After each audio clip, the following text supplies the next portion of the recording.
Long before the idea of cities, before streets had names, and before the land was ever divided by lines on maps, there was only time and ice. The area we now call Toronto was a vast and silent world, untouched by human hands, shaped only by the slow and ceaseless rhythms of the earth. This was a place not yet imagined, resting beneath a sky heavy with cloud and wind, where time passed not in hours or days, but in millennia. Roughly 13,000 years ago, this land lay beneath the mighty Laurentide ice sheet. This was no ordinary blanket of snow. It was a monumental force, a glacier that stretched for thousands of kilometers, reaching deep into the North American continent. At its peak, it stood over 2 kilometers thick above present-day southern Ontario. Beneath its weight, the land was pressed down, compressed by its frozen burden, and the bedrock itself groaned under the strain. The glacier was not a still or lifeless thing. It moved slowly, like a living body of ice, crawling forward inch by inch, grinding mountains into gravel, smoothing hills into plains, and carving long, deep scars into the earth. It shaped everything it touched. When it finally began to retreat, the earth itself began to exhale, rising slowly from the pressure, a process known as isostatic rebound. The weight lifted, and the landscape began to heal, to shift, to become.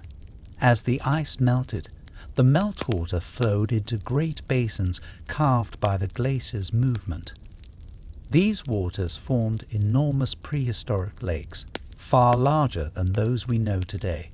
Among them was Glacial Lake Iroquois, the ancestor of modern Lake Ontario. Its shoreline extended many kilometers beyond the current lake, reaching into what is now the northern neighborhoods of Toronto. The waves of this ancient lake lapped against high bluffs, their rhythmic motion echoing across empty valleys. In those early days, the land was raw and unsettled. Where Bay Street now runs, waves once crashed onto sandy shores. Where the Don Valley Parkway hums with traffic, torrents of glacial meltwater once rushed, carving deep channels into soft sediment. The land we know today was being sculpted slowly, delicately, like clay under the fingers of time. By 11,000 BCE, the ice had retreated further north, and the climate began to warm. Grasses pushed through the bare soil, followed by shrubs and pioneering trees like spruce and birch. These hardy species were the first to return, laying the groundwork for richer forests to come. Soon, the land was dotted with patches of green. With vegetation came animals, caribou, mastodons, giant beavers, and saber-toothed cats roamed through the thawing plains and emerging woodlands. Birds returned to the skies, nesting in the branches of young trees, their calls echoing across open spaces. It was into this newly awakening world that the first humans stepped. They were the Paleo-Indigenous peoples, descendants of those who had crossed into North America during the last ice age. They came in small groups, moving carefully through the unfamiliar terrain. Their tools were simple but effective: flint-tipped spears, bone knives, stone scrapers. These were people who read the land as we might read a book. They knew where animals would pass, where rivers could be crossed, where shelter might be found. They followed the rhythms of the land, moving with the seasons. In spring and summer, they fished the rivers and gathered berries in the forests. In autumn, they hunted migrating herds and prepared food for the winter.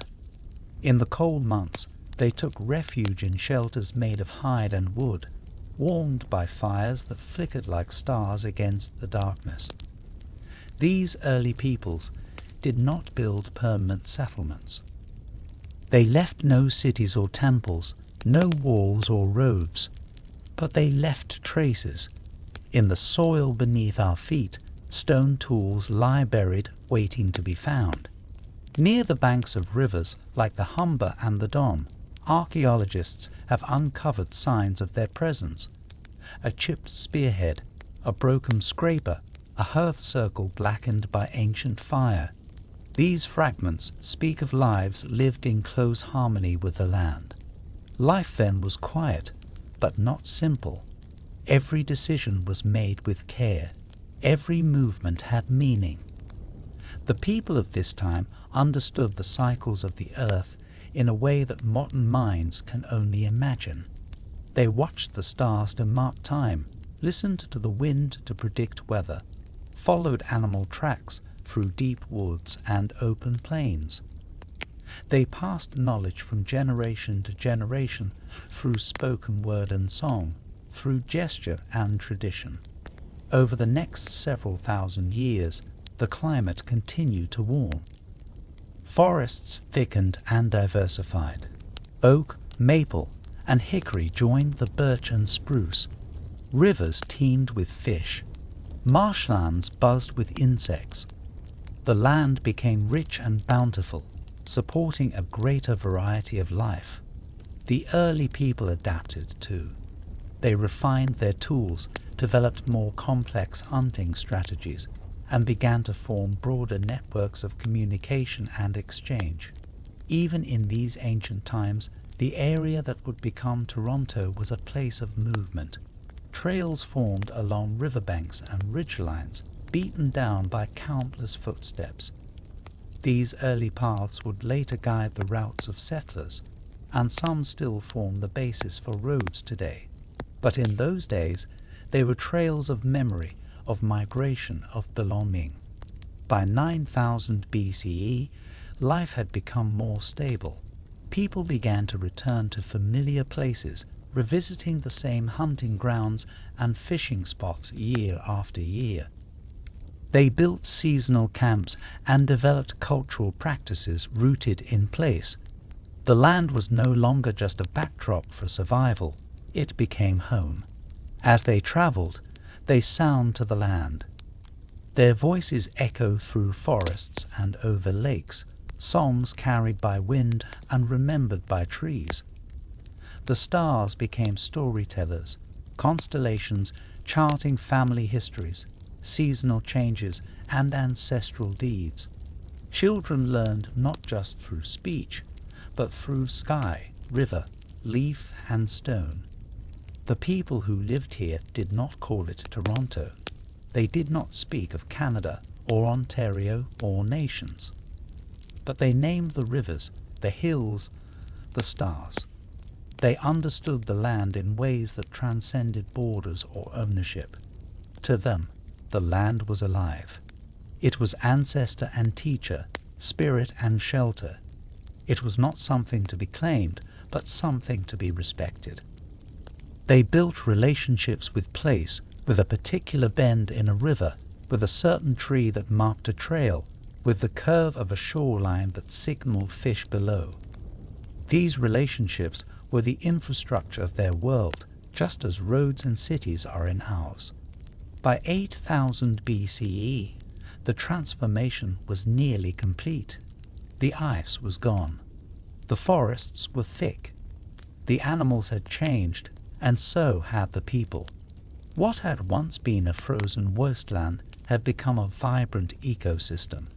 And in the heart of that change was a place, a stretch of land between the lake and the hills, between the rivers and the sky, that would one day be called Toronto. But in those days, it was simply a part of the earth, and its story was only beginning. In the quiet of the early morning, mist rising from the rivers, birds calling through the canopy, one could sense it, the breath of a future city, still thousands of years away, sleeping beneath the soil. And in this deep silence, a city waited to be dreamed. As the last echoes of the Ice Age faded and the land warmed, southern Ontario entered a new era of transformation. The glaciers had long since retreated, leaving in their place a vast and fertile world. Toronto, though still unnamed, was beginning to take on the contours of a land that could sustain not only life, but memory, culture, and belonging. By 8000 BCE, the climate had stabilized into something closer to the conditions we know today. 4 distinct seasons emerged. Spring brought new life to the rivers and forests. Summer ripened fruits and grains. Beneath a warm sun, autumn painted the canopy in fire-colored hues, and winter brought snow and silence. It was in this rhythm, this annual cycle of renewal and rest, that the first peoples of the Toronto region truly began to thrive. The Paleo-Indigenous peoples of the previous chapter gradually gave way to new cultural traditions.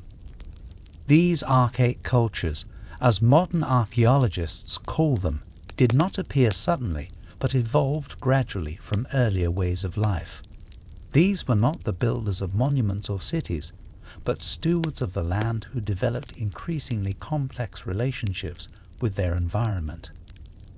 Their knowledge deepened over generations, becoming more refined, more intimate, more sacred. They fished the waters of what was once glacial Lake Iroquois, now receded to form Lake Ontario. They crafted canoes from birch bark and hollowed logs, light and strong enough to navigate the rivers and inlets. They paddled upstream in spring to follow the fish runs, trout, salmon, and sturgeon, harvesting them with spears and woven nets, drying and smoking the meat to preserve it through leaner months. They hunted the forest paths for deer and moose, using finely crafted projectile points hafted onto wooden shafts. Over time, their toolkits grew more sophisticated. Groundstone axes appeared, shaped with care, and used to clear woodlands or prepare firewood. Tools were not just functional. They were elegant, often polished, sometimes engraved. Each tool carried the memory of its maker, the knowledge of ancestors, the echo of practice repeated 1,000 times. Plants became as important as animals. These early people gathered a rich variety of edible and medicinal species. Wild rice was collected from wetlands. Berries, blueberries, blackberries, raspberries were harvested in summer. Roots and tubers were dug from the soil with sharpened sticks. Bark and leaves were used to make teas and poultices. From these plants came not only nourishment, but healing, ceremony, and story. Fire was a companion in these times. Controlled burns were used to manage the landscape, clearing undergrowth, encouraging the growth of certain plants, and making travel easier. The land was not wilderness, but a lived-in environment shaped by intelligent care. Paths were maintained, clearings opened, hunting grounds rotated. Everything had its time and place. Settlements remained temporary, but they became more regular. Family bands would return to the same places year after year, setting up seasonal camps on riverbanks, lake shores, or elevated forest glades. Shelters were built from saplings bent into domes, covered with bark or hides, and arranged in circular patterns. These were homes that braved with the forest, blending into their surroundings. Though population densities were low, the land was never empty. The Toronto area was part of a vast network of trails, trade, and shared knowledge that reached across the Great Lakes and beyond. People gathered for ceremonies, for trade, for marriage alliances, for counsel. These gatherings were social and spiritual, marked by dancing, drumming, and the sharing of food and stories. At these intertribal sites, ideas moved just as surely as goods. New tool forms, decorative styles, and ceremonial practices diffused across the land. And so, even in a world without writing, knowledge moved. Memory traveled. The story of the land was carried from voice to voice, fire to fire. By 6000 BCE, the archaic peoples of the region had become deeply attuned to its nuances. They knew where the clay banks would erode after heavy rain, revealing stone for tools. They knew which groves bore the sweetest fruit, which glades attracted the deer in spring. They knew how to predict a storm by the scent of the air and how to read the tracks of a turtle in the soft earth by a stream. Ceremony grew in importance. Certain natural sites were seen as sacred. Springs where the water bubbled clear and cold. Hilltops where the stars could be watched without interruption. Quiet groves where animals gathered in peace. These were places of reverence. Offerings of food, feathers, or carved stones were left in gratitude or supplication. The land was not a resource, it was a relationship. Burials became more elaborate. Bodies were interred with care, placed in curled positions, and accompanied by tools, ornaments, and food. Red ochre, a sacred pigment, was often sprinkled over the remains, a symbol of life, of blood, of connection to the earth. These burials tell us something profound. The people of this era did not see death as an ending, but as a transformation. Their ancestors remained part of the land, guiding and grounding the living. By 4000 BCE, cultural traditions had grown increasingly distinct. Tools changed shape. Settlements lasted longer. Pottery, although not yet widespread in this region, began to appear in neighboring areas. Trade routes became more established. The people of southern Ontario were no longer just survivors of an ancient ice age. They were cultures in full bloom. The forests had matured as well. Towering hardwoods now dominated the landscape. Rivers had settled into familiar courses. The lake had reached more or less its present boundaries. Toronto's topography, the bluffs, the valleys, the islands, was recognizably forming. And within that landscape moved people who knew its every curve and season. By 3000 BCE, as generations rose and passed, the teachings of the ancestors deepened. Stories told by firelight stretched back into legend. Children were taught not only how to live, but how to remember. Songs described the paths of birds and fish. Dances honored the returning rains and the growth of the corn. The culture was not frozen in time. It was fluid, evolving with every telling, every footstep on a well-worn trail. As the millennia passed, new influences arrived from the south and west. Trade with cultures from the Ohio River Valley, the prairies, and the eastern woodlands brought new materials and ideas. Copper tools, marine shells, and other exotic items have been found in archaeological sites near Toronto, revealing just how wide this network had grown. The people of the area were not isolated, but deeply connected to a continental world. By 2000 BCE, change was in the air again. These changes would set the stage for the next great cultural shift, the introduction of agriculture and the rise of more permanent village life. But before that, the archaic traditions would continue to shape the land, leaving behind stone tools, sacred sites, and a deep invisible map of meaning traced into every valley, stream, and ridge. This was the world of the first peoples of Toronto, a world of memory without writing, of maps without ink, of time kept in the cycles of plants and stars. It was a world where the land itself was the library, the teacher, the heart of all things. And it is in that deep and quiet world, between the ancient forests and the flowing rivers, that the true story of Toronto begins to take root.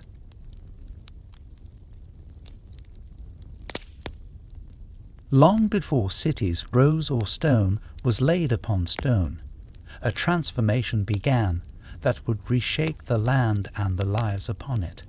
Between 1000 BCE and 500 CE, in the territory that would one day be called Toronto, human beings began a slow and powerful transition, from a life of seasonal movement to one of rooted rhythm. From the patterns of the forest, fields began to emerge. Agriculture was not a sudden invention. It arrived gently, like spring after a long winter. For generations, the first peoples of the region had gathered the seeds of wild plants, observing their growth and understanding their cycles.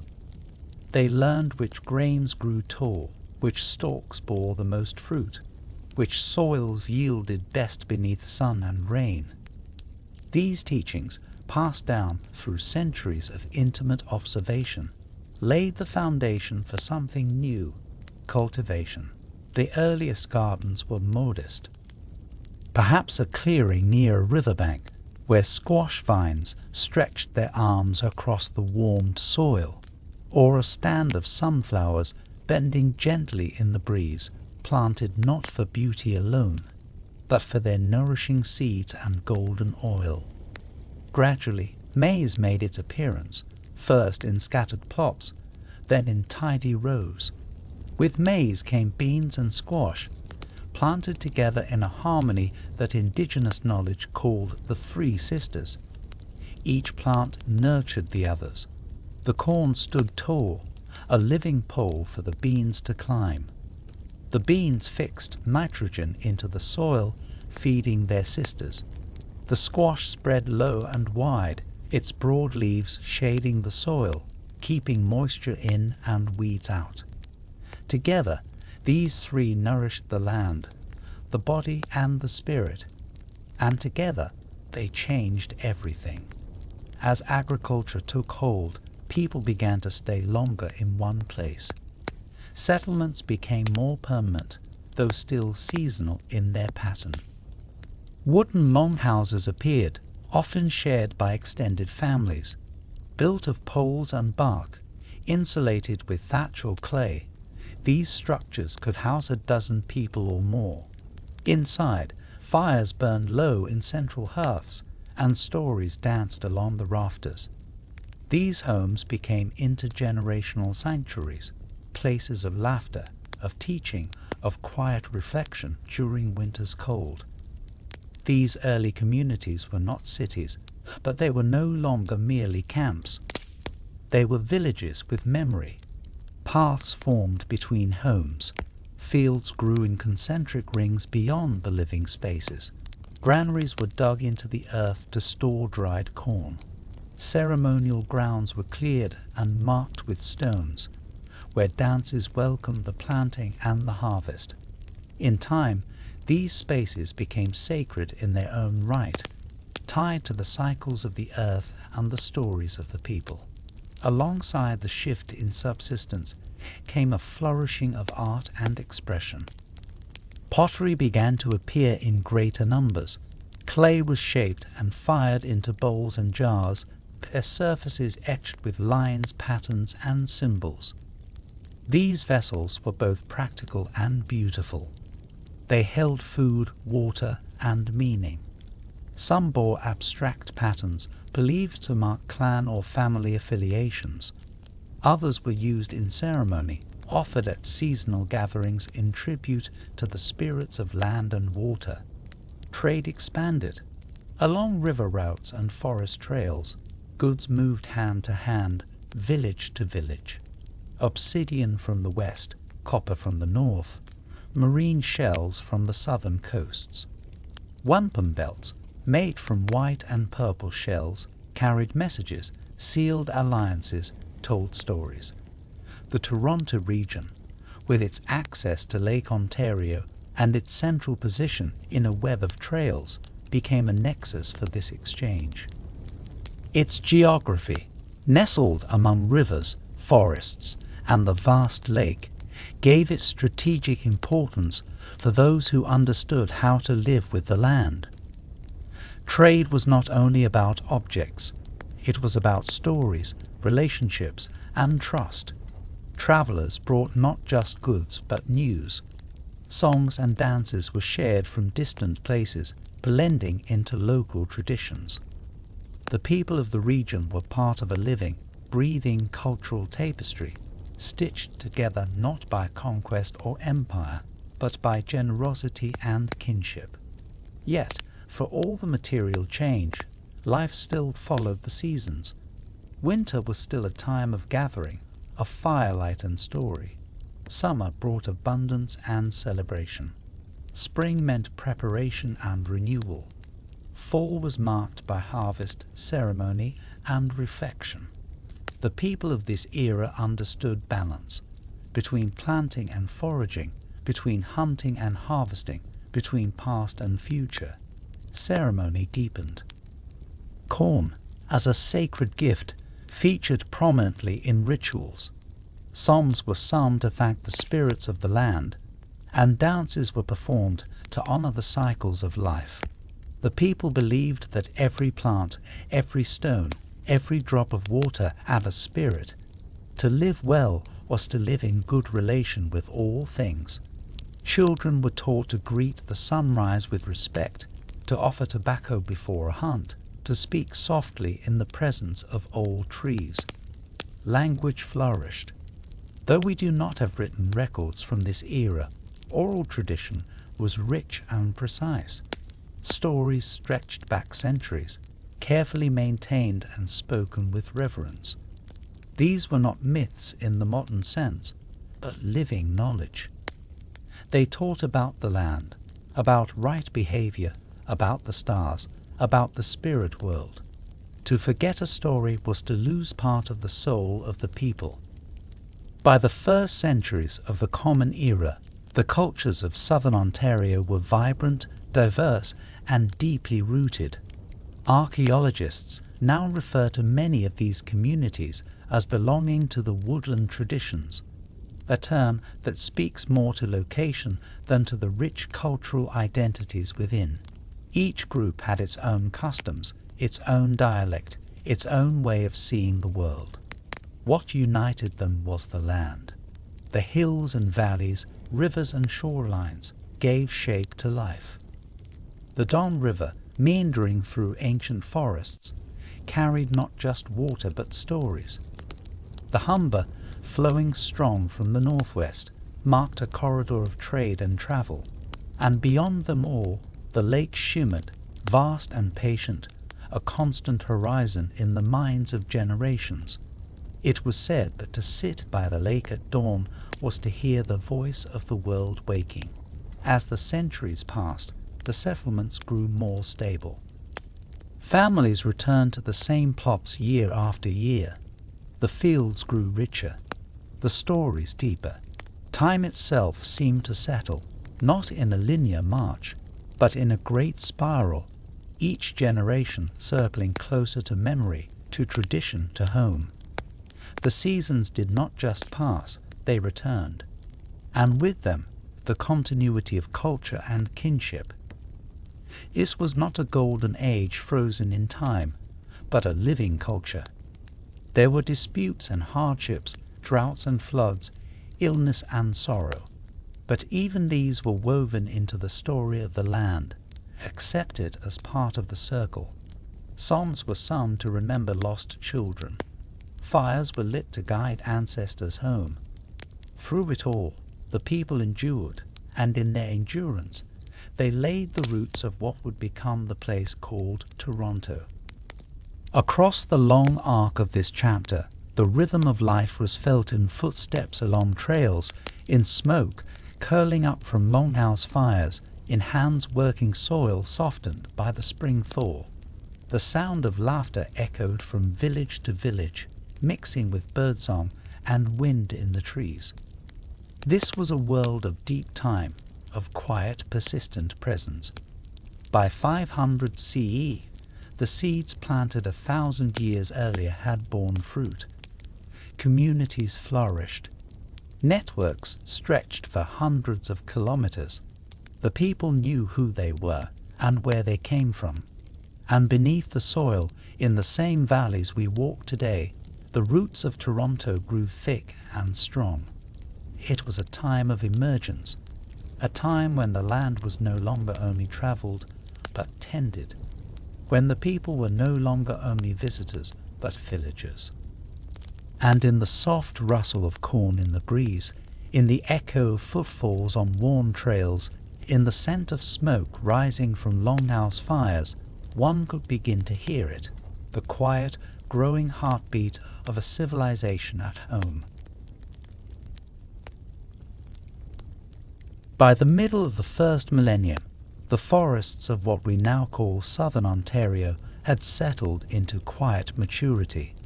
Towering hardwoods stood sentinel over a land shaped not by roads or maps, but by memory and experience. The air was rich with the scent of pine and cedar, and the canopy above shifted with a whisper of wind. Below, rivers wandered through dense undergrowth, feeding the land, carrying stories. Along these rivers and through these forests, the woodland peoples lived, rooted, resilient and wise. The centuries between 500 and 1000 CE were not marked by sudden empires or great wars. Instead, they were shaped by something slower, something deeper, the steady refinement of lifeways rooted in seasonal cycles and reverence for the land. In these centuries, the communities that would shape Toronto's earliest human history flourished, not through expansion, but through presence. These people, ancestors of the Wendat, Huron-Wendat, Neutral and other Iroquoian-speaking and Algonquian-speaking nations, lived in patterns that responded intimately to the seasons. Spring was a time of awakening.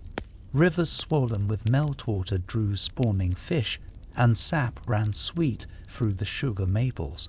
Families travelled to their familiar sugar bushes, tapping trees and boiling sap into syrup in great kettles over open fires. Children laughed under bare branches, watching the sweet steam rise. This annual ritual was more than sustenance. It was continuity, the sugary pulse of tradition itself. As the earth warmed into summer, attention turned to the fields. Corn, beans, and squash had become central to life. These crops, planted with practiced hands and prayerful hearts, transformed the land into a patchwork of gardens. Near the homes, clusters of sunflowers reached skyward, and the scent of drying herbs perfumed the air.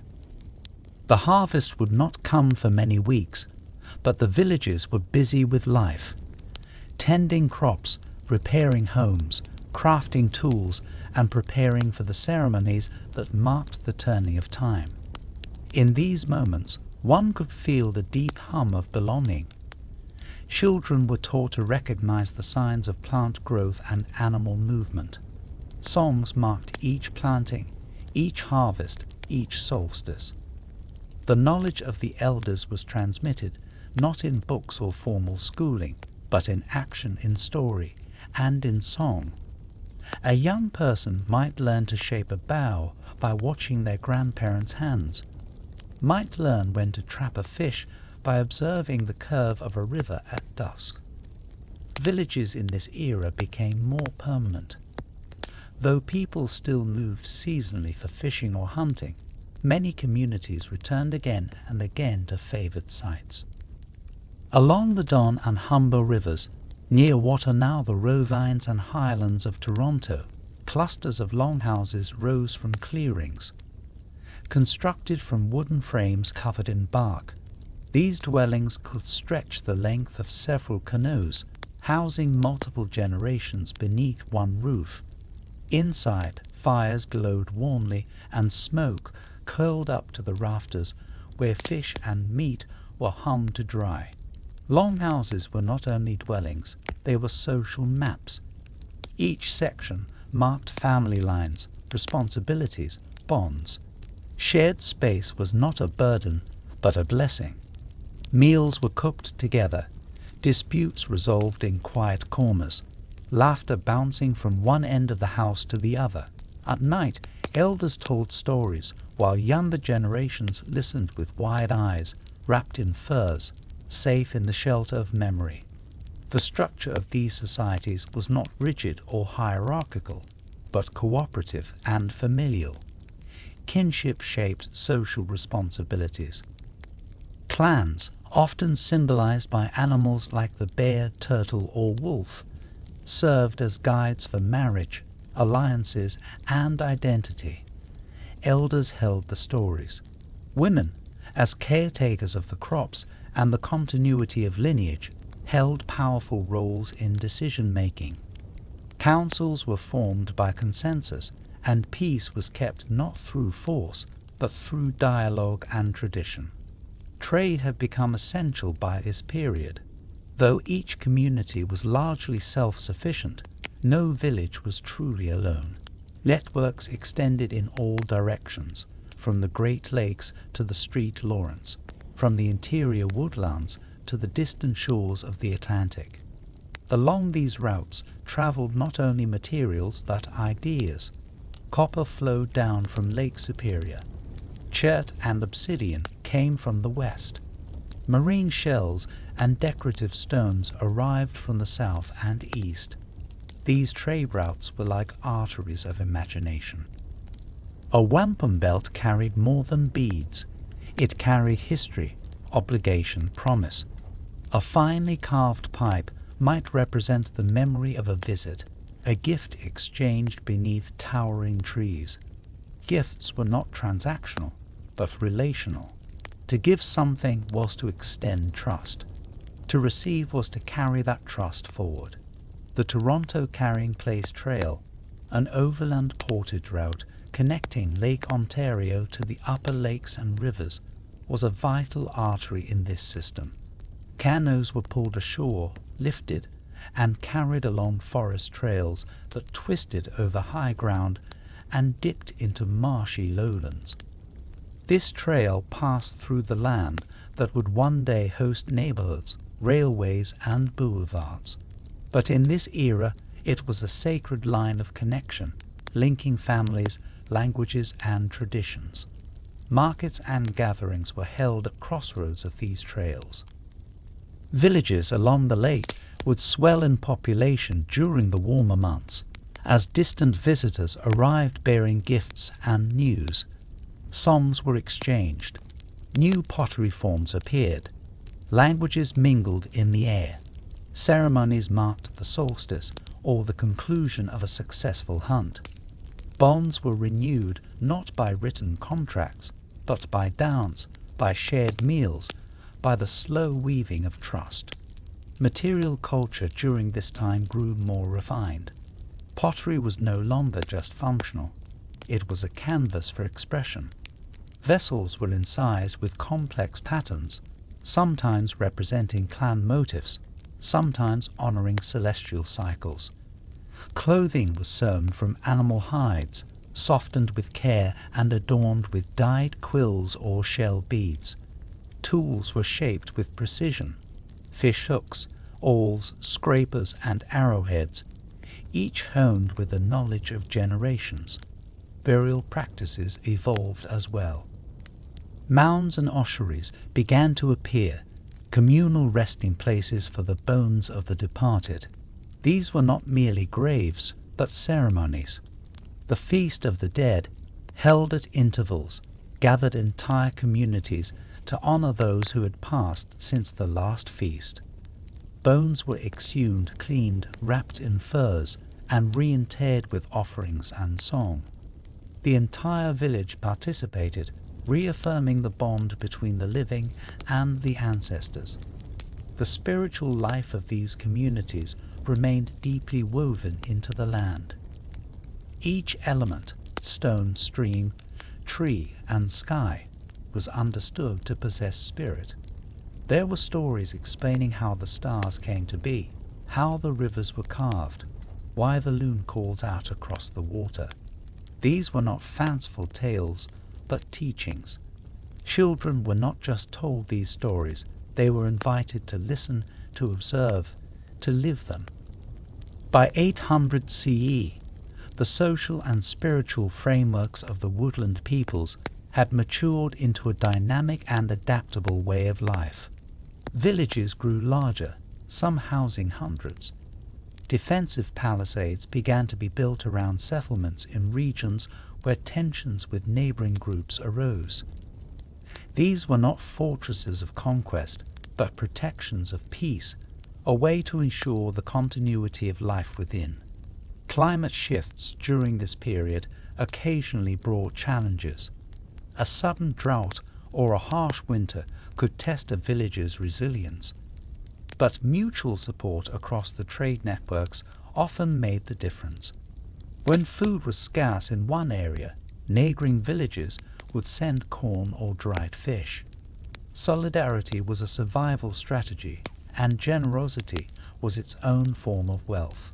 As the century drew to a close, the groundwork had been laid for the societies that would follow. The Haudenosaunee Confederacy, though not yet formed, was foreshadowed in the diplomatic customs and mutual respect practiced between Iroquoian-speaking groups. The Wendat, too, were beginning to coalesce as a distinct cultural identity in the region that would later become central to Toronto's narrative. By 1000 CE, the land we know as Toronto was not a wilderness, not an empty place waiting for discovery. It was a living tapestry of movement and memory. Trails crisscrossed the hills. Villages stood where rivers curved. Gardens grew under careful hands. Ceremonies welcomed the changing sky. It was a world of balance between self and community, between tradition and adaptation, between the seen and the unseen. And in the quiet hours, when the smoke from evening fires rose into the sky, people would sit in circles, listen to the elders speak, and remember who they were, where they came from, and where they were going. In that remembering, the land became more than a place. It became a home. By the year 1000 CE, the foundations laid over thousands of years in the woodlands of southern Ontario began to coalesce into something both enduring and remarkable. The region that would one day cradle Toronto was no longer simply a network of trade routes and seasonal camps. It was now a landscape of permanent villages, deeply layered knowledge, and emerging alliances. It was a land where the seeds of Confederacy had begun to take root. The Wendat, called the Huron by early French explorers, were among the most prominent cultural groups to rise during this period. They were not a single tribe, but a confederacy of Iroquoian-speaking peoples whose shared language and customs helped unify them across a landscape of forests, rivers, and open fields. In their own tongue, they were the Wendat, meaning people of the peninsula or islanders, a name evoking their settlements around Lake Simcoe and the Georgian Bay region. Yet their influence extended well beyond those northern reaches. The ancestors of the Wendat lived, traded, farmed, and built in the area we now call Toronto, and their cultural and political patterns shaped the land. Their presence was felt along the banks of the Don and Humber rivers, where food was grown and trade paths converged. Their stories echoed in the forests and meadows that would one day become the city's bones. Agriculture had matured by this time. Fields of corn, beans, and squash surrounded longhouse villages, arranged in orderly rows that transformed the forest into a mosaic of cultivated abundance. The Three Sisters planting system, corn providing the stalk, beans offering nourishment to the soil, and squash sheltering the roots, continued to sustain and symbolize balance. Each planting and harvest was accompanied by ceremony, reinforcing the sacred relationship between the Wendat and the land. Longhouses had grown in complexity, reflecting the growing population and social sophistication of the communities. Some villages housed hundreds of people, and many were surrounded by palisades, wooden walls built both for defense and to mark communal space. Inside these dwellings, daily life unfolded in rhythms that were both practical and sacred. Fires were carefully tended in central hearths, and smoke rose gently through openings in the roof. Meals were shared, tools crafted, and stories told in the flickering light. Society was organized around matrilineal clans.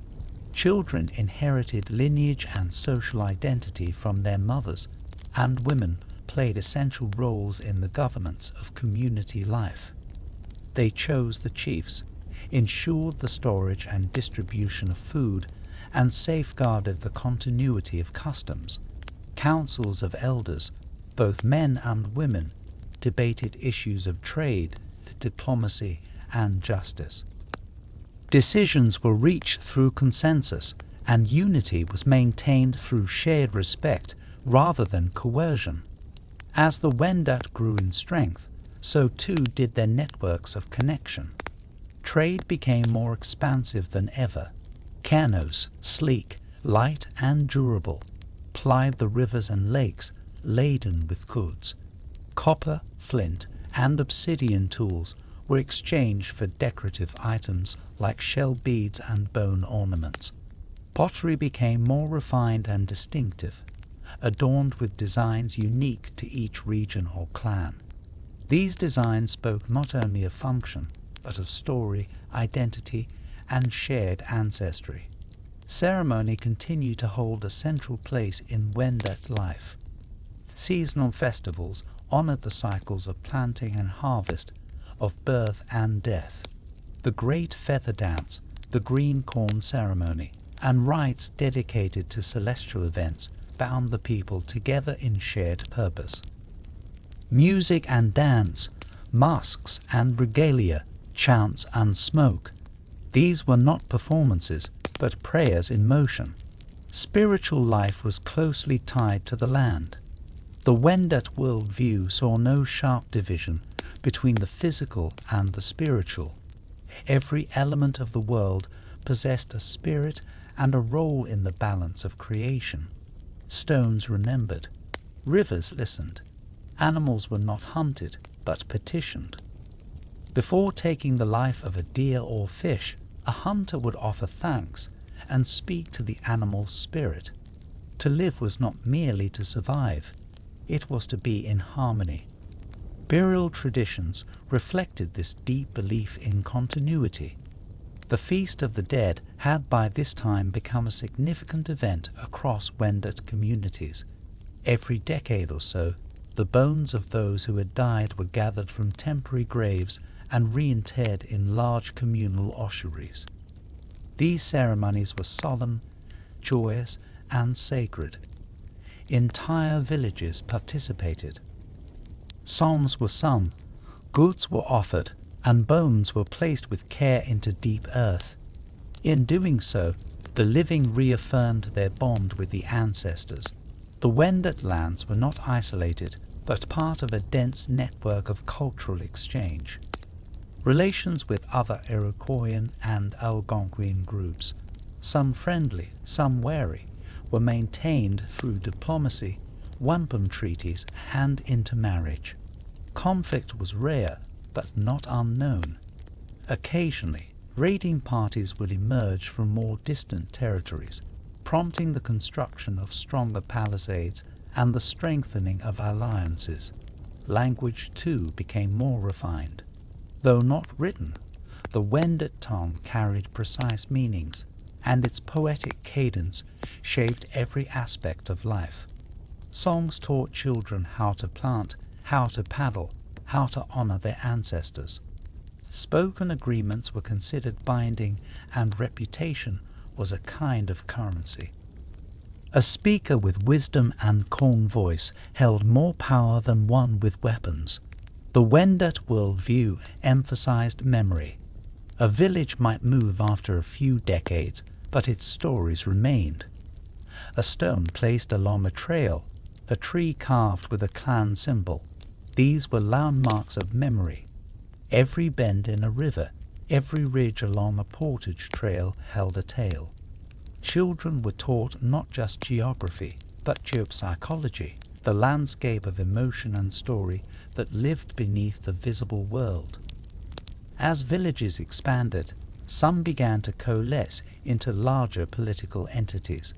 The Wendat Confederacy itself was beginning to form, a union of distinct but related communities bound together by language, trade, diplomacy, and common cause.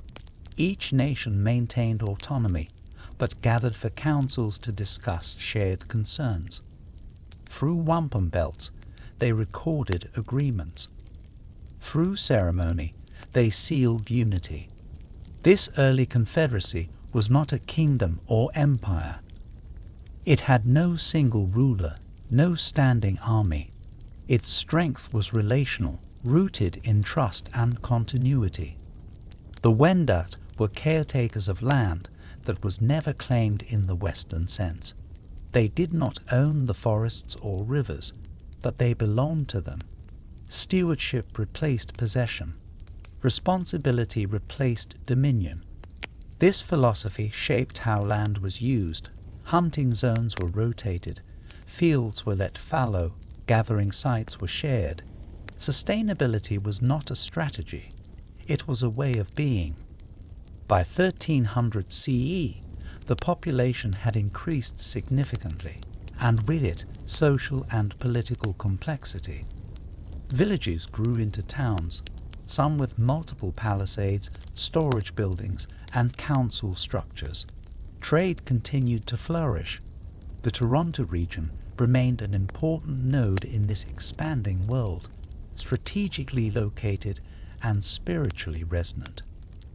Travelers passing through would recognize certain sacred sites, clearings where ceremonies had long been held, springs believed to possess healing powers, high ridges where elders gathered to speak to the stars.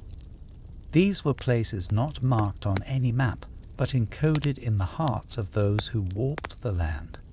And even as the world slowly changed, these places endured.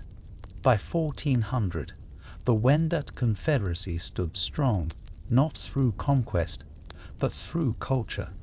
Its roots were deep, nourished by tradition, ceremony, kinship, and care. The stories of its people continue to echo in the woods and valleys that now cradle a modern metropolis. In the rhythms of the land, in the curvature of rivers, in the paths still trodden today, the presence of the Wendat remains. They were not forgotten. They were not erased. Their wisdom lies under the foundations. Their breath rides the wind. And in every quiet corner of Toronto, if one listens with care, their story can still be heard. By the mid-15th century, the great forests of southern Ontario whispered with continuity. The people who lived among the ridges, ravines, and rivers were the inheritors of millennia, descendants of hunters, farmers, and visionaries. Among them, the Wendat flourished, and their presence along the northern shore of Lake Ontario deepened. The longhouses they built were more than homes. They were archives of memory, shelters of kinship, and beacons of cultural rhythm. This was the age of deep habitation, of settled complexity, and of rooted diplomacy. Across the landscape, longhouse villages had become larger and more organized than ever before. Clusters of these wooden structures stood protected within palisaded enclosures. The Humber River, the Don, and their tributaries were lined with these communities, each one an intricate organism, growing outward from the hearth and inward from the land. Here, in the territory that would one day become Toronto, the longhouses rose like wooden cathedrals amid a sea of green. These longhouses were remarkable not just for their size, some stretching over 100 feet in length, but for their symbolism. Inside, family lines were mapped out in living form. Each fire represented a nuclear family. Multiple fires lined the center of the house, with sleeping platforms raised on either side. The rafters held food, tools, ceremonial masks, and bundles wrapped in stories. The structure itself was a living calendar, a shared breathing space echoing with generations. Daily life in the Longhouse was guided by the pulse of the seasons. In spring, the air filled with the scent of thawing soil and budding leaves. Women readied seeds saved from the previous year, kernels of maize, beans dried and coiled in baskets, squash seeds kept warm through the coldest months. Children helped clean the fields and learned to recognize the textures of soil. Men checked fish traps laid weeks earlier, watching the rivers for the shimmer of returning life. Summer brought growth, both to the fields and to the people. Crops flourished under careful watch, and the village expanded with visiting traders and kin. The Longhouse doorways opened to guests who brought stories from distant lakes and northern woods. Musicians and dancers from other clans were welcomed, and the heartbeat of the drum resounded beneath the stars. In these months, the Longhouse transformed into a center of diplomacy, celebration, and teaching. Autumn was for harvest and Thanksgiving. Food was gathered, husked, shelled, dried, smoked, and stored. Fields were tended with gratitude, and feasts were held to honor the spirits who made the bounty possible. The Longhouse glowed from within, smoke rising gently as elders told stories of past migrations, of the sky beings and the animal nations, of the winds and the lake's voice. And then came winter, the time of stillness. Snow blanketed the land and silence stretched over the hills. But inside the Longhouse there was warmth. Fires were stoked carefully, and hands stayed busy with repair and craft. Men carved new bows, women wove new garments. Children listened to the oldest stories told in low, even tones. In winter, everything slowed, and memory grew louder. Social life inside the Longhouse was defined by balance. Respect for elders, guidance from women, and the authority of consensus defined decisions. Councils were held within the structure, seated in circles, each person with a turn to speak. Voices were not raised. Wisdom was not demanded, it was offered. Disputes were resolved through tradition and dialogue, not command. The structure of leadership had become increasingly refined by this time. Civil chiefs and war chiefs held distinct roles, chosen not by ambition, but by character. A chief had to be generous, patient, and fluent in the memory of the people. Their duty was not to command, but to listen, to hold the peace, and to ensure harmony with both neighboring nations and with the spirits. Trade during this period reached an impressive scale. Along Lake Ontario's shoreline, and inland along the trails and rivers, trade fairs were held seasonally. People came from the north bearing furs and hides. From the south came shell beads, copper tools, and fine pottery. Stories passed with the goods, news of weather, of births, of celestial events. The Toronto Carrying Place Trail remained a major artery, pulsing with movement, color, and sound. Ceremony in the Longhouse was constant, not just in great gatherings, but in small daily acts. Lighting the hearth each morning was done with intention. Water was drawn with quiet thanks. A bowl of food was often left out for ancestors. Songs were not performed, they were woven into work. Every motion had meaning.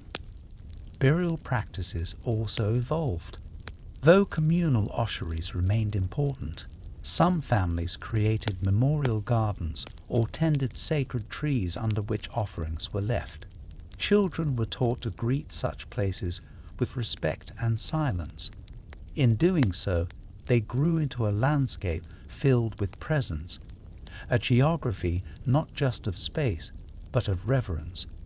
As the 1500s progressed, the Longhouses themselves became symbols of identity. Each village had its own layout, often passed down through generations. Visiting a neighboring community, one could feel the subtle difference in how hearths were arranged, how doorways opened, how songs were sung. Diversity within unity defined the Wendat world. Though there were challenges, weather, illness, occasional tension with rival groups, the cohesion of the society remained strong. When hardship came, it was met communally. Food was shared. Medicine was gathered and prepared under guidance from those who remembered the plants' names and the stories they held.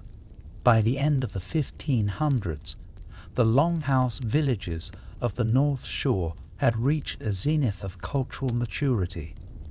These were not rudimentary structures, but centers of learning, governance, and spirit. The Wendat were poised for new relationships with each other, with the land, and soon with the world beyond the lake. And though time would bring profound change, the memory of the Longhouses would remain, etched into the earth, whispered through the pines, and echoed in the curve of every river.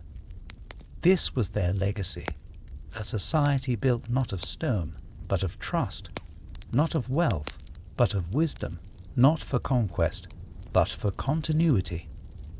In the quiet evenings, when the smoke rose gently from the hearth and the forest settled into stillness, the Longhouses of the North Shore held the warmth of a people fully at home.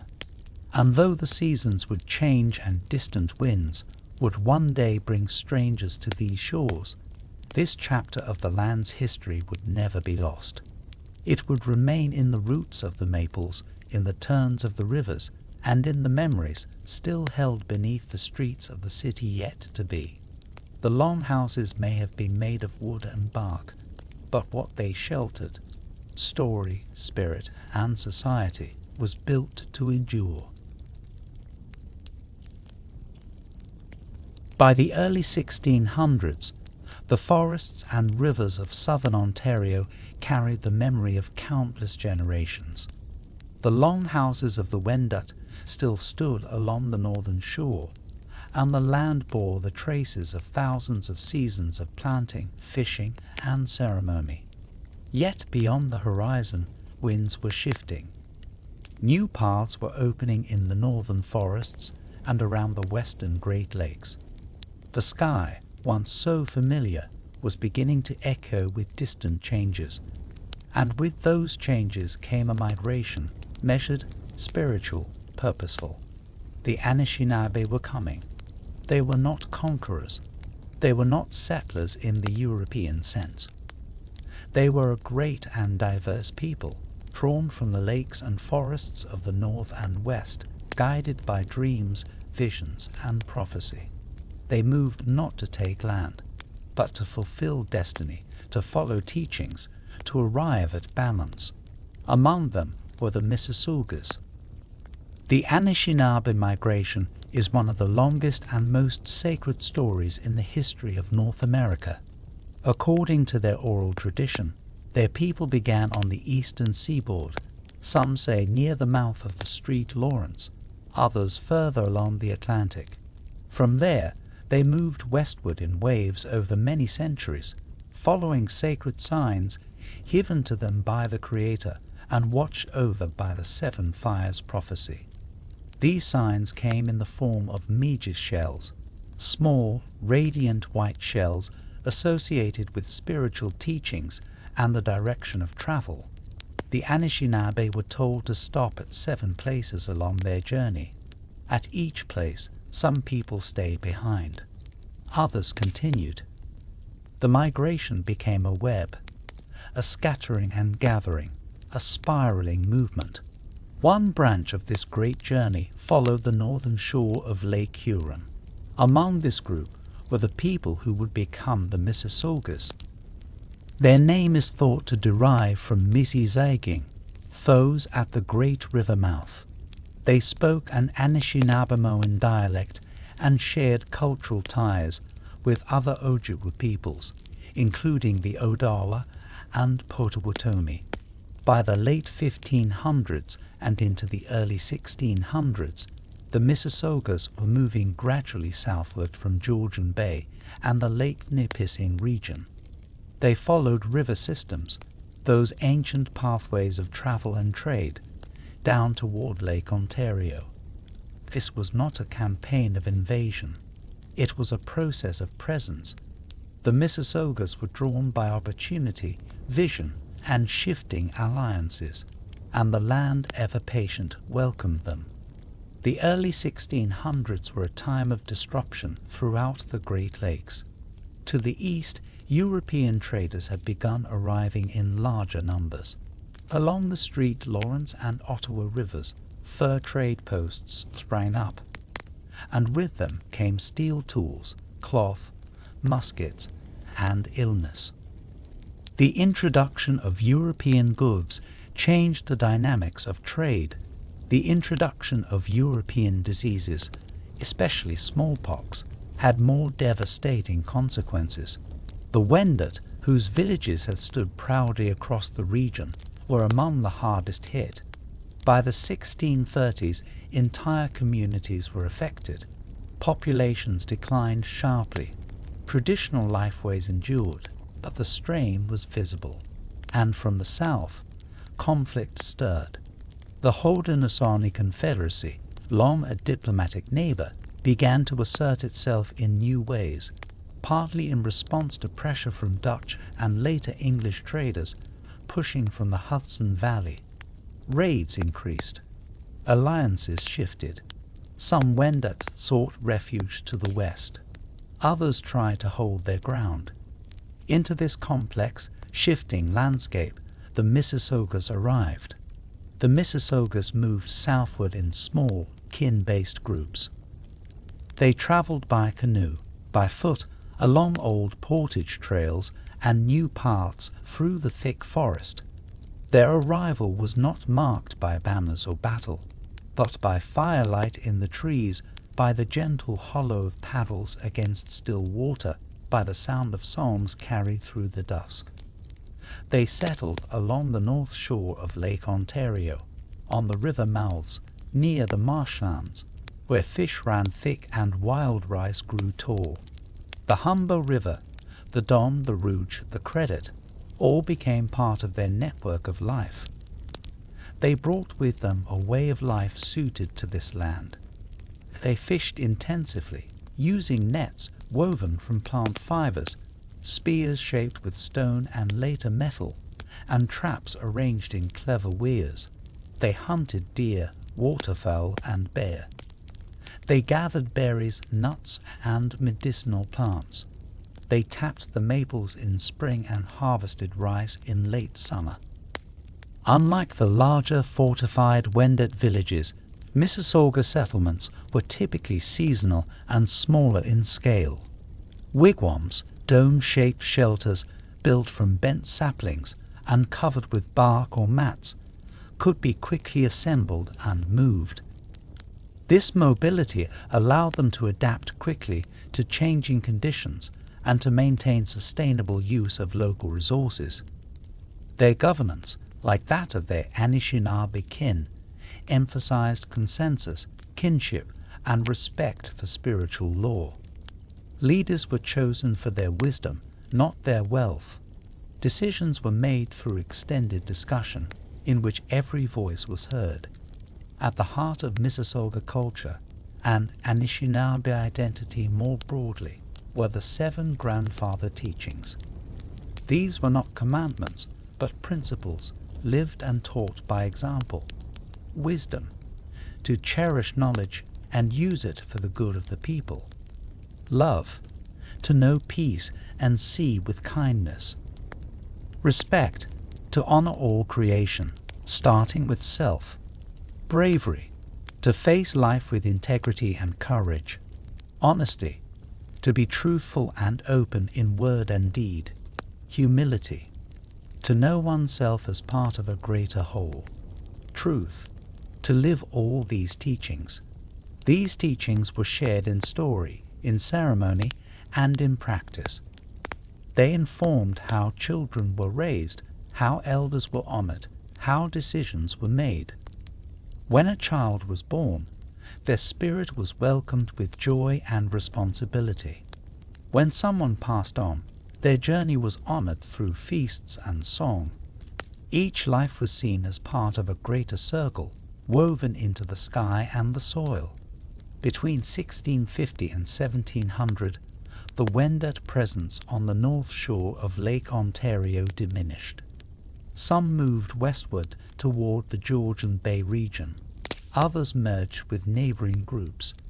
The Mississaugas, already establishing themselves, came to occupy the region more fully. But this was not a conquest in the usual sense.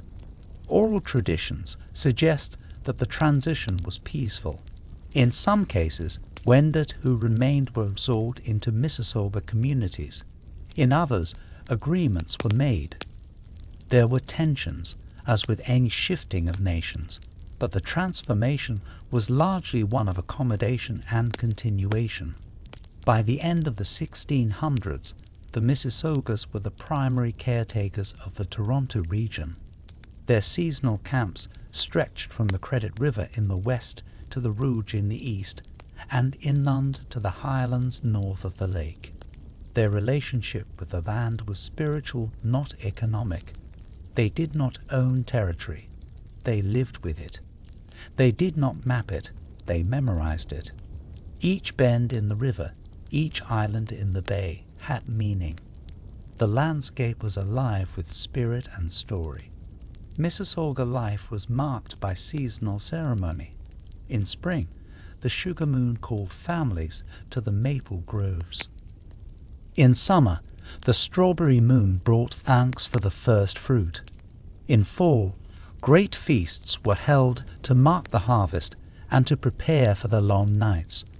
Ceremonies were not performances, they were dialogues with the spirit world. Drums beat like heartbeats. Tobacco was offered. Songs rose from deep within. The Midwiwin, or Grand Medicine Society, held deep teachings. These spiritual leaders carried sacred bundles, carefully wrapped objects representing visions, ancestors, and obligations. The society preserved healing knowledge, ethics, and the stories of migration. Ceremony kept the people grounded. In a time of great change, when foreign traders arrived, when old alliances faded, when illness spread across the land, ceremony was a compass.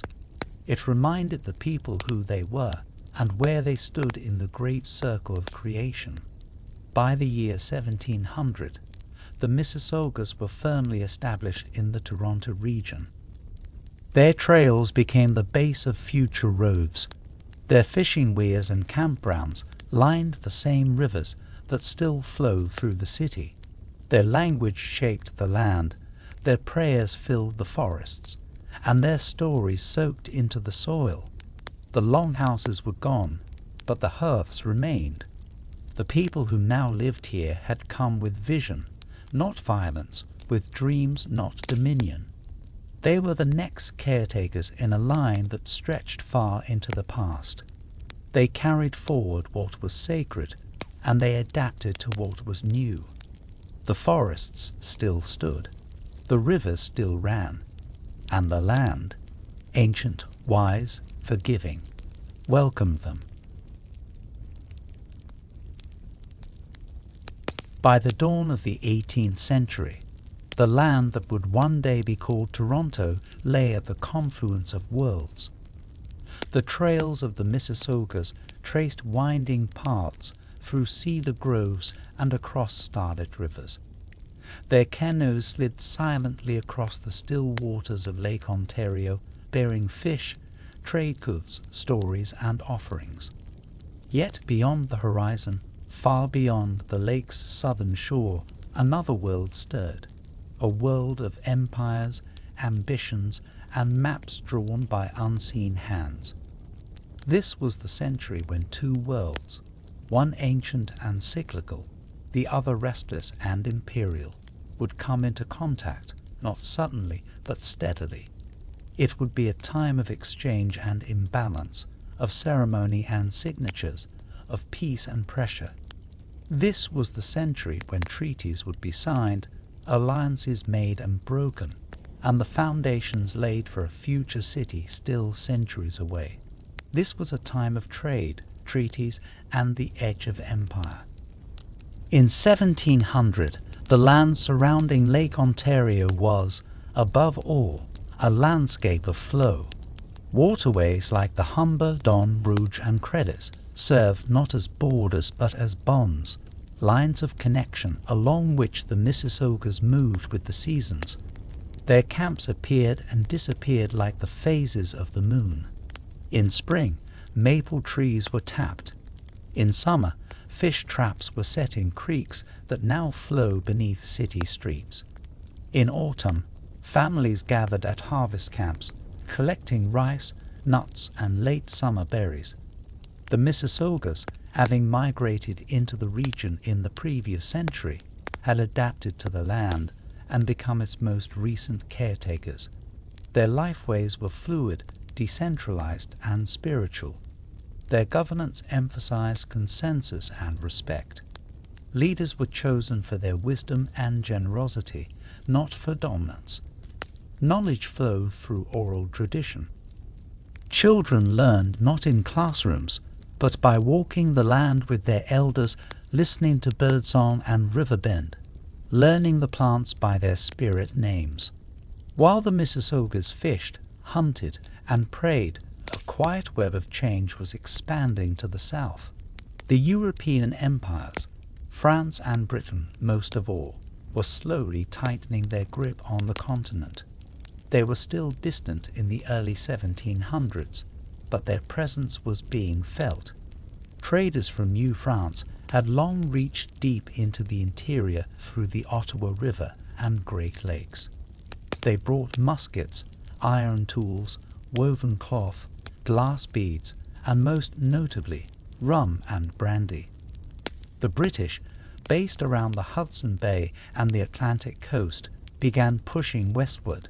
Their interests were not spiritual or ecological, but economic. Furs were currency. Beavers became profit. And the Mississaugas found themselves, like many indigenous nations across Turtle Island, pulled into the vortex of global commerce. At first, the trade was mutual. The Mississaugas exchanged furs and food for metal tools, weapons, blankets, and kettles. The arrival of steel axes and copper kettles altered life in practical ways. But with these goods came new dependencies. Gunpowder required resupply. Cloth wore thin. Liquor brought disruption, even as it was used in diplomacy and ceremony. The balance shifted, and the Anishinaabe concept of Bima Disuin, the good life, lived in balance with creation, faced new tests. Among the most important trade routes in this region was the Toronto Carrying Place Trail. It connected Lake Ontario with the upper reaches of the Humber River, and from there to Lake Simcoe and Georgian Bay.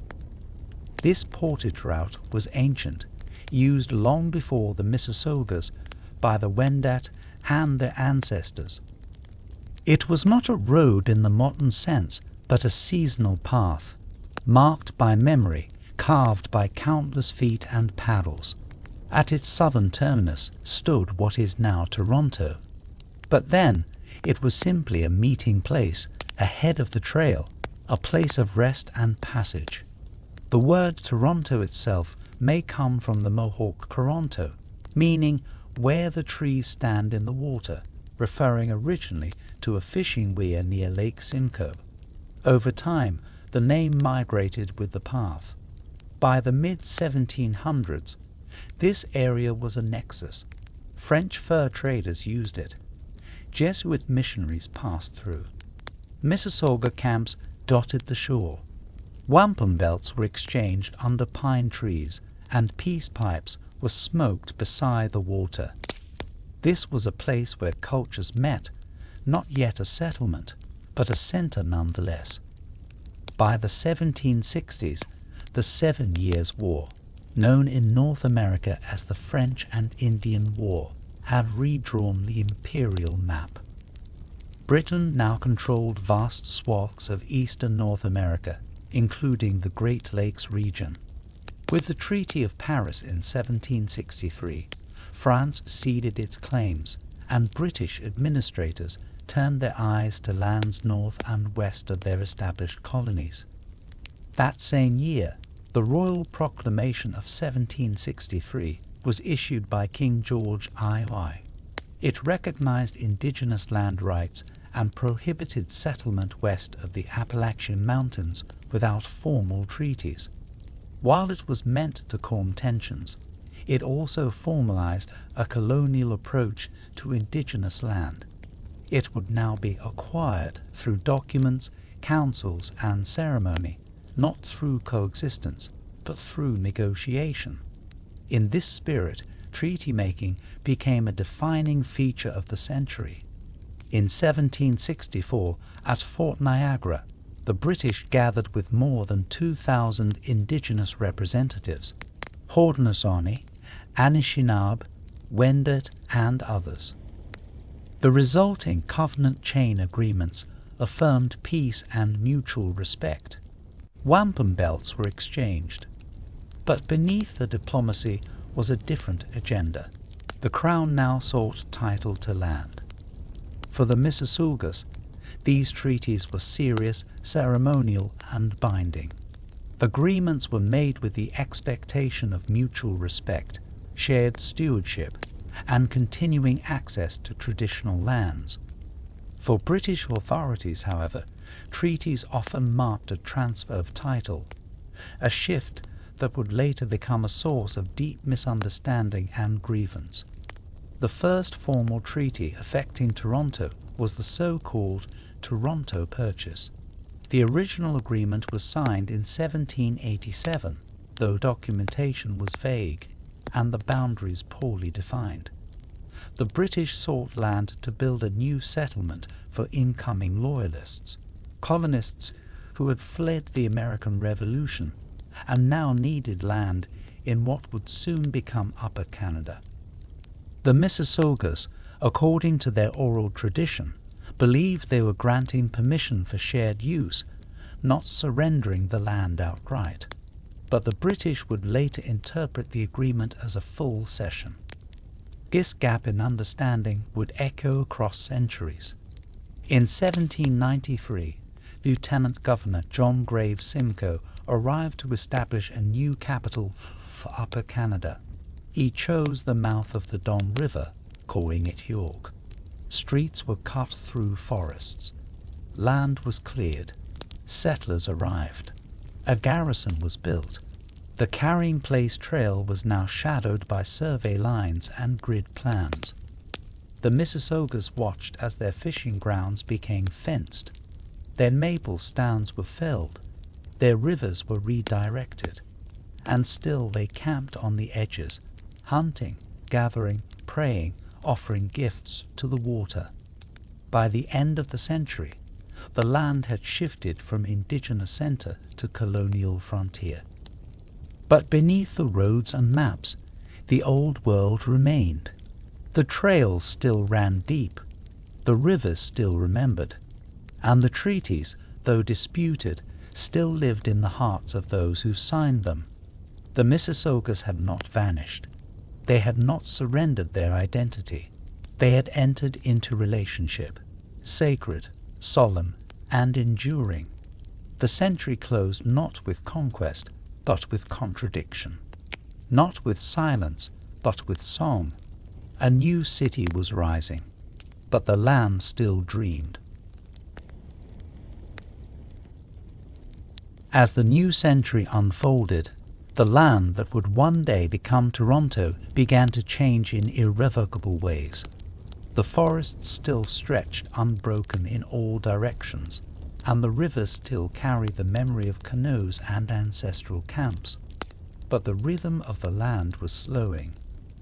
New hands were reshaping it, carving fields from forest, erecting structures of stone and timber, laying down rules that came not from ceremony or consensus, but from imperial decree.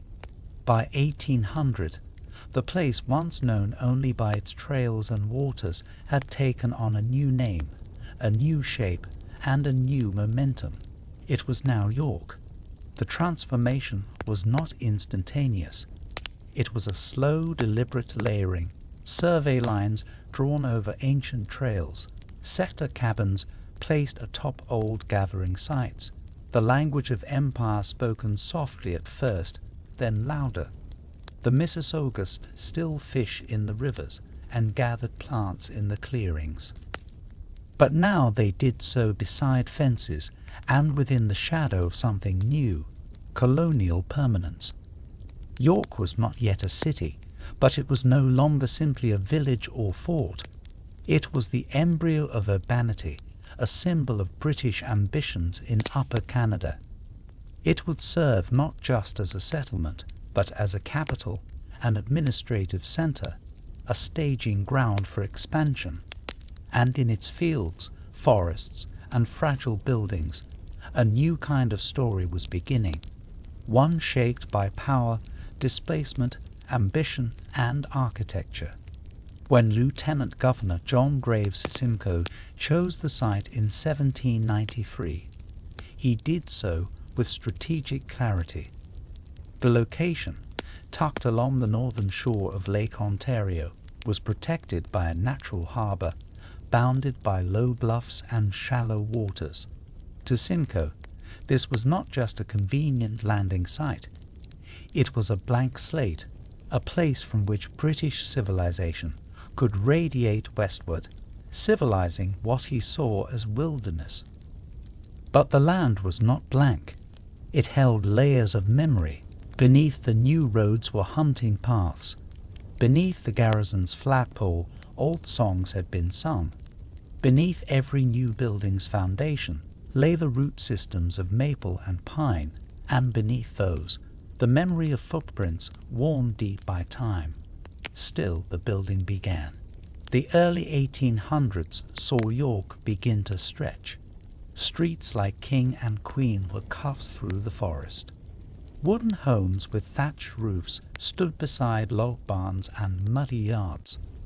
A courthouse, a church, a school, each one a marker of permanence. The fort on the western edge looked out across the harbour, its cannon silent, but its presence unmistakable. Life in York was difficult. Winters were long and brutal, snowdrifts piling high along narrow paths. Summers brought mosquitoes and thick heat. The roads were muddy ruts. The air smelled of smoke and earth. But for many settlers, loyalists, tradespeople, soldiers, this was a land of opportunity. They came from England, Scotland, Ireland, and the American colonies, each bearing dreams of land ownership, stability, and self-reliance. They cleared fields, built fences, planted crops. They gathered in taverns, argued politics, exchanged news. There was little luxury, but there was purpose. The settlers saw themselves not as intruders, but as heirs to a land they believed was now theirs by treaty, by right, by effort. Few paused to consider what had been displaced. Fewer still listened to the stories that still echoed from the forests. The Mississaugas remained, but their presence was now marginal. They had signed the Toronto Purchase decades earlier, though the terms were vague and the payment modest. They believed they were entering into relationship. The Crown believed it had gained title.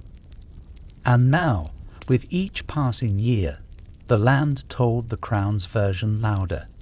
The Mississaugas camped at the edges of York. They visited to trade, to petition, to witness. They watched as familiar ground was ploughed under and as rivers were choked with sawdust and silt. Their hunting grounds shrank. Their ceremonies were disrupted. Their children were pulled between worlds, and still they endured. They fished the Humber. They held councils in the shadows of newly built homes. They remembered. They resisted not through war, but through continuity. Their language was still spoken. Their teachings were still passed down. In the face of pressure, they became stewards of persistence. York's population grew slowly but steadily. By 1810, it had over 700 residents. The town was small, but it was connected to other settlements by trail and water, and to empire by mail and militia. The garrison at Fort York housed a small contingent of British troops tasked with defending the young capital against foreign threats. Most days were quiet. But war was coming. In 1812, conflict returned to the continent. The War of 1812, sparked by trade disputes and imperial ambition, would bring fire to York's shores. American forces, hoping to weaken British influence in Canada, launched a raid on the town in April 1813. They landed west of the fort, marching toward the settlement through mud and smoke. The battle was brief but brutal. The British, outnumbered, retreated. As they withdrew, they detonated the fort's magazine. The explosion was enormous, killing soldiers on both sides. The Americans occupied York for 6 days, looting buildings, burning the Parliament, and leaving the town shaken. When they departed, they left behind scorched earth and scorched pride. For many in York, the raid was a call to arms, a moment of awakening. The town would be rebuilt, fortified, reimagined. It was no longer just a capital. It was now a symbol of resistance. The war ended in 1815, with no clear victor. But York had changed. Its place in the colony had solidified. The scars of conflict became the foundation of pride. Commemorations were held. Fortifications were improved. And settlers came in greater numbers. The 1820s brought a new wave of growth. Immigrants arrived from the British Isles in search of land and labor. Streets were widened. Brick buildings began to replace wood. A new parliament was built. The town now had a newspaper, a bank, and a sense of ambition. It was still muddy in spring and icy in winter, but there was energy in its walkways and a hum in its taverns. Yet tensions grew alongside expansion. York's government was controlled by a small group of elites, later known as the Family Compact, a network of loyalist families and Anglican officials who believed in order, hierarchy, and British tradition. They saw themselves as the stewards of colonial virtue, but others saw them as aristocrats, unaccountable, inflexible, and self-serving. Reformers, led by figures like William Lyon Mackenzie, began to agitate for change. They called for responsible government, public education, and greater inclusion. Petitions were written. Newspapers debated fiercely. The seeds of unrest were being planted. Amid this political ferment, the town grew more complex. New neighborhoods emerged. The population neared 9,000. Commerce thrived, with ships arriving regularly in the harbor, bringing goods from across the lake and taking lumber and wheat in return. York was becoming a hub, not yet a city, but no longer a village. But beneath the surface, the land still held memory. Every brick laid in York rested on land once walked in ceremony. Every tree felled echoed a forgotten song. The rivers still curved as they always had, though their banks now bore wharves and warehouses. The Mississaugas were now rarely seen in town. Many had moved further inland, to lands they hoped would remain untouched. In 1830, the government created the Credit River Reserve. a small parcel of land for the Mississaugas who remained. It was a place of safety, of compromise. Schools were built, churches rose. Some adapted, others resisted, but none forgot. The 1830s brought new challenges. Disease swept through the town. Cholera, carried by trade ships, killed hundreds. Fire consumed blocks of homes. Political unrest grew louder. The promise of York was being tested. And then, in 1834, the town was reborn. On March 6, 1834, the settlement of York was incorporated as the city of Toronto. The name was drawn from older roots. Toronto, a word of the land. The city was no longer a dream. It was a fact. Toronto now stood as a symbol of British ambition, Canadian possibility, and Indigenous erasure. It was a place of promise and paradox. The skyline was still short, the roads still muddy, but something irreversible had begun. And beneath it all, the land still waited, the rivers still whispered, and the people who had walked here for thousands of years still remembered. Toronto had been born, but the story was far from over. In 1834, the place once known as York was reborn under a new name, Toronto. It was a name that reached back into the land's older roots, drawn from the Mohawk word Toronto, often translated as where the trees stand in the water. The change was more than symbolic. It marked a growing sense of civic identity and self-determination. York had been a frontier garrison town, a tool of empire. Toronto would aspire to be a city with its own voice, its own struggles, its own future. But like the new name, that future would be deeply contested. Toronto in 1834 was still a small place. Its population stood at just over 9,000. The streets were mostly unpaved. The buildings were modest, many still of wood, some brick, few more than 2 stories high. The harbour remained shallow, often choked with ice in winter and silt in summer. Yet, for all its physical limitations, Toronto was alive with tension and ambition. There was energy in the muddy streets. There was conflict in the council chambers. There were dreams, frustrations, and looming storms in the air.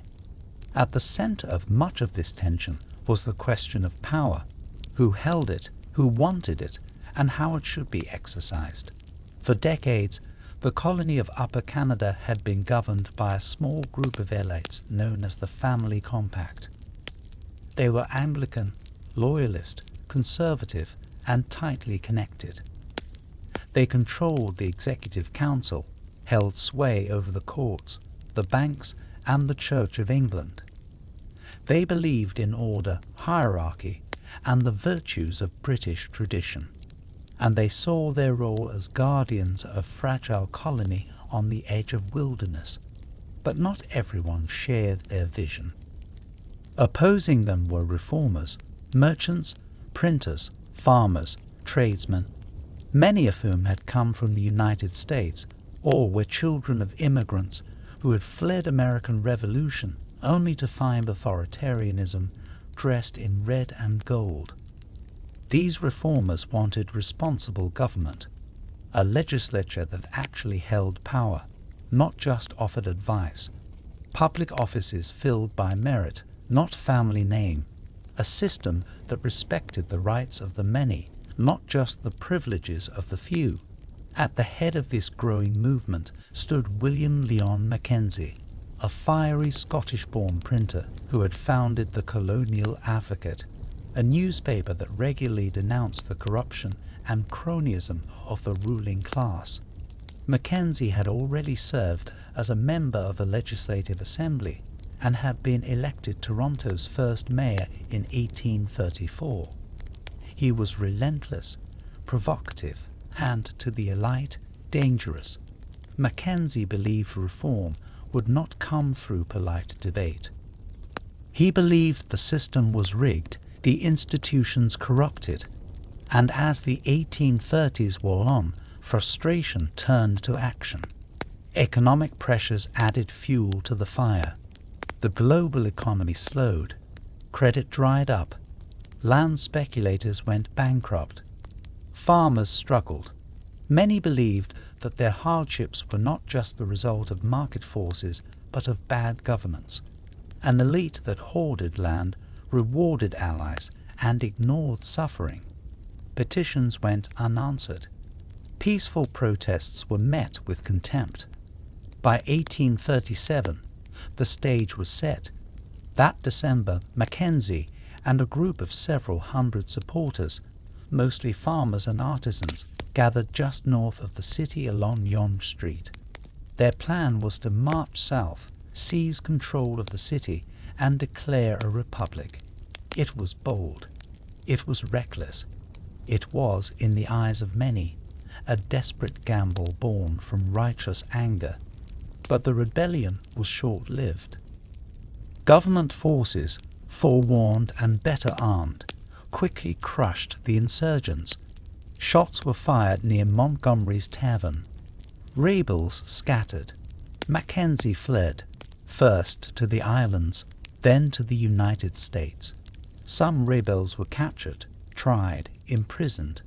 A few were hanged. The uprising had failed. Toronto remained under colonial rule. But though the rebellion was crushed, its spirit endured. It exposed deep fractures in colonial society. It demonstrated that the desire for reform was not a fringe idea, but a widespread demand. And it set in motion changes that, though slow, would reshape the colony. In the wake of the rebellion, British officials were forced to re-examine their policies. In 1838, Lord Durham was sent to investigate the causes of unrest in both Upper and Lower Canada. His report, published in 1839, was scathing. He called for the unification of the two colonies and the introduction of responsible government. While he misunderstood many aspects of Indigenous and French-Canadian culture, his political recommendations became foundational. In 1841, Upper and Lower Canada were merged into the province of Canada. Toronto remained a key centre, now the capital of Canada West. The new political structure included an elected assembly and an executive responsible to it, at least in theory. It was a step forward, and for many reformers, it was vindication. Throughout the 1840s, Toronto evolved. The scars of rebellion faded, though the memory remained sharp. Mackenzie returned from exile in 1849, was elected again to the legislature, and lived out his final years still writing, still arguing. The city that had once banished him now debated him openly. Economically, the 1840s brought gradual recovery. Railways were proposed. Infrastructure improved. The harbour was dredged. The first telegraph line arrived. Immigration surged. Irish famine refugees in particular arrived in large numbers. By 1850, Toronto's population had more than doubled. The city was now over 30,000 strong. But with growth came new pressures. The arrival of thousands of impoverished immigrants strained public health. Typhus outbreaks were common. Sanitation was poor. Housing was overcrowded. The city struggled to provide clean water, medical care, and basic services. The charitable institutions, many led by churches, did what they could. But the need far outpaced the resources. Still, the city pressed on. Schools were built. Roads were paved with wooden planks. Gas lamps lit the streets. Newspapers flourished. Cultural life expanded. Lectures, concerts, churches, and cafes. A city that had once been a muddy frontier post was now a growing urban centre. alive with argument, invention, and restless ambition. Yet through all the change, certain things remained unseen. The Mississaugas, whose land had nourished every foundation, were now largely removed from public life. Their presence had not disappeared, but had been pushed to the margins, physically, politically, spiritually. The treaties were still remembered by their descendants, but forgotten by city officials. The rivers still whispered their names. The trees still grew from old footprints, but the city now grew over them. The 1830s and 1840s were not just the years of rebellion and reform. They were the years in which the ground shifted. The old order was challenged. The new one, still imperfect, was born. And Toronto, no longer York, stood at the edge of something vast. It was not yet the city it would become, but it was no longer the settlement it had been. It was a city in motion, a city learning to govern itself, a city haunted by what had come before, and drawn forward by what it might become. And as the bells rang from new church steeples, as hammers echoed from building sites, as arguments filled the council chambers, the land itself listened, quiet, patient, remembering. It always remembered.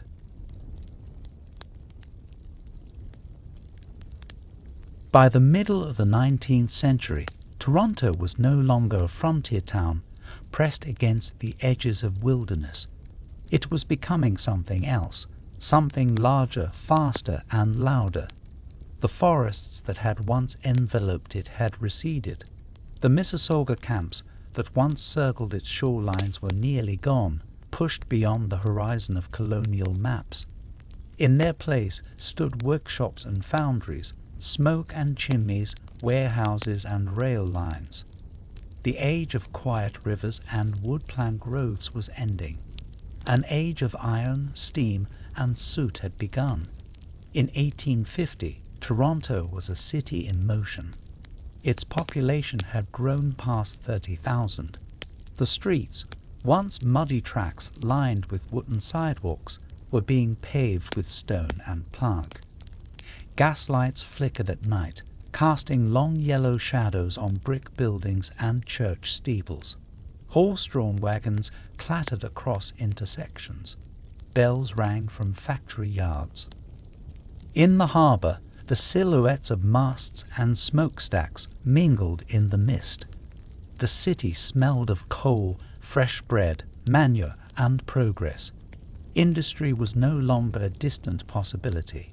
It was becoming the heartbeat of Toronto.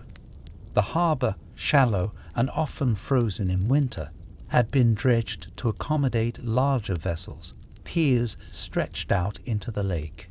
Grain elevators loomed beside shipping docks. The waterfront was no longer a place of rest and gathering. It was a site of movement, commerce, and conversion. Wheat from the hinterlands came by cart and barge, stored in silos, then shipped across the Great Lakes and beyond. Timber floated in booms beside the wharves, awaiting saws and markets. But it was the railway that truly transformed the city. The arrival of the Ontario, Simcoe and Huron Railway in 1853 marked a turning point. Its lines extended from the harbour northward toward Barrie, connecting the city to the interior. The tracks brought lumber, grain, and livestock to the heart of the city, and they carried out manufactured goods, textiles, iron tools, barrels of beer, planks of pine. The sound of steam engines became a daily rhythm. The whistle of locomotives echoed across rooftops. Sparks lit the dusk sky. It was said you could hear the city breathing in coal and exhaling smoke. New lines followed, the Grand Trunk, the Great Western. By the late 1850s, Toronto was a railway hub. Junctions and depots sprang up around the core.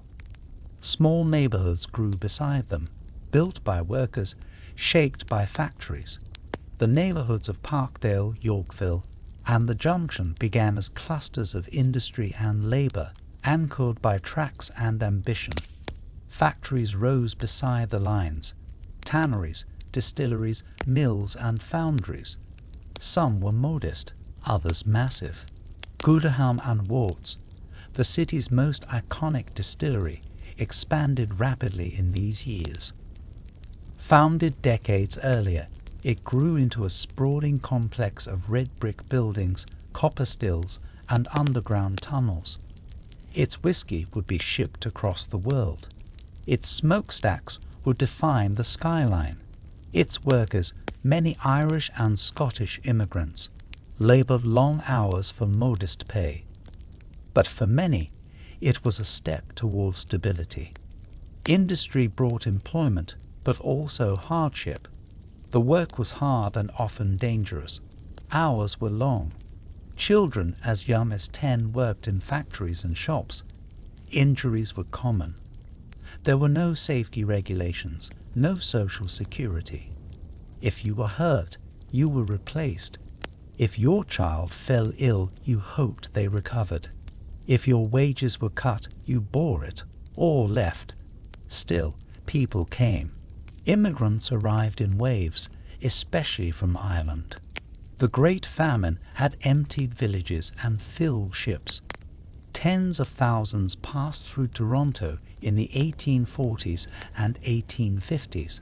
Some stayed only briefly before moving west. Others settled permanently, forming tight-knit communities in Cabbagetown, Corktown, and along the Don River. They brought with them stories, language, and faith. Churches rose, Catholic and Protestant. Schools followed. So did tension. The city was not always welcoming. Anti-Irish sentiment was common. No Irish need apply signs hung in shop windows. Protestant Orange lodges paraded through the streets with banners and drums, asserting dominance in a city that was becoming more diverse than its leaders preferred. Fistfights broke out on election days. Riots erupted on religious holidays. The police, still closely tied to British loyalist institutions, often sided with the established elite. But amid the conflict, community also grew. Toronto's cultural life began to blossom. Newspapers flourished, some partisan, some literary, some radical. The Globe, founded by George Brown, promoted liberal reform and Confederation. The Mail represented conservative views. Smaller papers published in Gaelic, Italian, and German. Each gave voice to a city that was learning to listen to itself. Theatres opened. Music halls hosted concerts and recitals. Public lectures drew crowds eager for knowledge and debate. Mechanics institutes offered classes for working men. Art societies held exhibitions. There was a hunger not just for work, but for meaning, for identity. Public institutions expanded to meet the city's needs. In 1856, the University of Toronto, already a presence, grew in stature and scope. Schools multiplied, though access varied by class and gender. Hospitals were overwhelmed but persistent. Charitable organizations, many led by women, cared for orphans, the sick, the poor. And through all this, the city continued to build. Streets were widened. Bridges were erected. The Don River was reshaped, channeled to reduce flooding, though the results were imperfect. Sewers were dug, gas lines laid. Streetcars, first drawn by horses, began to clatter through the downtown core. The face of the city was changing, and beneath the stone and brick old stories remained. The Mississaugas, now largely removed to reserves beyond the urban core, were rarely mentioned in newspapers or speeches. Their absence was treated as natural, progress as quiet erasure.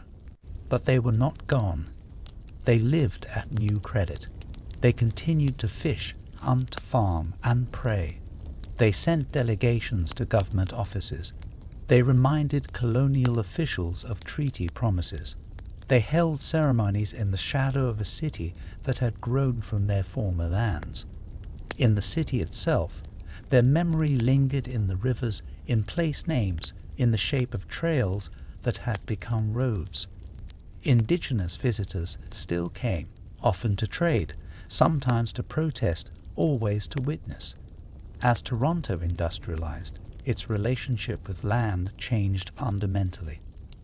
What had once been viewed as sacred was now a resource to be extracted, reshaped, paved. The Don and Humber rivers were now managed systems, diverted, channeled, and bordered by factories.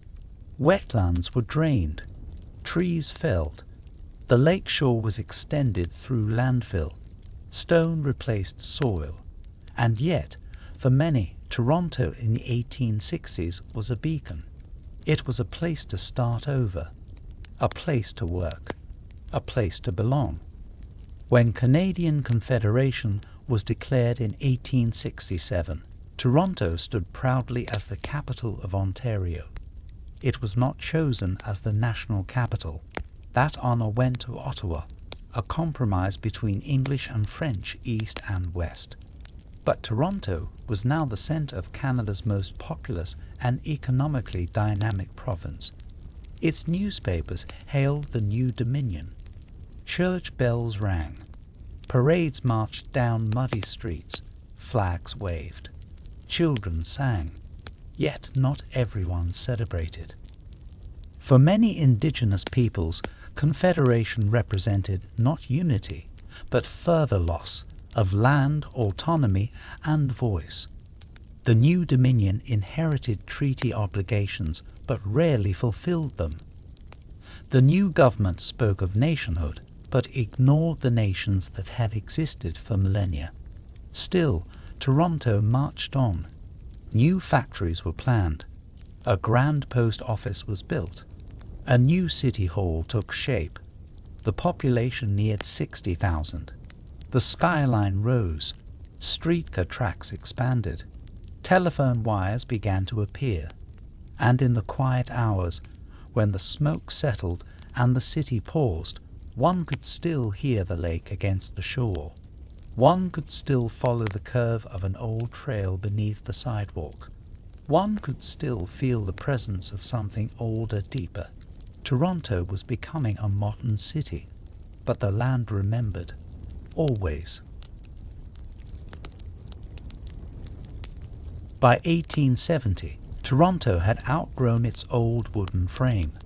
The soft-edged frontier settlement of the early century had become hardened, squared, and smoky. Brick had replaced timber. Industry had replaced meadow. Railways etched black lines through the city's backyards.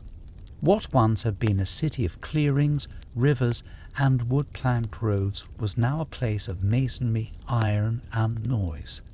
And though the skies were often grey with coal smoke, and the streets choked with mud and manure, there was no turning back.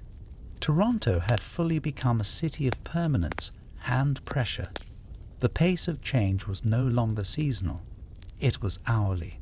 Factories operated day and night. Ships entered the harbour in steady rhythm. Trains arrived by the dozens. The city's grid tightened, expanded, and thickened. From the hum of foundries in the junction to the clamour of carriages on King Street, Toronto buzzed with the energy of the late Victorian age. It was not always graceful. It was not always fair, but it was relentless. The city's population passed 80,000 before the end of the decade and would nearly double again by 1890. Streets that had once ended at muddy fields now stretch into new subdivisions. Developers parceled farmland into blocks and boulevards. New neighbourhoods, Riverdale, Seton Village, Rosedale, were laid out with ambition, mapped in anticipation of streetcar lines and middle-class families. Toronto, once pressed between lake and forest, now spilled outward in all directions. and everywhere there was brick. The great fires of earlier decades had taught hard lessons. Wood burns.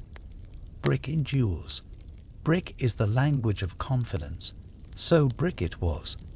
Brick row houses, bricked churches, brick factories, brick schools, even fire halls built in brick to protect from the very thing they fought.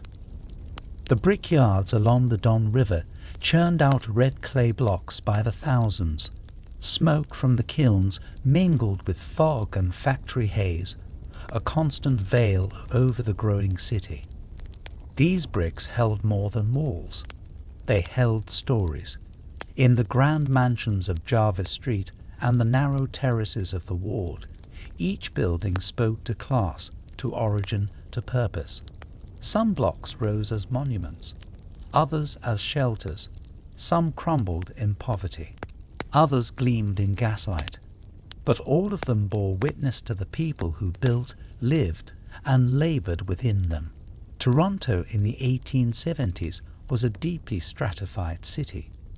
The rich lived in elegance, broad avenues, horse-drawn carriages, servants in uniform. They dined on imported cheeses, attended the opera, and sent their children to private academies. Their homes were illuminated by gas chandeliers, their parlours adorned with imported furniture and delicate china. Just blocks away, working-class families lived in overcrowded rooms with leaky roofs and coal stoves. Children shared beds. Washing was done in basins. Streets turned to muck in the rain and dust in the heat. Yet these were the hands that built the city, the men in overalls, the women in aprons, the children delivering papers and hauling water. Many were immigrants, Italians, Jews, Chinese, Irish, Scots. Some had fled persecution. Others had come chasing a dream. They brought with them languages, songs, foods, and gods. Synagogues rose beside cathedrals, temples beside taverns, and in neighborhoods like the ward, one could walk a single block and hear half a dozen tongues. This diversity enriched the city even as it challenged it. Tensions flared over jobs, over religion, over space. Yet in kitchens, workshops, and schoolrooms, children learned English. They learned the shape of the city, and they began to shape it in return. Streetcars became electric by the late 1880s. Steel rails were embedded into cobbled roads, pulled by cables and later powered by current. They connected the city's core to its growing suburbs. Real estate boomed. Entire neighborhoods sprang up around transit lines. Commuting became possible, and with it, the city's boundaries blurred. But boundaries persisted in other ways. Social boundaries were firm. Class determined where one lived, how one dressed, where one worshipped. A banker on Bull Street and a tailor on Spadina might pass each other on the sidewalk, but their lives would rarely cross. Boundaries of class hardened into boundaries of culture and race. Women faced boundaries too, legal, social, economic. Most could not vote. Few could own property independently. Many worked, but their wages were a fraction of men's. The Women's Christian Temperance Union formed during this time, advocating not only for prohibition but for suffrage, education, and social reform. Their meetings, though often framed around morality, became places of political awakening. Education expanded. New schools were built. Curriculum standardized. The Toronto Public School Board oversaw growing enrollments. But inequality lingered. Wealthier neighborhoods had better facilities. Children in poor districts often worked instead of attending class. Still, literacy rose. A generation of readers was born. Newspapers, novels, and public lectures filled evenings once ruled by lantern and firelight. Libraries emerged. Carnegie-funded and community-led. The mechanics institutes gave way to public branches. Knowledge was no longer the domain of the elite. It was slowly becoming civic. The city's skyline began to rise, not with skyscrapers, but with pride. The tower of Old City Hall, under construction in the 1880s, would one day cast a long shadow over Queen Street. Churches competed in spire height, banks in columns. Architecture became statement. Gothic Revival, Romanesque, Second Empire. Each stone, each arch, an assertion of permanence. But the land remembered. Even as sewer pipes tunneled beneath old riverbeds, even as sidewalks cut across ancient trails, the land whispered. The Mississaugas, now removed to the Credit River and beyond, were still present, in ceremony, in advocacy, in survival. Delegations came to the city to speak of land and treaty. They were often ignored, but not always. Occasionally, a city official would acknowledge them, briefly, awkwardly, before returning to budgets and bylaws. Yet the rivers still bore their names. The hills still followed old patterns. The land beneath the grid was never truly tamed. The Toronto Islands, shaped by storm and current, became a place of retreat. Ferries carried day trippers across the bay. Bathhouses, boardwalks, and hotels sprang up. The city turned toward leisure. Parks were created. Queen's Park, named for Victoria, became a site of speech and celebration. Green spaces were not just remnants of the natural world.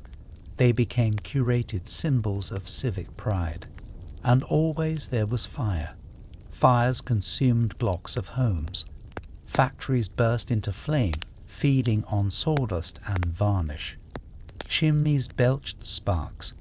Candlelight toppled. Fire halls responded with bells and buckets, then with steam engines and brass nozzles.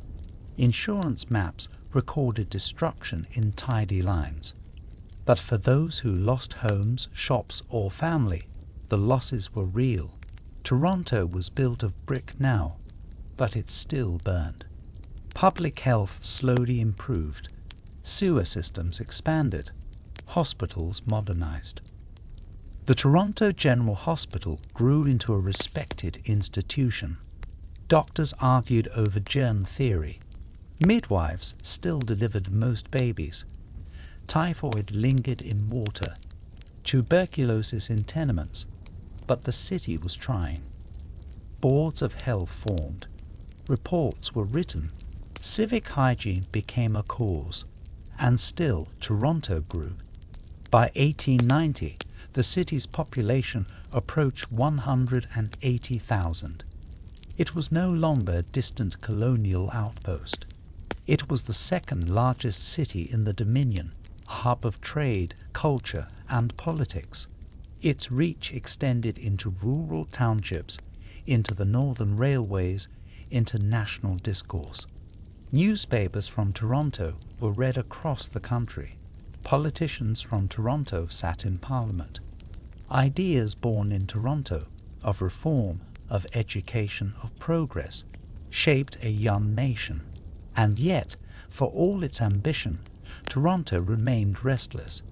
Its boundaries, literal and figurative, were always under negotiation, between rich and poor, between settler and indigenous, between man and woman, between past and future.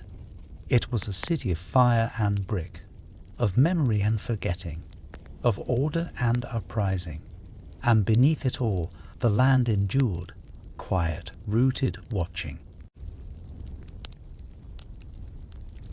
By the final decade of the 19th century, Toronto had stepped firmly into the modern age, though not without carrying the marks of its layered past. The gaslit city of horses and hand tools had begun to crackle with the low hum of electricity. Wires stretched across rooftops. Telegraph poles multiplied. Electric lights flickered on corners where oil lanterns once burned. Streetcars clanged along steel tracks. It was not just a change in pace, it was a shift in spirit. Toronto was transforming itself from a Victorian industrial town into an early modern city, brimming with ambition, anxiety, and movement. In 1890, the skyline was modest but rising. Church spires still ruled the view, Gothic fingers pointing to the sky, but other structures were catching up. The tower of the new City Hall, under construction for over a decade, loomed above Queen Anne Bay. Made of sandstone and ambition, it would dominate the city's centre by the time it was completed in 1899. Its clocks told the passing hours of a city now ruled by minutes. Beneath its gaze, the streets of Toronto bustled with energy. The population had surged past 180,000. Immigrants arrived daily at Union Station. Italians from the south, Jews fleeing pogroms in Eastern Europe, Chinese laborers, black families from the United States and the Caribbean. Each arrival altered the city's composition, adding texture to its culture, even as tensions grew between the city's Anglo-Protestant establishment and the new voices in its crowded streets. Streetcars ran on electric current now, powered by hydroelectric energy drawn from Niagara Falls, a marvel of modern engineering and proof many believed of Canada's greatness. In 1906, Toronto became one of the first cities in the world to use publicly owned hydroelectricity, a vision championed by Adam Beck and the newly formed Hydroelectric Power Commission of Ontario. Electricity was no longer a luxury. It was a symbol of progress, of control, of light against shadow. Street lamps were installed block by block. The nights grew brighter. Families gathered around radios and electric heaters. Telephones connected homes to shops, fire halls to factories. News moved faster than ever. Telegraph lines carried headlines before the ink on the morning paper dried. Industrialization continued its steady march. The factories that had emerged in the previous decades had grown into institutions. The distillery district, the brickworks, the Massey Harris Company, all expanded operations. Manufacturing was the city's heartbeat, and smoke its breath. Trains rumbled in and out of the city's freight yards. Docks along the waterfront loaded and unloaded goods from the Great Lakes and beyond. The harbour was reshaped again. Landfill expanded the waterfront. Wharves stretched further. The Don River was straightened and walled in, its wetlands drained, its meanders erased. The lake was no longer something to commune with, but something to conquer, tamed, bordered, and lined with industry. Housing spread in every direction.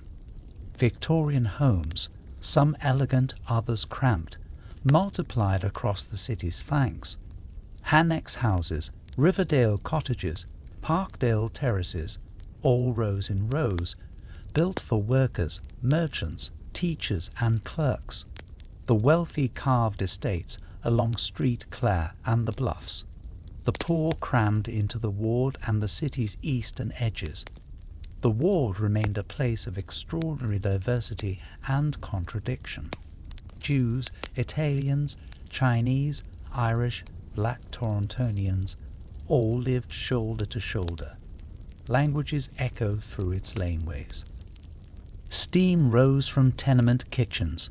Tailors, cobblers, shopkeepers and porters lived in proximity, separated only by heritage and hardship. Health inspectors called it a slum. Reformers called it an opportunity. Residents called it home. Social reform gained momentum during these years. Women organized reading circles, temperance societies, and suffrage clubs. The Women's College Hospital, run by and for women, offered health care to the city's most vulnerable. Settlement houses provided language classes, childcare and vocational training. Activists fought for labor laws, tenant rights and clean water. Yet change came slowly. Child labor was still common. The work week was long. Wages were low. Diseases like tuberculosis and diphtheria stalked crowded neighborhoods. Indoor plumbing was far from universal. Waste management was primitive. The city stank of horses, smoke, and ambition. And it grew. Education was formalized. Schools multiplied. Compulsory attendance laws were passed. Libraries expanded. Carnegie-funded branches opened across the city. University of Toronto continued to rise in stature, now home to researchers, scholars, and scientists contributing to global knowledge. Culture blossomed. Music halls hosted operas. Theatres brought Shakespeare and vaudeville to the same stage. Art galleries opened, drawing patrons in top hats and schoolchildren in rows. Politics reflected the city's contradictions. The conservative establishment maintained power, but reformers chipped away. City council debated transit, sanitation, and housing. Strikes erupted. Protests were held. Civic identity became contested ground. Was Toronto a British outpost or a Canadian metropolis? A city of order or of opportunity? A moral beacon or a place of raw ambition? The answer always was both. And behind the wires and towers, the city was still carried by unseen foundations. The Mississaugas, now displaced far from their ancestral shoreline, still held memory. Their stories were not printed in the Globe or posted on utility poles, but they were told in homes, in ceremonies, in walks along riverbanks that no longer followed their natural course. Treaties remained largely unfulfilled. Consultation was rare, but their presence endured, quiet and watching. In 1904, fire returned. The Great Fire of Toronto swept through the city's industrial core, destroying over 100 buildings. Flames lit the sky for miles. Fire crews battled the inferno for hours. The damage was staggering, but the city rebuilt, taller, stronger, in more brick and more steel. Insurance companies studied the ruins. Architects revised their plans. Regulations were rewritten. Out of the ashes rose the modern skyline. With the new century came new fears. Urban reformers worried about moral decay, juvenile delinquency, and social disorder. Immigration frightened some, inspired others. Newspapers editorialized about foreigners, even as they praised their work ethic. Police patrolled immigrant neighborhoods more aggressively. Assimilation was demanded, but seldom clearly defined. Still, Toronto persisted. The railways stretched toward the north and west. Streetcar lines ran into new districts. Department stores rose on Yonge Street. Eaton's became a name known from coast to coast. Baseball teams formed. Ice rinks multiplied. Parks filled with children. And all the while, the grid expanded. By 1911, Toronto had annexed surrounding villages, Rosedale, Deer Park, Parkdale, and more. Its population passed 375,000. City Hall's tower rose like a sentinel over a city no longer constrained by its shoreline or its colonial legacy. It had become something else entirely, a network of neighborhoods, a web of rails and wires, a place of ambition and contradiction. And still, it was not finished. By 1914, the world was on the edge of war. News of tensions in Europe filtered through telegraph lines and headlines. Young men enlisted. Flags were waved. But beneath the patriotism was uncertainty. The city stood poised on the edge of something vast and unknowable.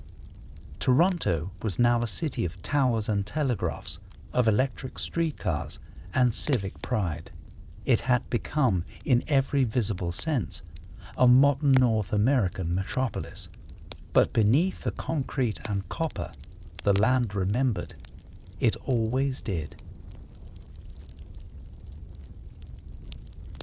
In the summer of 1914, Toronto was a city of electric streetcars, grand storefronts, and steady ambition. Its skyline, though modest by modern standards, was punctuated by church steeples, warehouse towers, and the confident silhouette of Old City Hall. It was a city humming with industry and belief in growth, in empire, in order. But just as the city seemed to settle into a pattern of steady expansion, distant thunder cracked across Europe, and everything changed. When Britain declared war on Germany in August 1914, Canada, as part of the British Empire, was automatically at war, and Toronto, loyal, fervent, and proud, responded with passion. Flags flew from balconies and shop fronts. Young men lined up at recruiting stations. Parades filled the streets. Newspapers hailed the coming adventure. Schoolboys dreamed of khaki uniforms and marching bands. But the reality, grim and enduring, would shatter the illusions of glory. Within months, Toronto became a city at war. Enlistment offices were overwhelmed. Men from all backgrounds, British immigrants, Canadians by birth, newcomers hoping to prove loyalty, signed up for the Canadian Expeditionary Force. Training camps were set up outside the city, in places like exhibition grounds and High Park. The sound of drilling, of shouted orders and marching boots became part of the city's rhythm. Factories pivoted to support the war effort. Armories bust. Uniforms were sewn. Munitions were produced in growing quantities. The economy surged. Women entered the workforce in unprecedented numbers, taking positions once denied to them in shops, offices, and assembly lines. Posters urged thrift, sacrifice, and vigilance. Liberty bonds were sold in the foyers of theaters. Patriotic concerts raised funds for overseas troops. And yet, behind the patriotic curtain, hardship crept in. Inflation drove up food prices. Rent soared. Working-class families felt the pinch first. Immigrants, especially those from enemy nations like Germany and Austria-Hungary, faced suspicion and hostility. Some were interned in camps. Others lost jobs or were watched closely. Fear and loyalty mingled uneasily. The city that had welcomed the world began to narrow its gaze. At the front, the war ground on in mud and steel. Toronto boys died at Ypres, at the Somme, at Fireme. Telegrams arrived at homes across the city. Simple, brutal notices of loss. Names appeared in newspaper columns, then on memorial plaques. Church bells tolled for sons, fathers, brothers. A city once intoxicated by the promise of victory learned the cost of ambition. By 1917, exhaustion had set in. The war dragged on. Conscription became law. The government, desperate for manpower, mandated enlistment. Protests erupted. The nation split, French and English, urban and rural, immigrant and native-born. Toronto remained broadly in favour, but tensions simmered beneath the surface. Meanwhile, at home, women pressed forward. The suffrage movement gained momentum, fueled by the indispensable role women played in the war economy.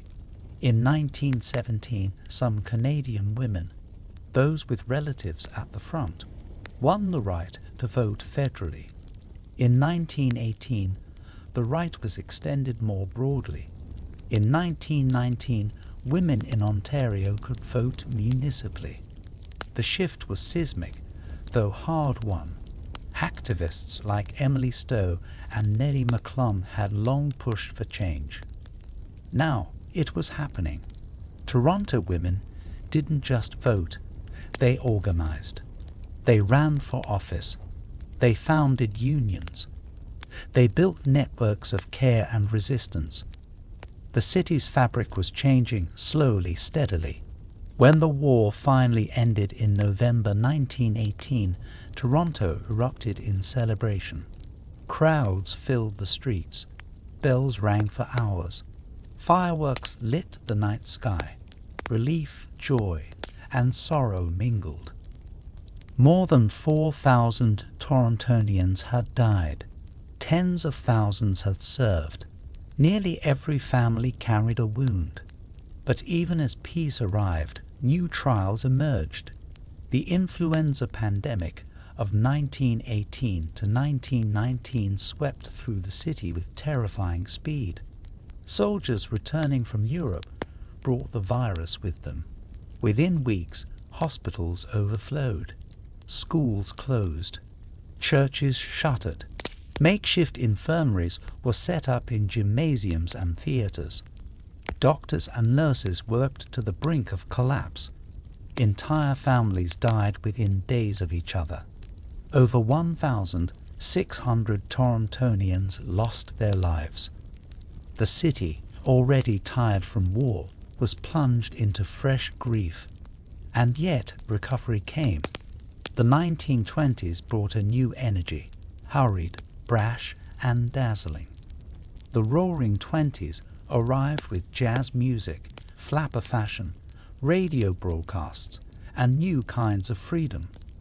Toronto, long known for its stiff British reserve, began to loosen its collar.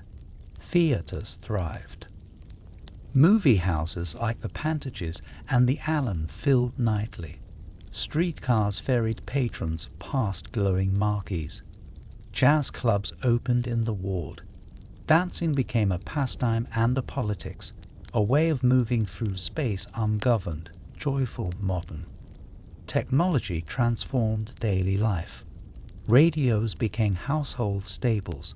Families gathered around the dial to hear news, music, and serialized dramas.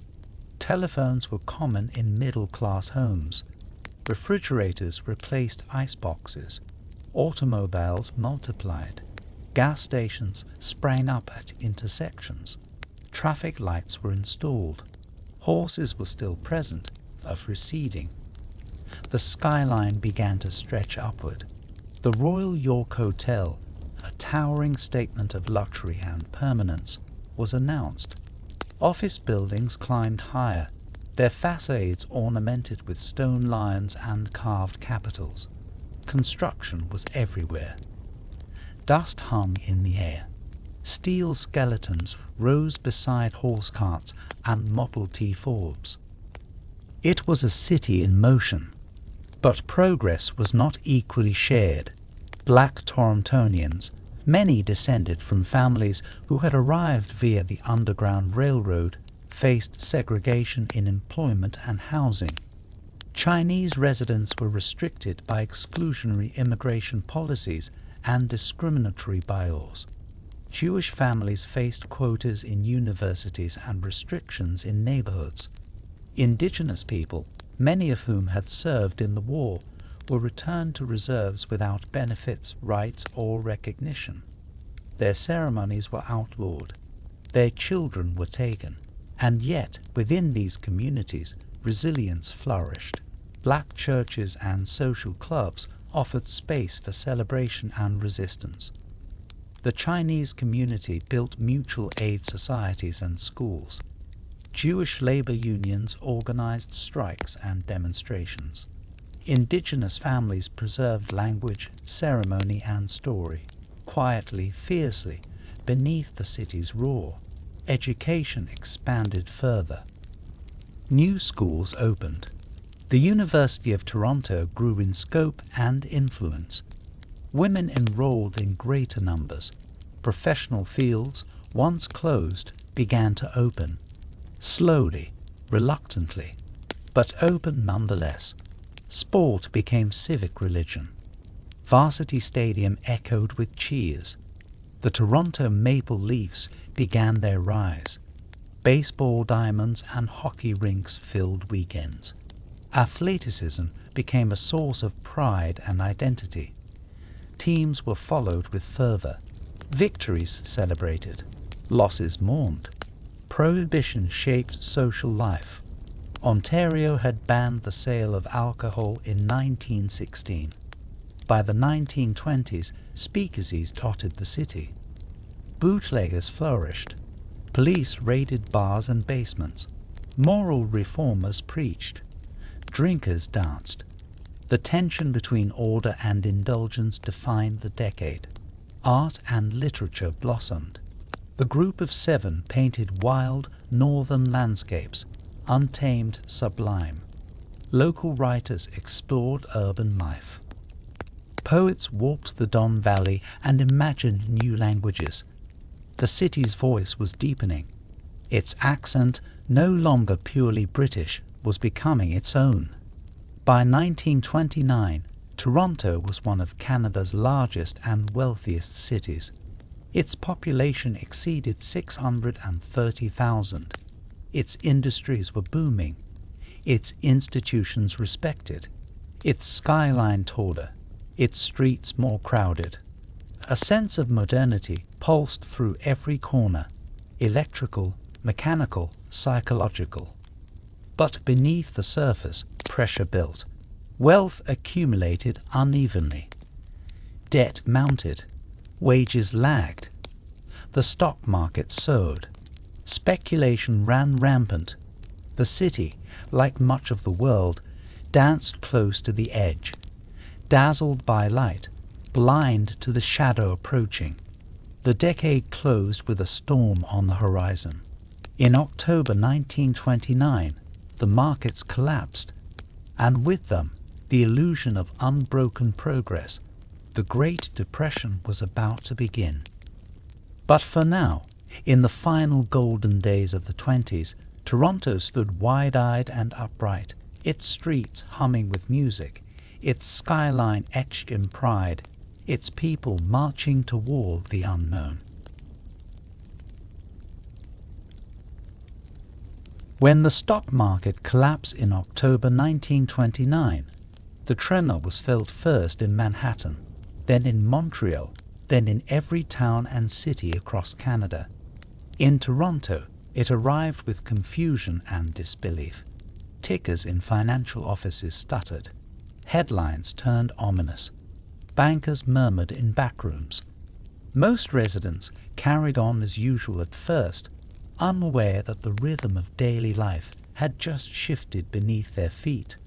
But within weeks, the reality became unavoidable. The bright lights of the 1920s were dimming. The Great Depression had begun. At the outset of 1930, Toronto remained Canada's largest city and a vital commercial hub. Its population neared 700,000, and its skyline bore the marks of the previous decade's ambition. Towering banks, new hotels, electric streetcars, and endless construction. But soon, building slowed. Projects were halted. New storefronts never opened.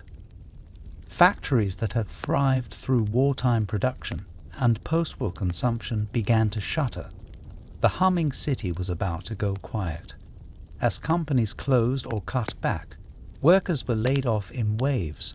First, the unskilled and recent hires. Then clerks, machinists, carpenters, seamstresses. By 1933, nearly 1 in 3 workers in Toronto was unemployed.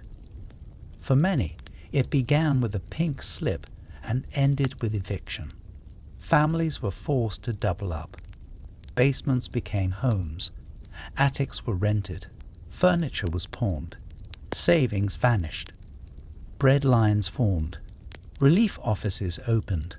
Men, once proud and independent, lined up in long coats and wool caps for food and shelter. Soup kitchens appeared in church basements, community halls, even some restaurants. Charities strained under demand. The city government, already cautious in its spending, struggled to cope with the rising need. Children bore the weight of their parents' worry. Many dropped out of school to help at home. Others carried shame silently, attending classes in worn shoes and thin jackets. Teachers reported hunger, exhaustion, and anxiety among their students. Some schools began serving milk or soup. It wasn't enough. Shanty towns, known as jungles or hobo camps, appeared along the Don River, under bridges, and in hidden ravines. Men built shelters from scrap wood, cardboard, and tar paper. Fires burned in oil drums. Stories were shared around them, where to find work, who had kind shopkeepers, which police beat their routes. These communities existed on the fringes, out of sight, but never far. The banks, symbols of progress in the previous decade, became targets of anger. Protesters marched down Bay Street, demanding relief. Demonstrations turned tense. At times, police clashed with marchers. Placards carried slogans: work, not charity, and justice for the jobless. For many, the Depression was not just an economic failure, it was a moral one. And yet, amid the hardship, the city endured. Neighbors helped neighbors. Bartering became common. A pair of shoes repaired in exchange for a haircut. A sack of coal for childcare. Churches extended their missions. Unions, battered but persistent, continued to organize. They held meetings in community halls, distributed leaflets, and pushed for protections. Some workers gained better hours or job security, many others didn't. Women, often invisible in the official statistics, played essential roles. They managed strained households, cared for the ill, and in many cases became primary earners through sewing, cleaning, or boarding tenants. Social reformers like Adelaide Hoodless and June Colwood campaigned for mothers' allowances and housing reform. Women's organizations delivered food, clothing, and advocacy. The female voice in civic life grew louder. Artists captured the era's mood. Painters depicted bleak cityscapes and stark interiors. Writers chronicled the struggles of the working class. Theatre became a place not only of escape, but of reflection. The arts, though underfunded, endured as a mirror to hardship and as a balm. The federal government, slow to act at first, eventually introduced relief programs. The dole, as it was known, provided minimal support, barely enough to survive. Many men resented it. To receive assistance, families had to prove need repeatedly, sometimes humiliatingly. Investigators visited homes, assessed belongings, and determined eligibility. Privacy vanished. Public works projects began to appear. Men were hired to build roads, clear snow, dig ditches. Pay was low. Conditions were harsh, but for many it was the only chance to work. These projects left physical marks. Some of Toronto's roads, bridges, and parks bear the labor of Depression-era hands. Amid all this, the city also looked forward. In 1931, the Maple Leaf Gardens opened, an ambitious project launched during the depths of despair. It was a beacon of confidence, built in 6 months and opened with fanfare. Hockey games filled the stands. For a few hours, fans escaped the cold and worry, cheering their team, sharing warmth in the face of uncertainty. In 1934, Toronto celebrated its centennial as a city. The mood was cautious. There were parades and speeches, yes, but also reflection. 100 years of growth, of triumph and failure, of expansion and exclusion. A century marked by steam, steel, and smoke, but also resilience. That same year, Mitch Hepburn became Premier of Ontario, representing a new wave of liberal populism. His policies promised jobs and reform, but struggled against the global tide of economic hardship. Federally, the pressure mounted for bolder action. By the mid-1930s, new ideas were emerging. Social credit, the Cooperative Commonwealth Federation, CTF, and other political movements began to challenge the status quo. In Toronto, figures like Agnes Mathail, Canada's first female Member of Parliament, continued to champion the cause of workers, women, and the poor. Technology crept in, even during downturn. Radios continued to spread. People tuned in to hear news from Europe, of Hitler's rise, of shifting alliances, of war clouds gathering once more. In kitchens and barbershops, the talk turned dark. Another war. It seemed impossible. Yet many felt it coming. In the working-class neighbourhoods of Toronto, Cabbagetown, the Junction, Kensington, families hoped, feared, and persevered. Gardens were planted, jars were filled. Clothes were mended again. Children played in alleyways. Streetcars rattled by. Life went on, if thinner, and always the landscape remained. The Don River still curved through the city, though its banks bore more scars. The lake still lapped at the shore, now lined with industry and rail. The trees in High Park still turned gold each autumn. In these, a kind of continuity persisted. The Mississaugas, long since displaced, continued their quiet advocacy. Few city residents knew of the treaties still unresolved. Fewer still questioned the land they lived on, but delegations were made, letters sent, petitions filed. The city had grown across their ancestral ground, and they had not forgotten. By 1939, the signs of recovery were visible. Employment began to rise. Factories reopened. People returned to work.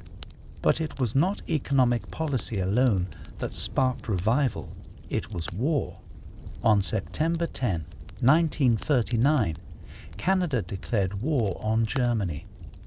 This time, the declaration was made by the Canadian Parliament, not by Britain. It was a mark of independence, but the consequences were just as global. Toronto braced once more. The decade that had begun with collapse ended with resolve. A new war loomed. A new chapter waited, and the people of Toronto, shaped by hardship, forged by endurance, stood ready. They had survived the worst, and they remembered.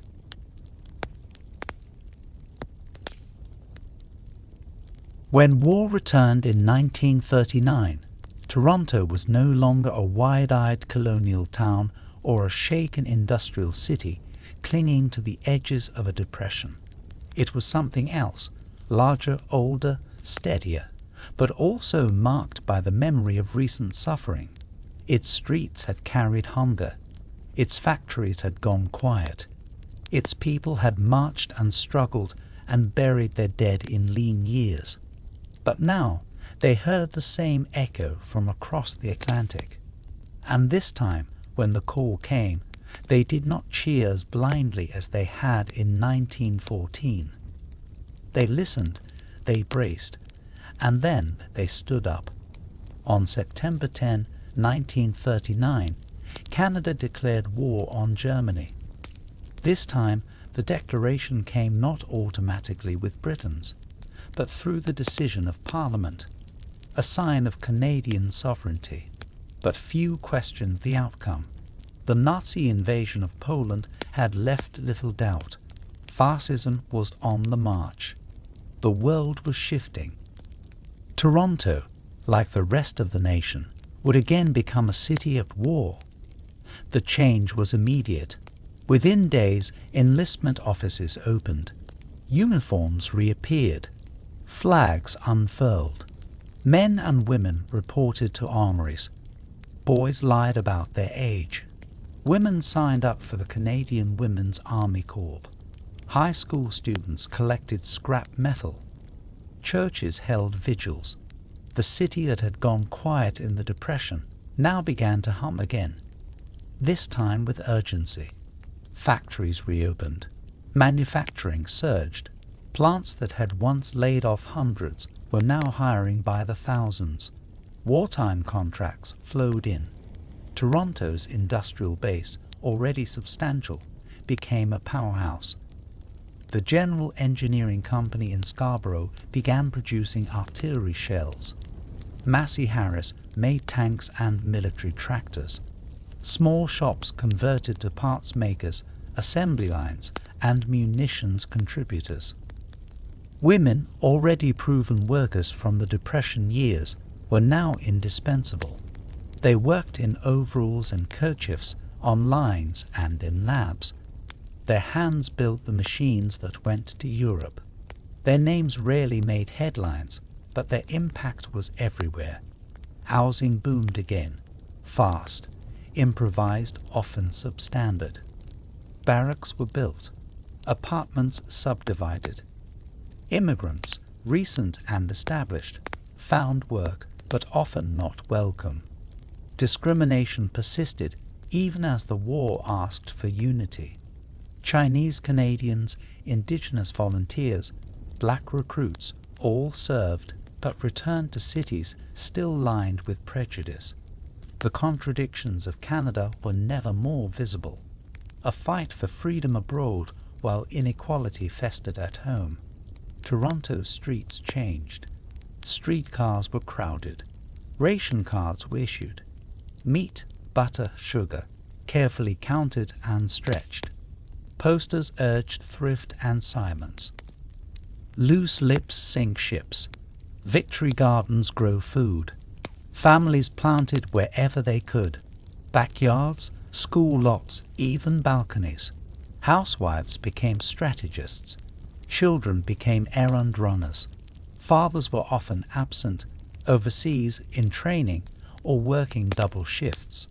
Casualties came quickly. Names were printed in long, narrow columns in the back pages of the Toronto Star and the Globe and Mail. Killed in action. Missing, presumed dead. Wounded. A telegram was still the most feared sound on the street. A knock, a uniformed figure, a sealed envelope. The memory of the Great War had not faded. Now it was joined by new sorrow. But the city kept going. It had to. Every train that left Union Station carried soldiers, supplies, or both. Every docked ship loaded food, materials, munitions. Canada, and Toronto in particular, had become the arsenal of the Allies. And every block, every building bore the strain and the pride of that responsibility. Culture shifted. Hollywood war films filled the Royal and the Pantages. Radio was constant. News bulletins, speeches, music, and propaganda.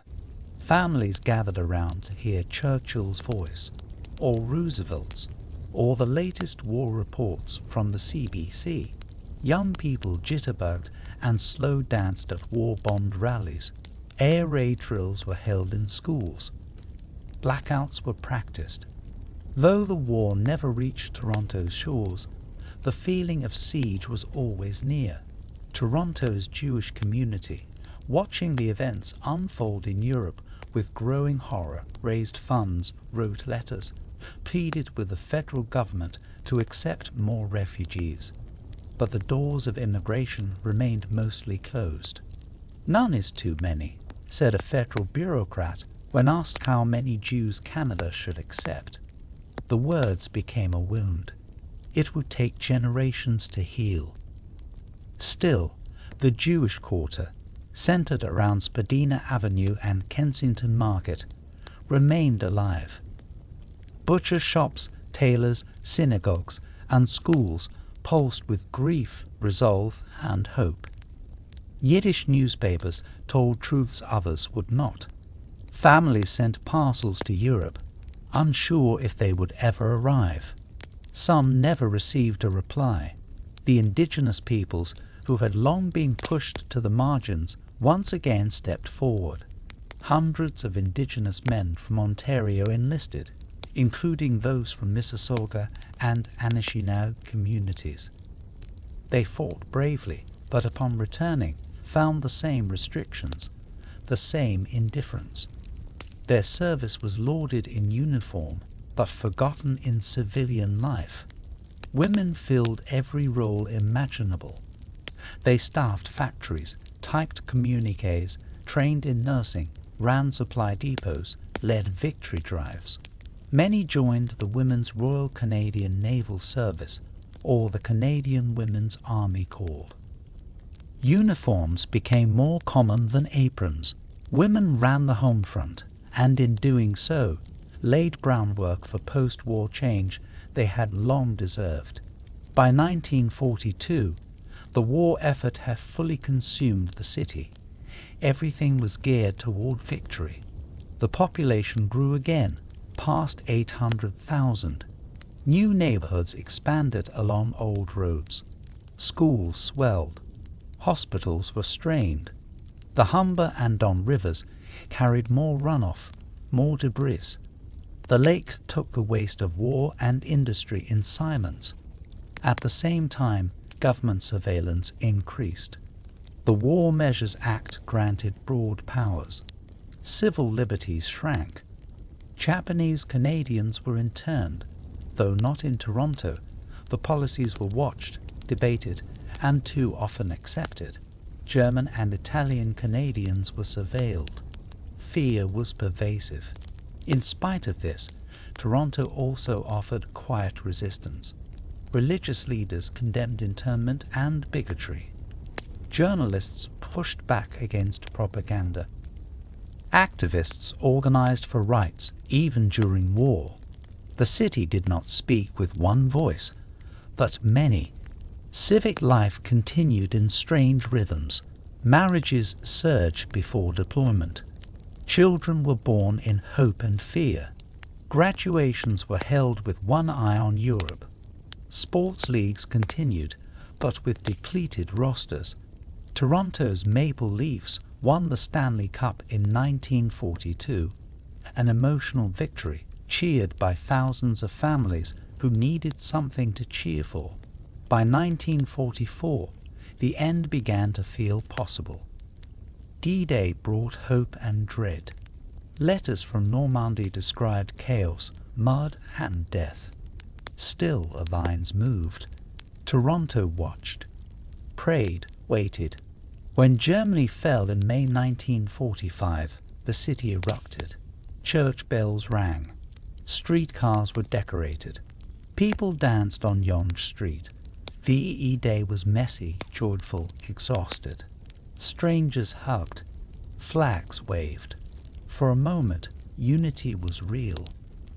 In August, after the bombs fell on Hiroshima and Nagasaki, and Japan surrendered, the war was finally fully over. The relief was enormous, but so was the reckoning. The world had changed. The horrors of the Holocaust emerged in detail. Survivors came to Toronto, quiet, haunted, hopeful. The atomic age had dawned. The city, like the world, stood on a threshold. Over 1 million Canadians had served. More than 40,000 had died. Toronto's contribution had been immense, in bodies, in material, in spirit. But now the question was, what next? The soldiers came home to a city both familiar and strange. Rationing was lifted. Jobs were promised. Schools readied for veterans. The city buzzed with plans. Housing was short. Dreams were big.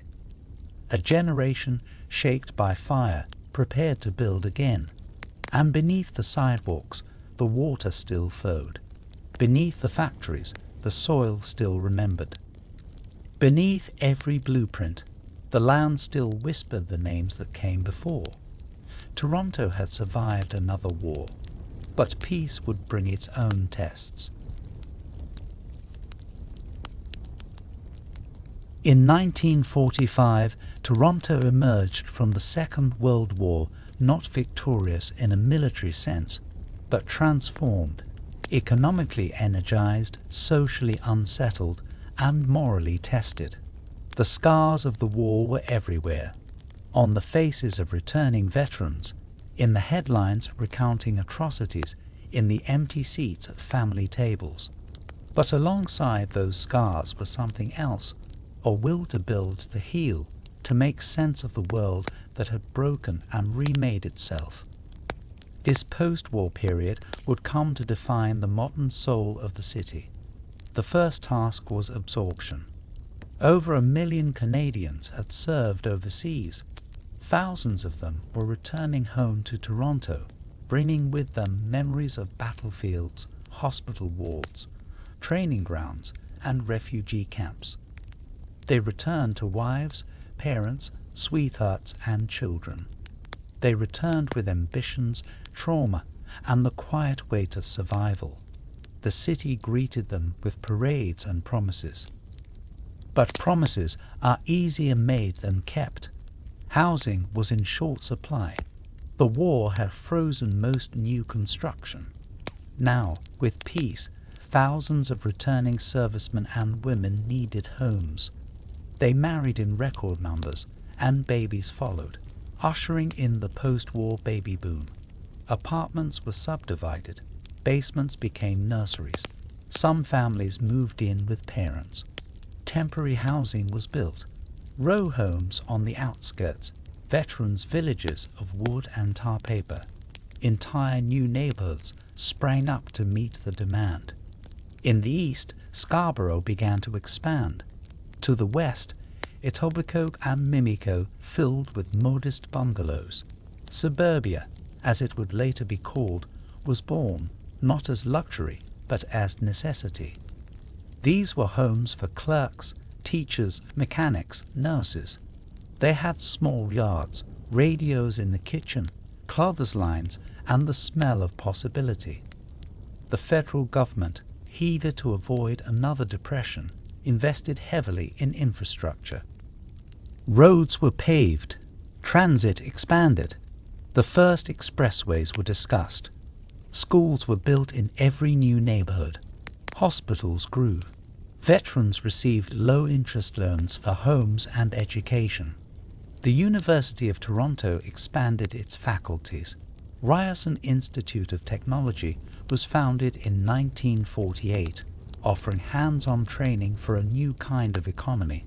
Toronto's population passed 900,000 by the late 1940s. It was now the country's largest city, not just in size, but in influence. Its factories produced everything from furniture to locomotives. Its banks managed billions. Its media shaped national conversation. Its universities educated future leaders. But with growth came complexity. Immigration surged again, as Canada opened its doors to displaced persons from war-torn Europe. Ukrainians, Poles, Italians, Hungarians, Baltic peoples, each arrived with little, seeking everything. Many had lived through camps and chaos. Toronto became a mosaic of exile and aspiration. In the Ward, in Kensington, in the East End, languages multiplied. Churches of all denominations appeared, Orthodox, Catholic, Protestant. Community centers and cultural halls became spaces of memory and adaptation. Not everyone welcomed the changes. Nativist sentiment still lingered. Housing covenants excluded some groups. Job postings quietly preferred British stock. Anti-Semitism, though diminished, had not vanished. Anti-black and anti-Asian discrimination remained embedded in hiring and housing practices, but communities persisted. They carved out spaces, restaurants, barber shops, tailor shops, churches, where their culture could breathe. The Jewish community, still reckoning with the full horror of the Holocaust, redoubled efforts to bring survivors to Canada. Many found homes in Toronto, some in Spadina, some in Forest Hill, some in fledgling suburbs. Their presence deepened the city's conscience. Stories were told in kitchens and synagogues. Numbers tattooed on arms became silent sermons on resilience. Chinese Canadians, long restricted by exclusion acts, saw new opportunity as laws slowly changed. The repeal of the Chinese Exclusion Act in 1947 allowed for family reunification. Chinatown, once small and shadowed, began to grow again, first near Elizabeth Street, then moving west. Black Torontonians, with roots in the Underground Railroad, continued to build churches, clubs, and businesses. New migrants arrived from the Caribbean, often facing barriers in employment and housing, but adding their own layers of culture and rhythm to the growing city. In time, neighborhoods like Little Jamaica would form, shaped by music, food, and community. Through it all, Toronto's physical landscape changed. Construction cranes dotted the skyline. The CN Tower did not yet exist, but the seeds of a vertical city were being planted. Office towers replaced warehouses. Parking lots spread where streetcars once ruled. Yonge Street, along the city's spine, became a commercial artery, lined with record stores, diners, hardware shops, cinemas. The TTC expanded, absorbing private lines and extending service to the new suburbs, and then came the subway. In 1949, construction began on Canada's first subway line. The Yonge line would run from Union Station North to Eglinton, a project of civic pride and modern vision. Tunnels were bored, streets disrupted, steel laid. When it opened in 1954, it carried more than just passengers. It carried the city into a new era. Clean, fast, electric. It was Toronto's leap forward. But even progress had a price. All neighborhoods were razed. Historic buildings fell. The ward, long a landing place for newcomers, was cleared for hospitals and offices. Whole communities were displaced in the name of urban renewal. Some mourned, others cheered. The city was choosing efficiency over memory. The consequences would take decades to understand. Politics evolved as well. The Progressive Conservatives dominated Ontario politics through the 1950s, with Premier Leslie Frost leading a quiet revolution in infrastructure and education. At the municipal level, Toronto was still governed by a weak mayor system, more consensus and charisma. But debates over planning, public housing, and annexation grew louder. By the late 1950s, it was clear that the city's political boundaries no longer reflected its physical or social realities. Toronto was not alone. It had become part of a vast urban region. North York, Scarborough, Etobicoke, East York, each was growing fast, with needs that overlapped and conflicted. In 1954, the solution arrived, the creation of Metropolitan Toronto. Metro, as it became known, united the core city with its suburbs under a two-tiered government. It allowed for coordinated transit, roads, water, and planning. It was a pragmatic answer to a messy problem. But it also marked the end of Toronto as a self-contained place. The city was now a system. This was the age of rearrangement. Old patterns gave way to new. The corner store gave way to the shopping plaza. The streetcar gave way to the family car. Downtown was no longer the only center. Malls, business parks, and high-rise clusters emerged around the region. Highways were planned. First the Don Valley Parkway, then the Gardiner Expressway. Suburbs were no longer satellites. They were the new frontier. Culture shifted with the times. Television entered homes in the early 1950s. Families gathered around flickering black and white screens to watch the CBC. Hockey night in Canada became ritual. So did American imports, variety shows, dramas, comedies. The line between Toronto and New York, once fast, began to blur through wire and signal. Music followed. Jazz clubs flourished. Rock and roll arrived. Teenagers found identity in rhythm and rebellion.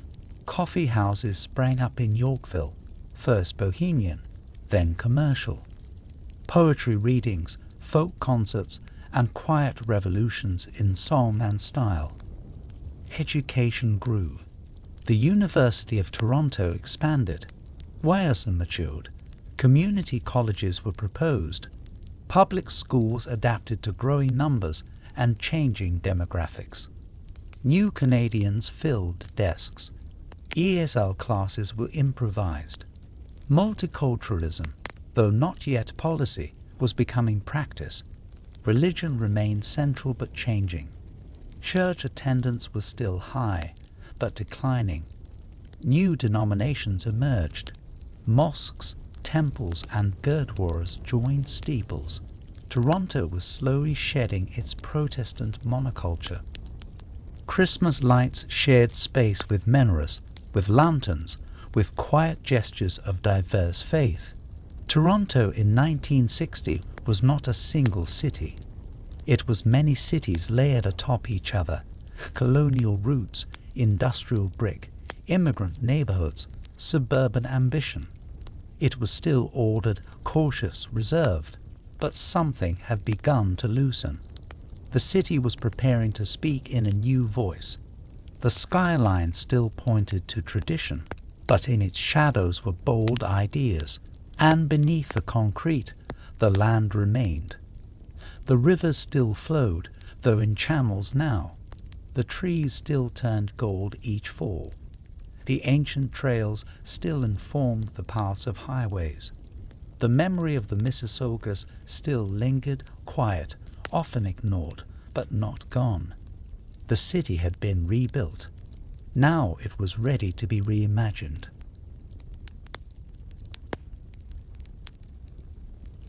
By 1960, Toronto had grown far beyond its 19th century colonial roots, far beyond its industrial skeleton and post-war boundaries. It was no longer simply a city, it was a region, a growing metropolitan expanse, a place where ideas, cultures, and contradictions met in dense, uneven layers. Towers rose, borders blurred, identity shifted. This was a time of concrete and protest, of innovation and dislocation, of policies drafted in suits and countercultures formed in song. The city had grown up, but with that growth came growing pains. The skyline of 1960s still bore the silhouette of spires and chimneys, but change was coming fast. In offices, blueprints were drawn for a vertical Toronto, glass, steel, and ambition. Architects dreamed in modernist lines. Developers acquired old lots and lobbied for height. City Hall itself would become the symbol of the new. Designed by Finnish architect Viljo Revel, the new Toronto City Hall opened in 1965.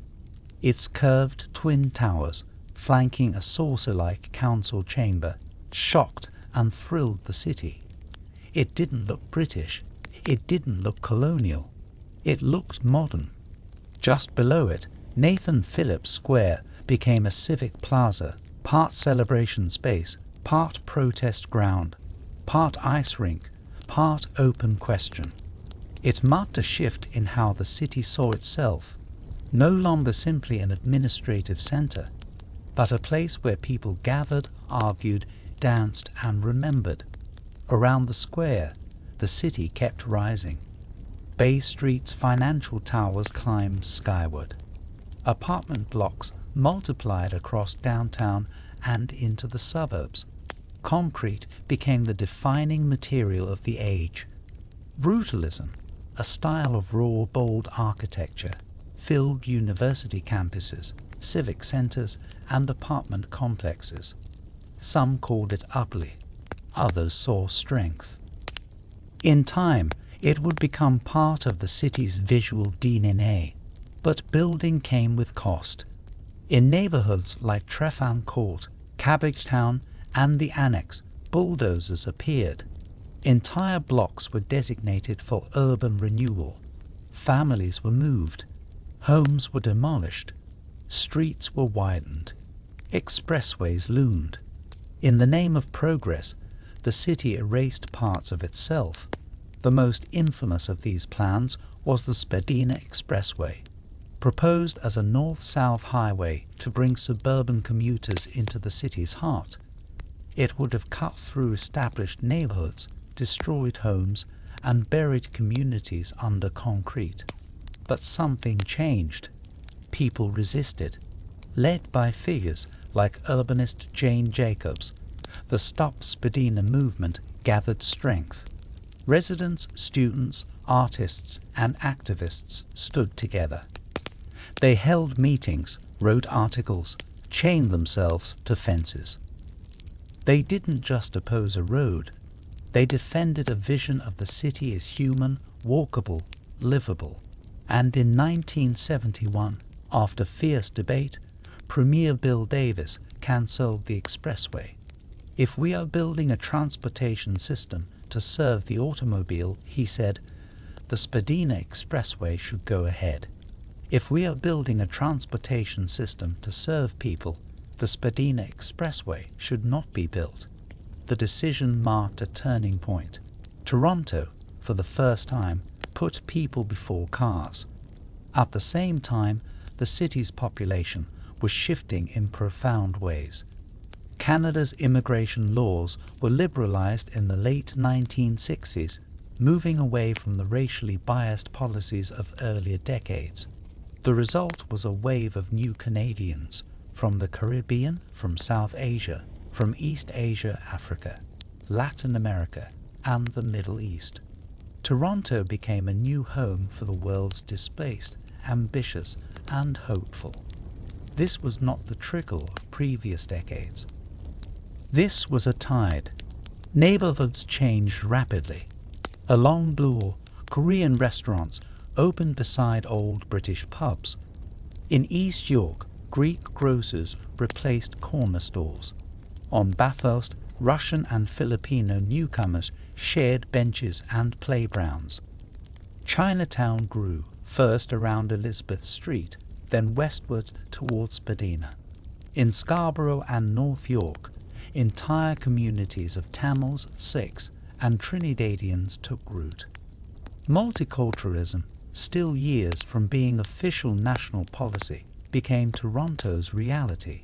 With diversity came both vitality and tension. Schools scrambled to adapt. ESL programs were created on the fly.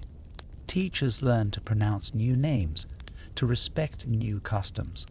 Places of worship expanded. Mosques, temples, mandirs. Food changed. So did sound. So did city council meetings. Language barriers led to confusion, but also creativity. Not everyone welcomed the change. Racism flared, sometimes quiet, sometimes violent. Housing discrimination continued. Jobs were not evenly available. Police-community relations were strained, especially among black and immigrant youth. But resilience grew in parallel. Community centers formed. Advocacy groups emerged. Newspapers were printed in Urdu, Mandarin, Tagalog, and Amharic. Diversity became more than statistics. It became structure. Toronto's cultural life exploded. The Toronto International Film Festival began humbly in 1976 as the Festival of Festivals. bringing international cinema to Canadian audiences. Theatre flourished. Soul Pepper, Factory Theatre, Tarragon. Writers like Margaret Atwood and Austin Clarke gave voice to the city's internal tensions. Musicians fused cultures. Reggae from Little Jamaica, folk from Yorkville, punk from Queen West. The air was charged with creativity. But not all was harmony. The 1970s saw economic uncertainty. Inflation rose. Jobs were lost. Manufacturing declined. The city's industrial core, once its lifeblood, began to wither. Factories closed. Unions fought hard battles. New technologies replaced old hands. Whole neighborhoods, once defined by steady wages and strong backs, entered decline. Public housing projects were built to address poverty, but often isolated those they sought to help. Street Jamestown, Regent Park, and Moss Park became symbols of both generosity and failure. Poorly maintained, underfunded, and stigmatized, they revealed the cracks in Toronto's social vision. And yet, within them, community thrived. Murals painted, soccer games played, block parties held. Education shifted again. Colleges expanded. York University grew. Ontario College of Art thrived. Curriculum diversified. Student protests erupted, not just about tuition, but about Vietnam, apartheid, feminism, Indigenous rights. Campuses were no longer quiet. Women's rights gained momentum. Toronto became a center for feminist organizing. Shelters for battered women were established. Legal clinics defended reproductive rights. Protests filled Queen's Park. Newspapers launched women-led sections. The city streets were not always safe, but they were walked with purpose. Indigenous activism rose. Organizations like the Native Canadian Centre of Toronto created space for urban Indigenous voices. Land acknowledgements did not yet exist in civic life, but stories were being retold. The truth of residential schools began to surface. The Mississaugas and other Indigenous nations began to press more firmly for recognition, for space, for justice. Technology arrived quietly but profoundly. Computers entered offices. New forms of communication emerged. The seeds of a digital Toronto were being planted in university labs and basement workshops. Change came not with noise, but with blinking lights and coded keystrokes. Transit expanded. Go Transit began serving commuters across the region. The subway extended further north and east. Cars still dominated, but alternatives were growing. The tension between gridlock and green space was constant, unresolved. Civic leadership evolved. Reform-minded politicians challenged the old guard. Mayors like David Crombie and John Sewell championed housing, heritage preservation, and community consultation. Their tenure marked a break from top-down planning, a turn toward people-centered politics.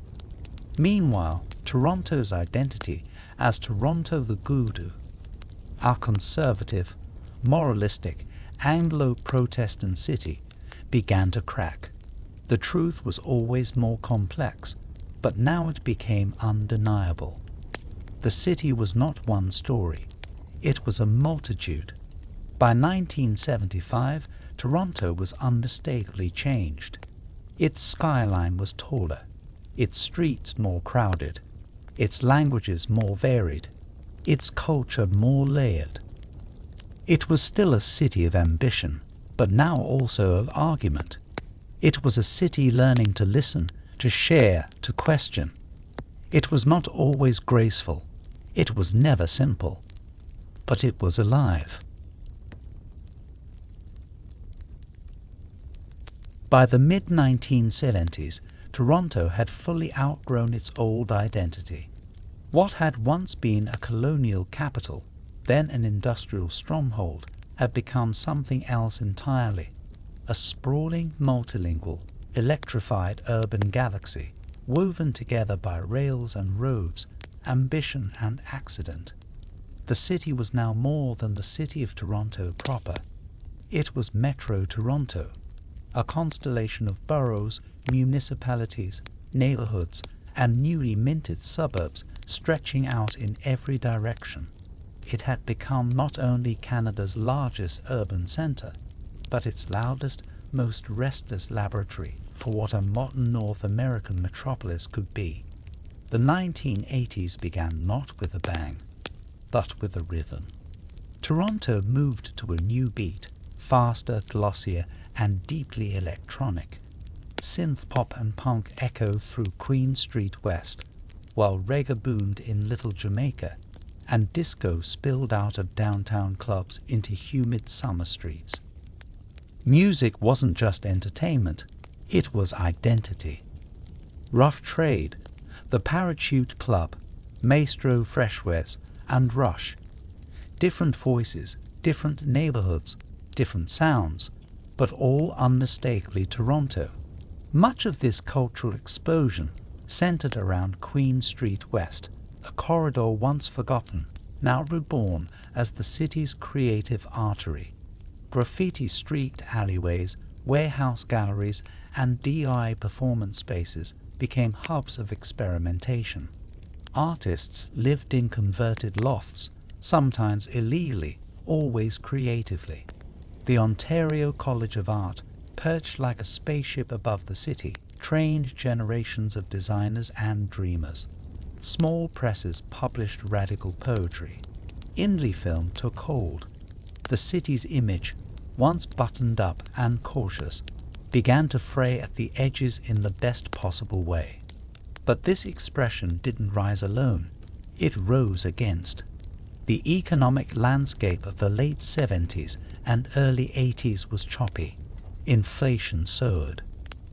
Oil prices spiked. Factories, especially in the downtown core, closed or moved to the outskirts. Industrial lands along the Don River and Lake Ontario sat abandoned, waiting for the next transformation. The manufacturing base that had once powered Toronto was thinning, and a new economy, based on finance, media, education, and service, was taking its place. Bay Street thrived. Glass towers climbed ever higher, reflecting one another in mirrored pride. Banking giants expanded. The Toronto Stock Exchange became a symbol of national economic aspiration. Downtown Toronto began to look more like New York, ambitious, vertical, expensive. Alongside the rise of finance was the rise of technology. Offices installed computers. Data moved through cables. Programmers replaced punch cards with early software systems. Toronto tech firms, still modest, began laying the groundwork for the city's future digital boom. The seeds of the Silicon Valley North were planted not in celebration, but in quiet keystrokes. Housing became one of the decade's central dramas. Downtown condos began to appear, a trickle at first, then a flood. Suburbs sprawled further outward. Mississauga to the west, Markham and Richmond Hill to the north, Scarborough and Pickering to the east. Developers carved cul-de-sacs from farmland. Strip malls, driveways, and rec rooms became the architecture of suburban life. For many families, it was a dream fulfilled, a home, a yard, space. But the distance from the city's core meant long commutes, more cars, less cohesion. Public transit strained to keep up. The TTC extended subway lines. The Spadina line reached north to Wilson and eventually Downsview. The Scarborough RT launched in 1985 with futuristic ambition, but ran on aging, often finicky technology. GO Transit carried commuters from the hinterlands. Traffic increased. Highways thickened. The Gardiner Expressway groaned under the weight of thousands of daily cars. Gridlock became a new kind of clock. Despite sprawl, downtown didn't decline, it reinvented itself. Old warehouses became condos. The street Lawrence Market area, once industrial, became fashionable. Harbourfront, long a zone of silos and shipping, was transformed into a cultural and residential destination. The CN Tower, completed in 1976, stood as the tallest freestanding structure in the world for decades, a needle of national pride piercing the skyline. Tourists flocked to its observation deck. Torontonians accepted it into their city's story, first skeptically, then with affection. The Rogers Centre, originally Skydome, was conceived in the 1980s and completed by decade's end. With its retractable roof and massive screen, it embodied the city's embrace of spectacle. Baseball became a civic religion. The Blue Jays were on the rise. The Raptors and TFC hadn't been born yet, but seeds were stirring. But for all its pride, Toronto still wrestled with inequality. Public housing projects like Regent Park and Jane Finch were over-policed and under-supported. Poverty persisted behind the glass walls. Racial profiling became a source of outrage. Black Torontonians, Indigenous residents, and immigrant communities reported discriminatory treatment from police, landlords, and employers. In 1977, the killing of Buddy Evans, a black man shot by police, sparked protests and grief. A decade later, the death of Lester Donaldson in 1988, and the rise of the Black Action Defense Committee signaled that injustice had not ended. The city responded slowly. Civil rights commissions were formed. Community policing models were discussed. But progress came in inches, not miles. Still, voices rose. Journalists, artists, clergy, and youth. Resistance was organized, not improvised. Women's movements expanded their reach. Marches, shelters, and political campaigns grew stronger. Sexual assault centers opened. Feminist bookstores thrived. The abortion debate reached fever pitch, culminating in the landmark More Gentler decision in 1988, which struck down laws restricting abortion access. Toronto had been one of the battle's epicenters. The LGBTE+ community, long marginalized, began to assert itself more boldly. The bathhouse raids of 1981, when police stormed gay bathhouses and arrested hundreds, galvanized a movement. Protests erupted. Pride marches followed. Church Street became more than a neighborhood. It became a flag, a frontier, a home. The AIDS crisis struck hard. Community organizations stepped in where institutions hesitated. Compassion became activism. Celebration became survival. Meanwhile, Indigenous presence in the city grew, though often unnoticed by the dominant narrative. Organizations like Anishinaabe Health Toronto were founded to provide culturally grounded services. The stories of the Mississaugas, the Haudenosaunee, the Anishinaabe, all continued, but often in the margins. Treaties were rarely acknowledged. Land remained contested in silence. Education evolved. The University of Toronto expanded its research scope. Ryerson added new faculties. York University matured into a full civic institution. New Canadians flooded classrooms, adding accents, questions, and brilliance. English as a second language programs became integral. Toronto's classrooms were more international than many imagined possible just decades before. In politics, Toronto remained at odds with Queen's Park. Municipal governments pushed for more autonomy. mayors became more visible. John Sewell and Art Eglinton marked opposite ends of the city's political spectrum, one a progressive planner, the other a centrist pragmatist. Both reflected Toronto's dual identity, cautious yet constantly on the brink of change. Federally, Toronto's population became a powerful electoral force. The Liberal stronghold began to fray. NDP voices rose in working-class neighbourhoods. The progressive Conservatives remained strong in the suburbs. Political lines blurred, redrew, and blurred again. By 1990, Toronto had reached 2.3 million residents within Metro and over 4 million in the wider region. It was no longer Toronto the good. It was not New York run by the Swiss, as some quipped. It was something else, a city unclassifiable, but undeniable. It was multicultural before the word had policy teeth. It was cosmopolitan without erasing neighborhoods. It was flawed, hopeful, humming. It was rising. And always, beneath the subway tunnels and steel towers, the land remembered. The shoreline, reshaped but persistent. The rivers, narrowed but flowing. The treaties, unsigned in spirit, still waiting.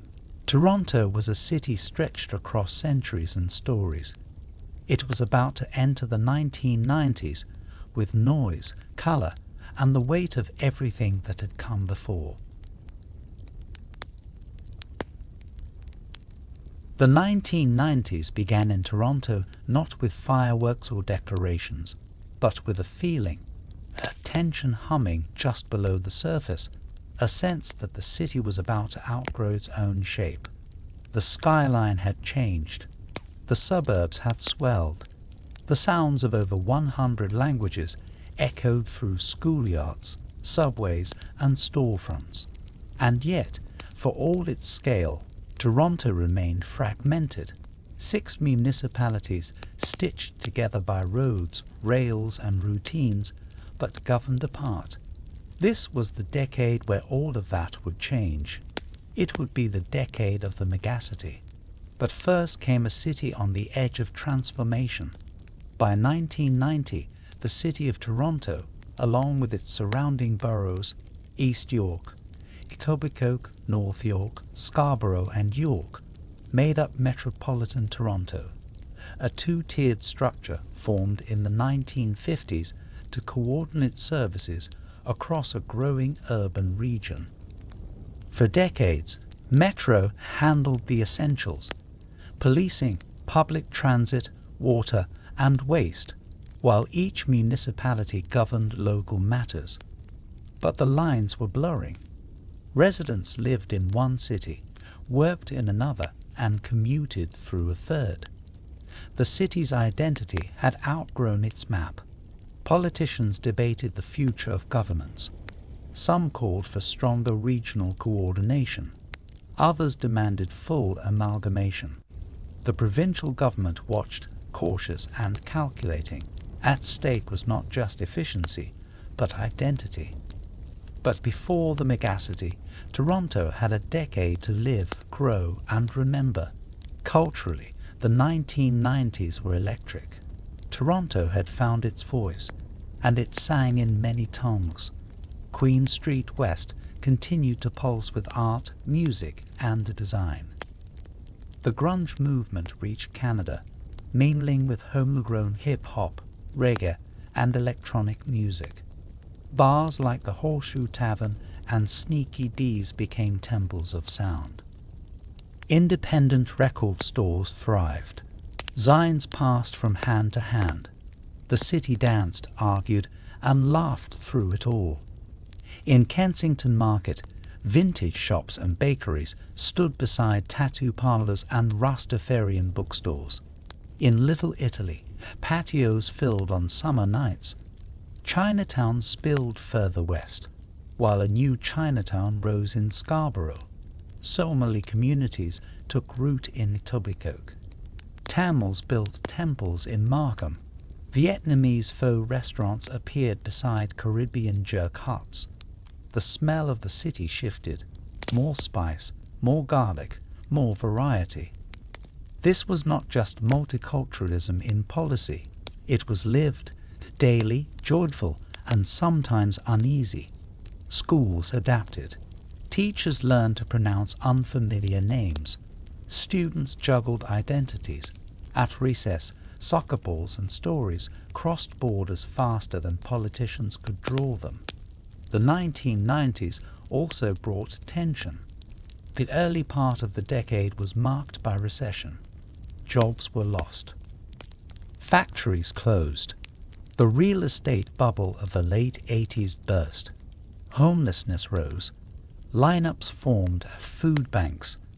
Downtown storefronts shuttered. Public services faced cuts. The city bent, but did not break. Through these challenges, Toronto remained a place of ambition. The arts flourished. The Toronto International Film Festival gained global stature, drawing stars and critics from around the world.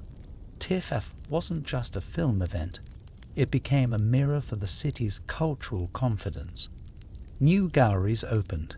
The AGO expanded. The ROM underwent planning for future renovation. Literary stars like Michael Ondaatje, Diane Brand, and Margaret Atwood carried the city's stories abroad. In 1993, the Sky Dome's roof opened once more to a roaring crowd as the Toronto Blue Jays won their second consecutive World Series. For the first time in baseball history, the championship trophy crossed the U.S. border. The city swelled with joy. Streetcars slowed. Honking turned to cheering. Flags flew from balconies and buses. For a moment, everyone was part of the same chant, the same parade, the same heartbeat. But shadows remained. Police community tensions reached new peaks. In 1992, the shooting of Raymond Lawrence, a black teenager, sparked protests and riots in downtown Toronto. The events were not isolated. They reflected years of strained relationships between police and marginalized communities. Reports were written, inquests held, promises made, but change remained slow. The AIDS crisis, though less visible than a decade earlier, continued. Community organizations provided care, education, and remembrance. Pride parades grew bigger, bolder, unapologetic. Church Street became both sanctuary and stage. In 1996, the Canadian government designated June 21 as National Aboriginal Day. Across Toronto, Indigenous communities marked the occasion with ceremonies, art, and gatherings. The Native Canadian Centre remained a hub. Indigenous visibility, long suppressed, began to rise, though recognition lagged behind. The city's infrastructure creaked under its own weight. Subway lines were overcrowded, traffic gridlocked. The Gardiner Expressway showed signs of wear. The Don River, now largely hemmed in by concrete, still flooded after heavy rains. Discussions around sustainability began to emerge, not yet mainstream but seeded, and all the while, debate swirled around the city's political future.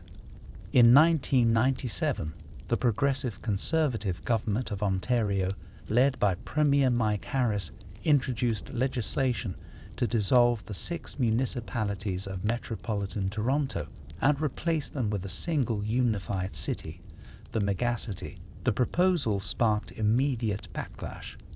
Residents protested. Petitions were signed. Mayors from the inner suburbs and downtown alike opposed the plan. Critics argued it would erase local identities, centralize power, and diminish democratic accountability. Supporters countered that it would cut duplication, save money, and reflect Toronto's reality as one city. Despite vocal opposition, including a citywide referendum that overwhelmingly rejected the merger. The province pressed forward. In 1998, the City of Toronto Act was passed. On January 1, 1998, the Megacity was born. Toronto, as a political entity, now encompassed all of its previous parts: Etobicoke, Scarborough, North York, York, East York, and the old city of Toronto. The city's population exceeded 2.4 million. Its budget rivaled provinces. Its challenges, sprawl, inequality, infrastructure, identity, became more complex than ever before. But so did its potential. The transition was messy. Services were merged. Departments consolidated. Jobs were lost. New city councils struggled to govern across vast distances and divergent interests, but slowly systems aligned. A single police force, a single library system, one TTE, one city hall, yet identity proved harder to unify. North York retained its character. Scarborough held its pride. Etobicoke moved to its own rhythm. Downtowners and suburbanites eyed each other warily. Politics reflected these divides. So did planning, policing, and education. Toronto was one city, but not one story. Through all of this, daily life carried on. In 1999, Y2K fears loomed. Would the computers crash? Would lights go out? Would planes fall from the sky? On December 31, the city waited. Some gathered at Nathan Phillips Square. Others watched nervously from home. Midnight came. The lights stayed on. The clocks ticked forward. The city exhaled. And so ended a decade of magnitude. Toronto had become the megacity. But even more than that, it had become a mirror of Canada, of globalization, of tension and hope. It was a city of towers and tape decks, of poetry and protest, of crosswalks and cross-currents. It was not finished. It was just starting to understand itself. And beneath every expressway, beneath every new condo, beneath the skyline that now blinked with 21st century light, the land still remembered. The rivers reshaped but flowing. The treaties signed but not settled. The stories buried but alive. Toronto entered the 21st century wide-eyed and restless, stretched across memory and momentum. The 21st century began in Toronto not with a sudden break, but with a quiet crossing. I2K came and went without catastrophe. Computers still worked. Elevators still rose.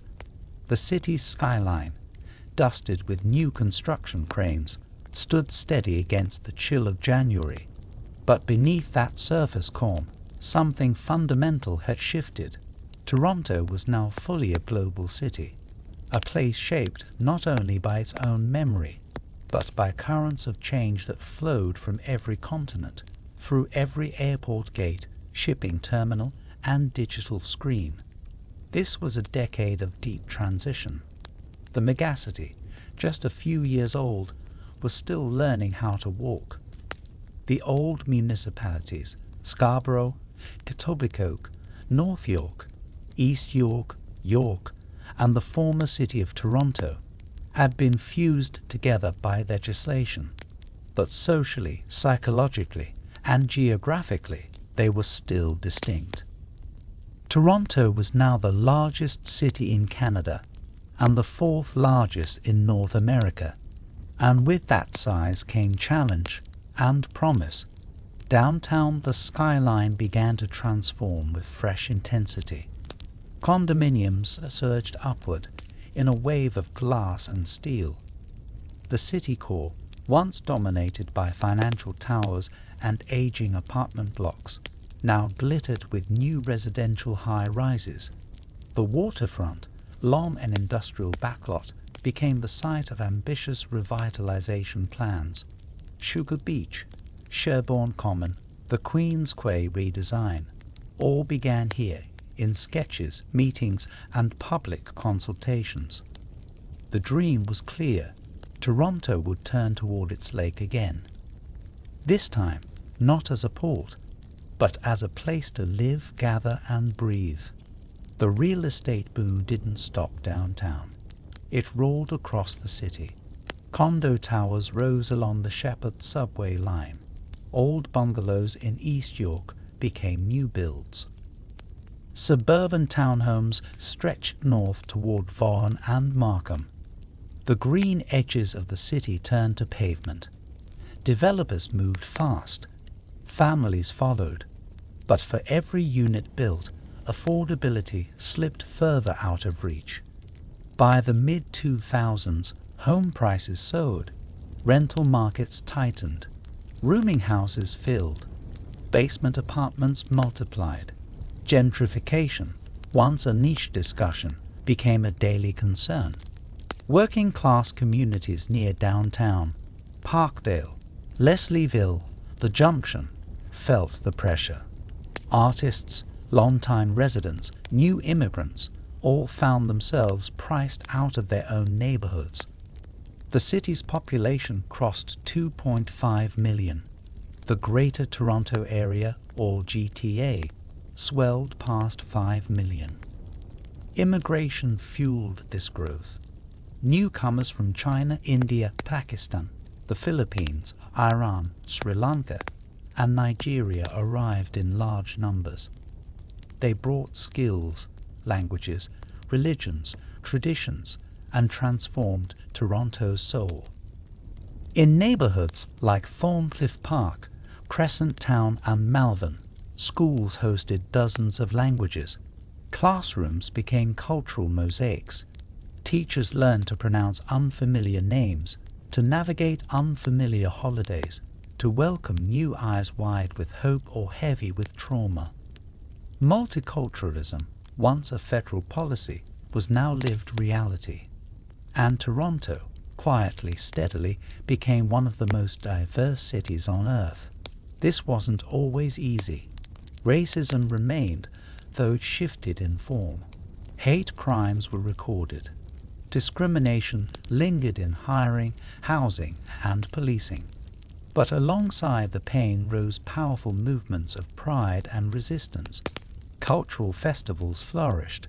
Caravana, Taste of the Danforth, Lunar New Year parades, Eid celebrations in city parks. Toronto was becoming a place where people didn't just arrive, they rooted. Technology reshaped daily life. Wi-Fi spread across cafes and campuses. Blackberries buzzed in office towers. Facebook and YouTube arrived, and with them, a new form of digital connection. A teenager in Rexdale could now post a video that reached classrooms in Tokyo. An entrepreneur in Scarborough could run an online business from a kitchen table. The digital age began not with a bang, but with a flicker. Screens lighting up subway cars, library terminals, and office cubicles.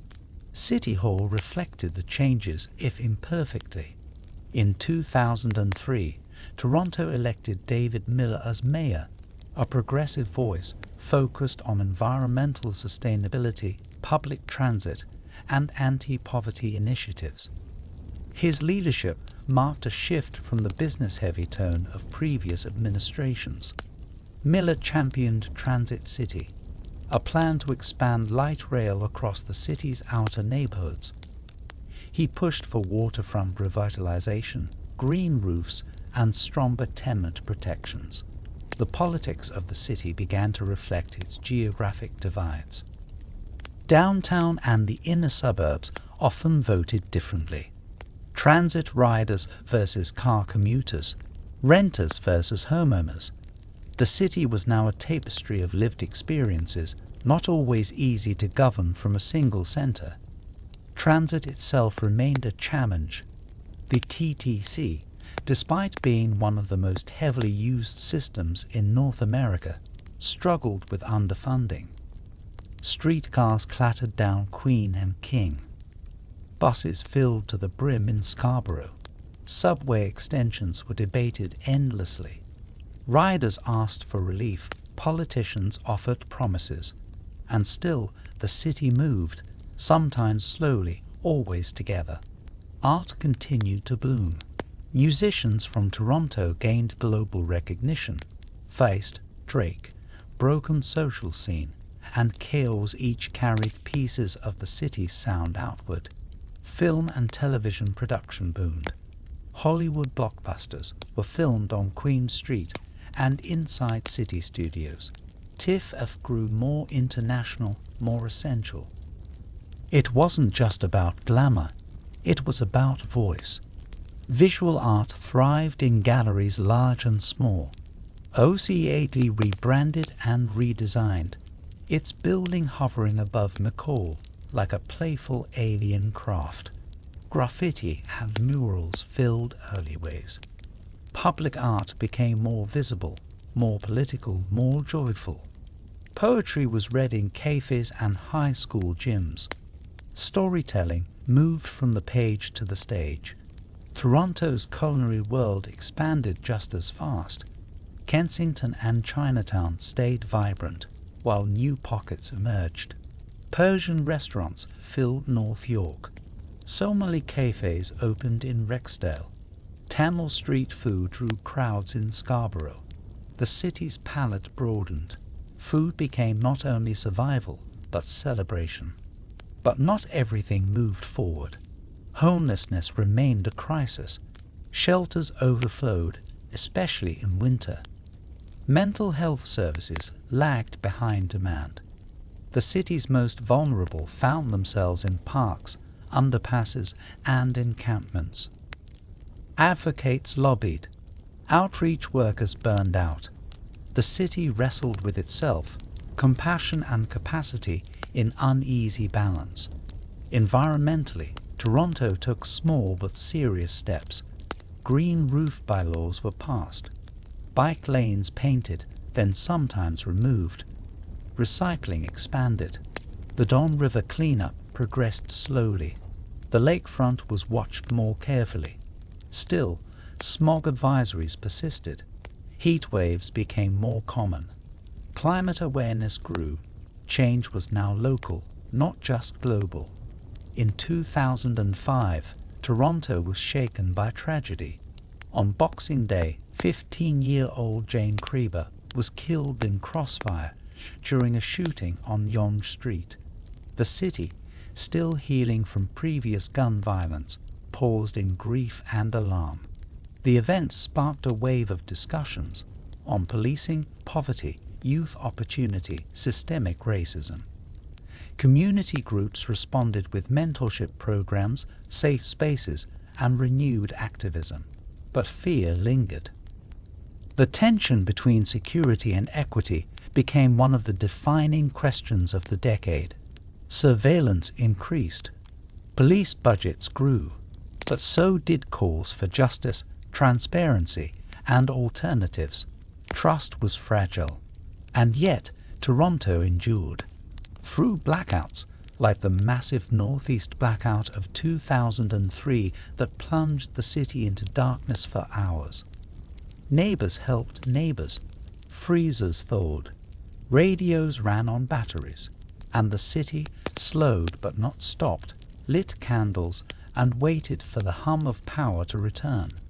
Through SARS, a viral outbreak that hit Toronto hard in 2003, especially its healthcare workers, fear returned to the streets.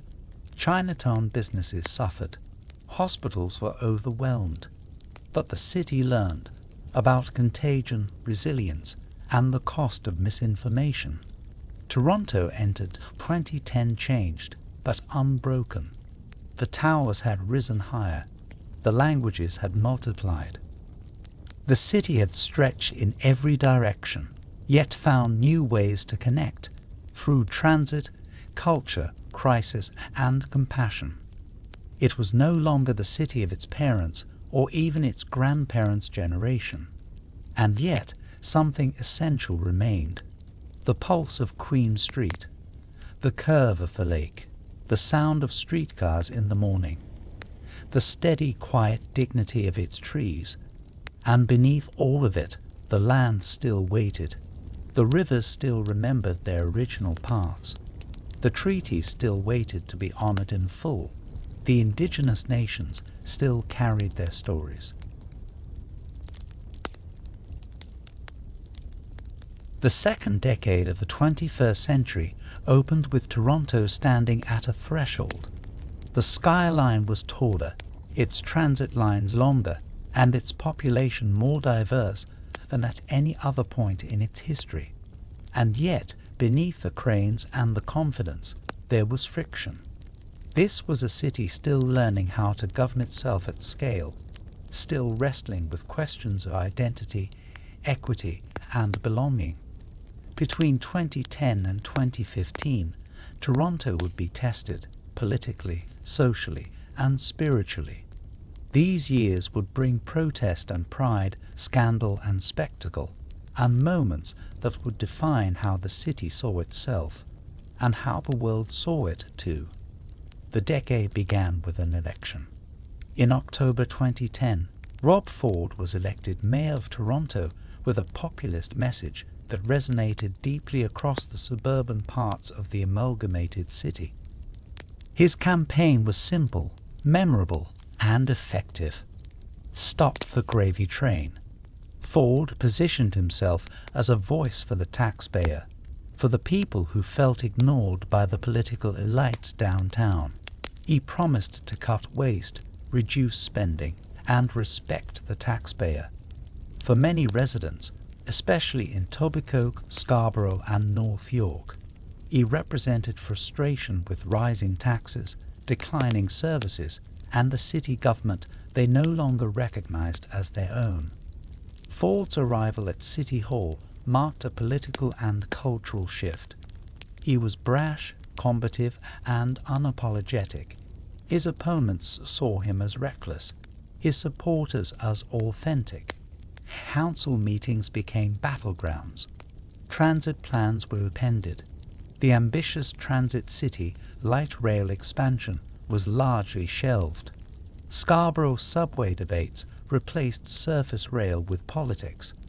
Bike lanes were removed. Budget battles were constant. Civic discourse became louder, sharper, more polarized. And then the world noticed. In 2013, reports emerged that Rob Ford had been caught on video smoking crack cocaine. At first, he denied the existence of the video.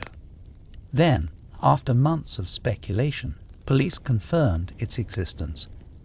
The mayor, cornered, admitted the truth. The story exploded internationally. Toronto, usually praised for its order and civility, became a punchline on late-night television. But the city itself was not laughing. For some, the scandal was confirmation of a failed leadership. For others, it was a reason to double down in defense. Ford's approval ratings, against all odds, remained strong in parts of the city. Council eventually stripped him of many powers. He remained mayor in title, but no longer in authority. Behind the spectacle, real work continued. Council passed budgets, approved transit investments, and debated the fate of the Gardiner Expressway. But all of it happened in the shadow of the mayor's office, its drama pulling attention from the daily, difficult work of governance. Yet the scandal did not define the city. Toronto, resilient as ever, carried on. In 2010, even before Ford's election, Toronto had hosted one of its most politically intense events in recent memory, the G20 summit. For 2 days in June, the world's leaders gathered in the downtown core. Barricades were erected. Streets were cleared. Protesters arrived from across the continent. What followed was one of the largest mass arrests in Canadian history. Clashes between police and demonstrators dominated the news. Storefronts were smashed along Yonge Street. Police kettled hundreds of peaceful protesters in the rain. Civil liberties were tested. The atmosphere was tense, uncertain, and deeply controversial. In the weeks and months that followed, public inquiries were held. Police actions were criticized. Rights advocates demanded reform. The G20 left a mark, not just on the streets, but in the city's psyche. It forced Toronto to reckon with its image as a peaceful place and the fragility of that peace under pressure. But Toronto, even under pressure, continued to grow. The population surge passed 2.6 million. The GTA exceeded 6 million. New condo towers rose along the waterfront, in Liberty Village, and along the Yonge Corridor. Cranes became a constant part of the skyline. The city was young, fast, and vertical.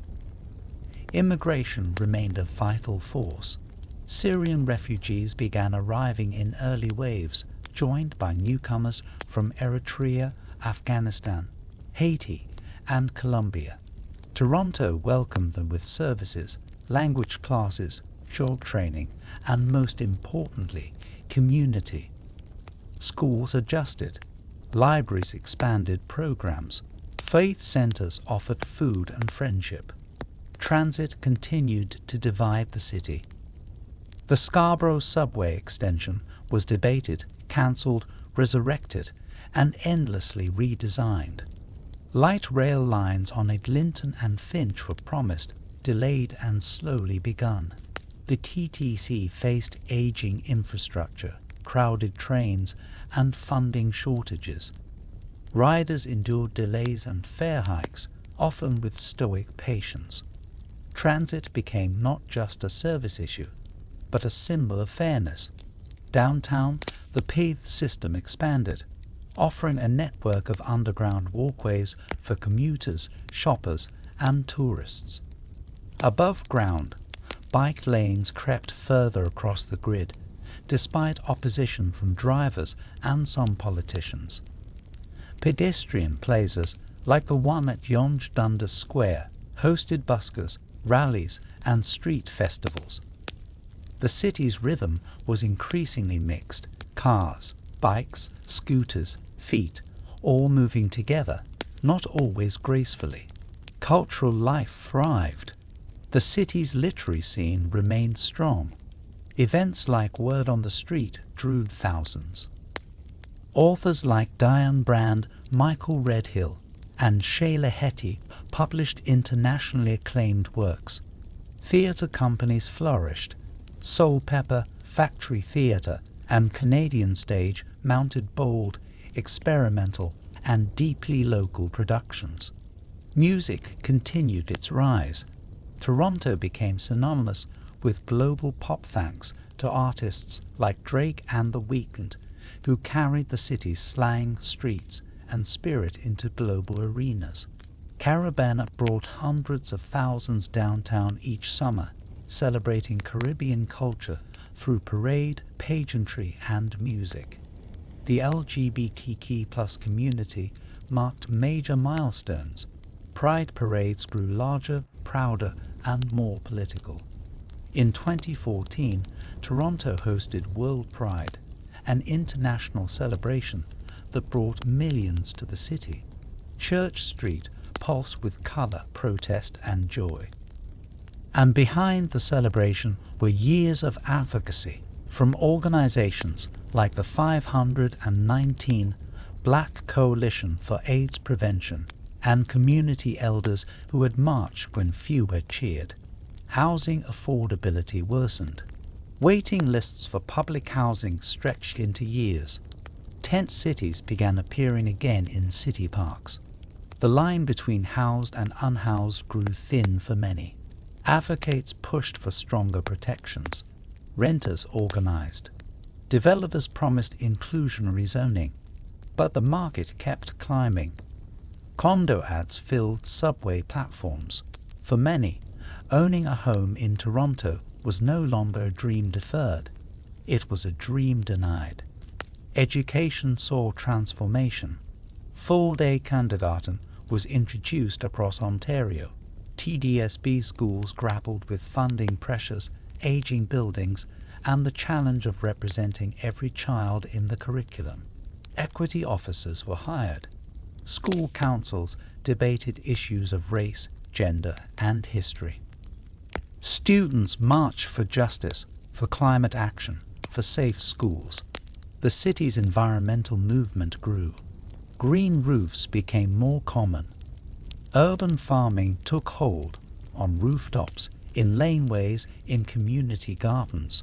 The evergreen brickworks became a hub of sustainability education and innovation. The Don River saw continued revitalization. Waterfront Toronto advanced plans for flood protection, wetlands, and public space. And then came the Pan Am Games.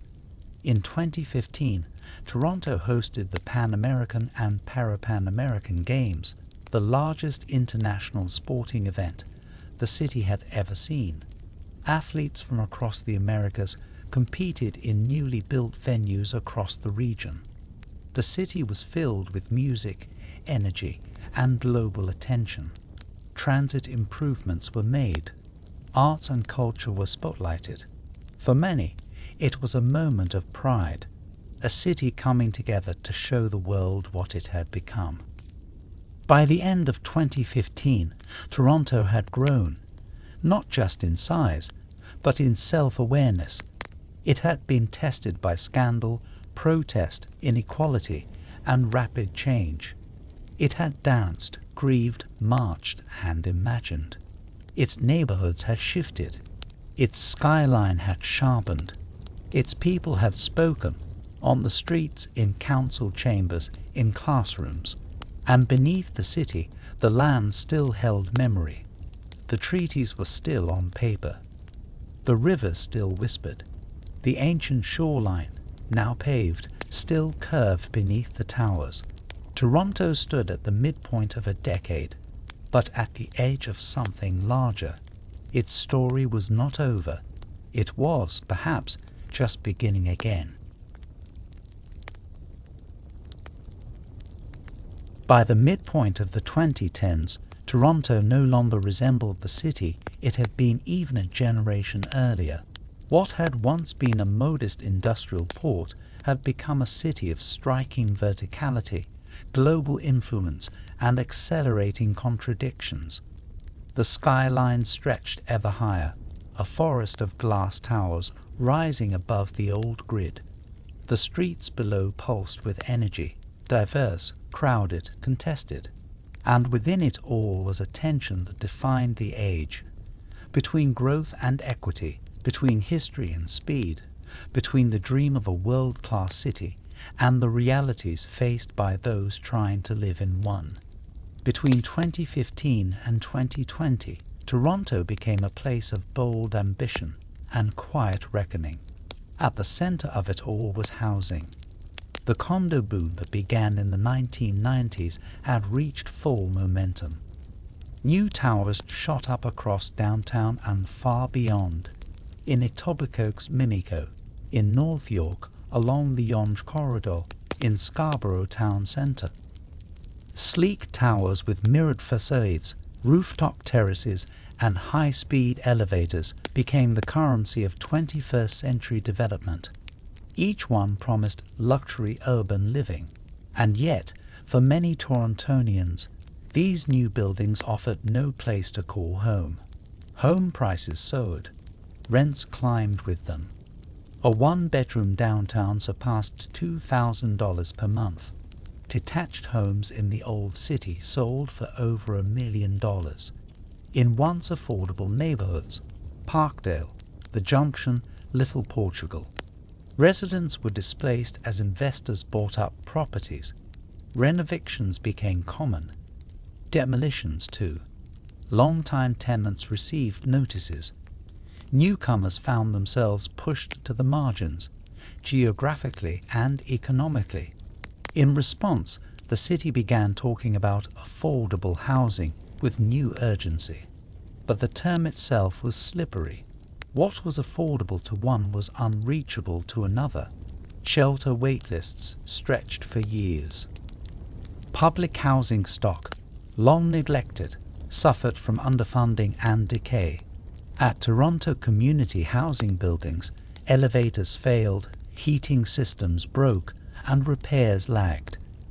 Tenants organized. Advocates marched.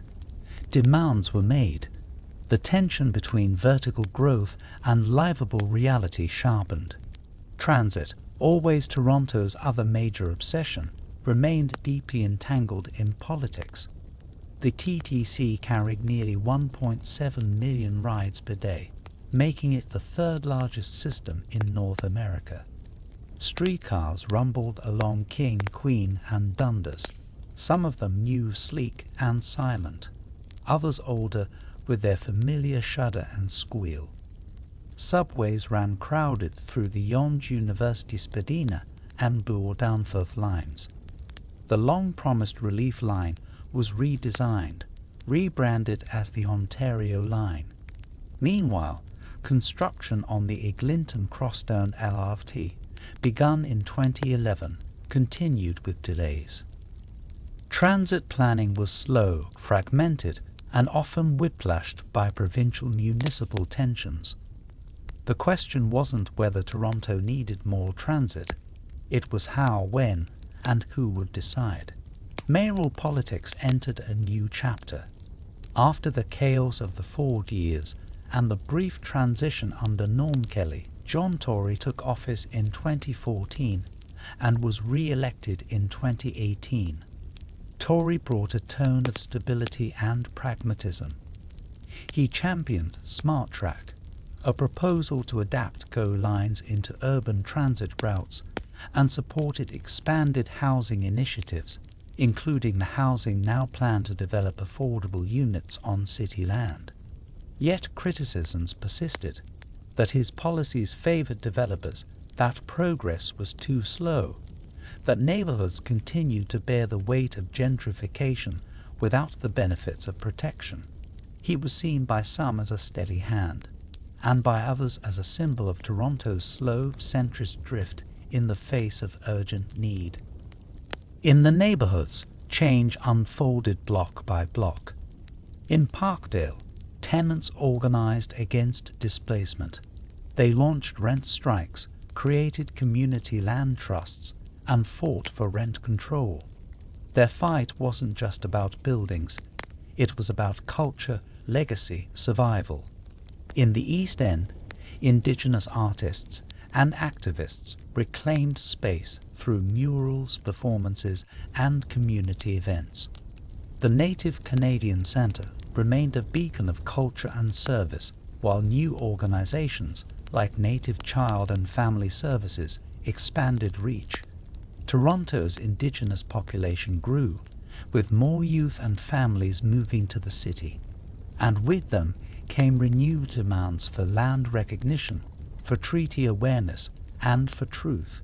In 2017, Canada marked 150 years since Confederation. But in Toronto, many didn't celebrate. Instead, they reflected. Flags were raised, but so were questions. What did 150 mean to Indigenous communities still fighting for clean water, recognition, and land? What did it mean to those whose ancestors had arrived as refugees, whose ties to the land were formed in struggle? That same year, the city took one step forward. Renaming a portion of Dundas Street became a major debate. The legacy of Henry Dundas, whose political actions delayed the abolition of slavery in the British Empire, was scrutinized. After extensive consultation, the city committed to renaming the street. It was a symbolic act, but part of a broader cultural reckoning. Civic engagement surged in other ways. The Black Lives Matter Toronto chapter, founded in 2014, continued to challenge institutions, from police budgets to school systems. Their work led to real shifts: increased scrutiny of police practices, calls to defund and reallocate funding, and an honest conversation about systemic racism in Canadian cities. Police-community relations, long a source of tension, faced sharp criticism. The 2016 death of Andrew Loku, a South Sudanese immigrant shot by police in his apartment building, sparked outrage. Protests followed. Demands were clear: better mental health crisis response, more accountability, and community investment over enforcement. By 2020, these demands would echo even louder, part of a global call for justice. Culturally, the city remained alive in every medium. The Toronto International Film Festival, TIFF, continued to draw global stars and local talent. Events like Nuit Blanche filled streets with art and light. Music pulsed from underground clubs and arena stages alike. Drake, The Weeknd, Jesse Rise, and countless others made the city's voice impossible to ignore. The world no longer asked, "What's happening in Toronto?" It listened. Meanwhile, restaurants flourished across the spectrum, from Michelin-worthy experiments to basement noodle shops passed down through generations. Food remained the city's most accessible form of cultural exchange, and its most delicious diplomacy. Climate concerns took center stage. The city passed climate adaptation strategies. Green roofs multiplied. Bike lanes expanded, especially downtown and along waterfront corridors. Yet even with new planning, the city faced extreme weather more frequently. Flooding along the Don and Humber rivers surged after heavy rains. Heat waves tested emergency shelters. The effects of climate change were no longer abstract. They were daily, tangible, felt. And then, just as the decade neared its end, a global moment of silence descended. In early 2020, COVID-19 arrived. At first, it was distant, a headline, a rumor, a possibility. But by March, the city shut down. Streets emptied. Storefronts closed. Schools went remote. Hospitals braced. Frontline workers, nurses, PSWs, grocery clerks, delivery drivers became the city's silent engines. The TTC ran with near-empty vehicles. Masks covered faces. Windows displayed rainbows and messages of hope. Toronto, like a world, paused. And yet, in that pause, truths were revealed.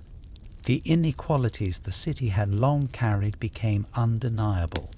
COVID hit hardest in racialized neighborhoods, among low-income workers in high-rise buildings with poor ventilation and limited space. Essential work, it turned out, was often the least paid. Resilience came from communities, from mutual aid networks, from neighborhood groups, from food banks, from local heroes with no headlines. The dreams of the decade, transit expansion, housing affordability, climate resilience, remained. But now, they were urgent. And so the 2010s closed not with triumph, but with clarity. Toronto had become a city of glass towers and global headlines.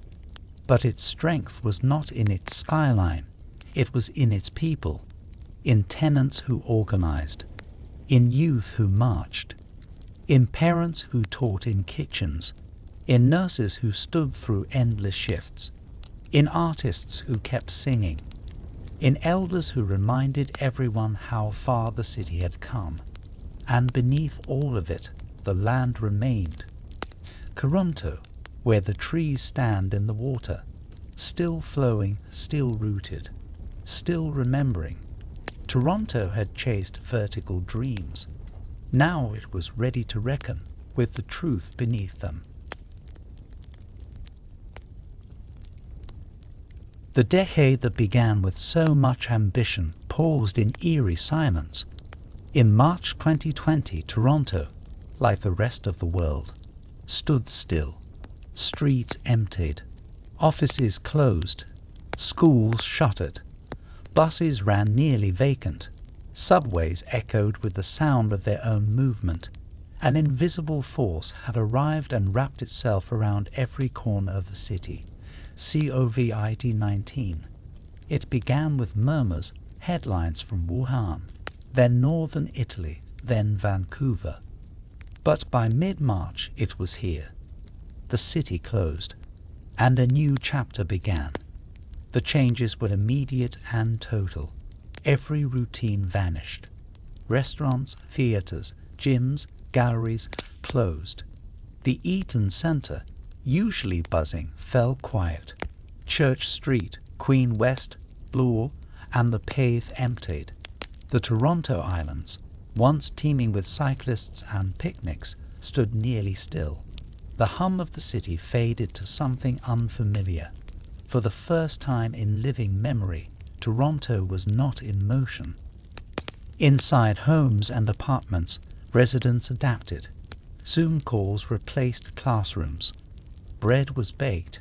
Work shifted online for those who could. For those who couldn't, nurses, grocery workers, delivery drivers, PSWs, the city relied on their labor like never before. They were called essential, but they were also vulnerable.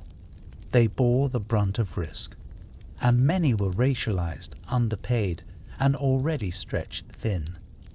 The virus did not affect all equally.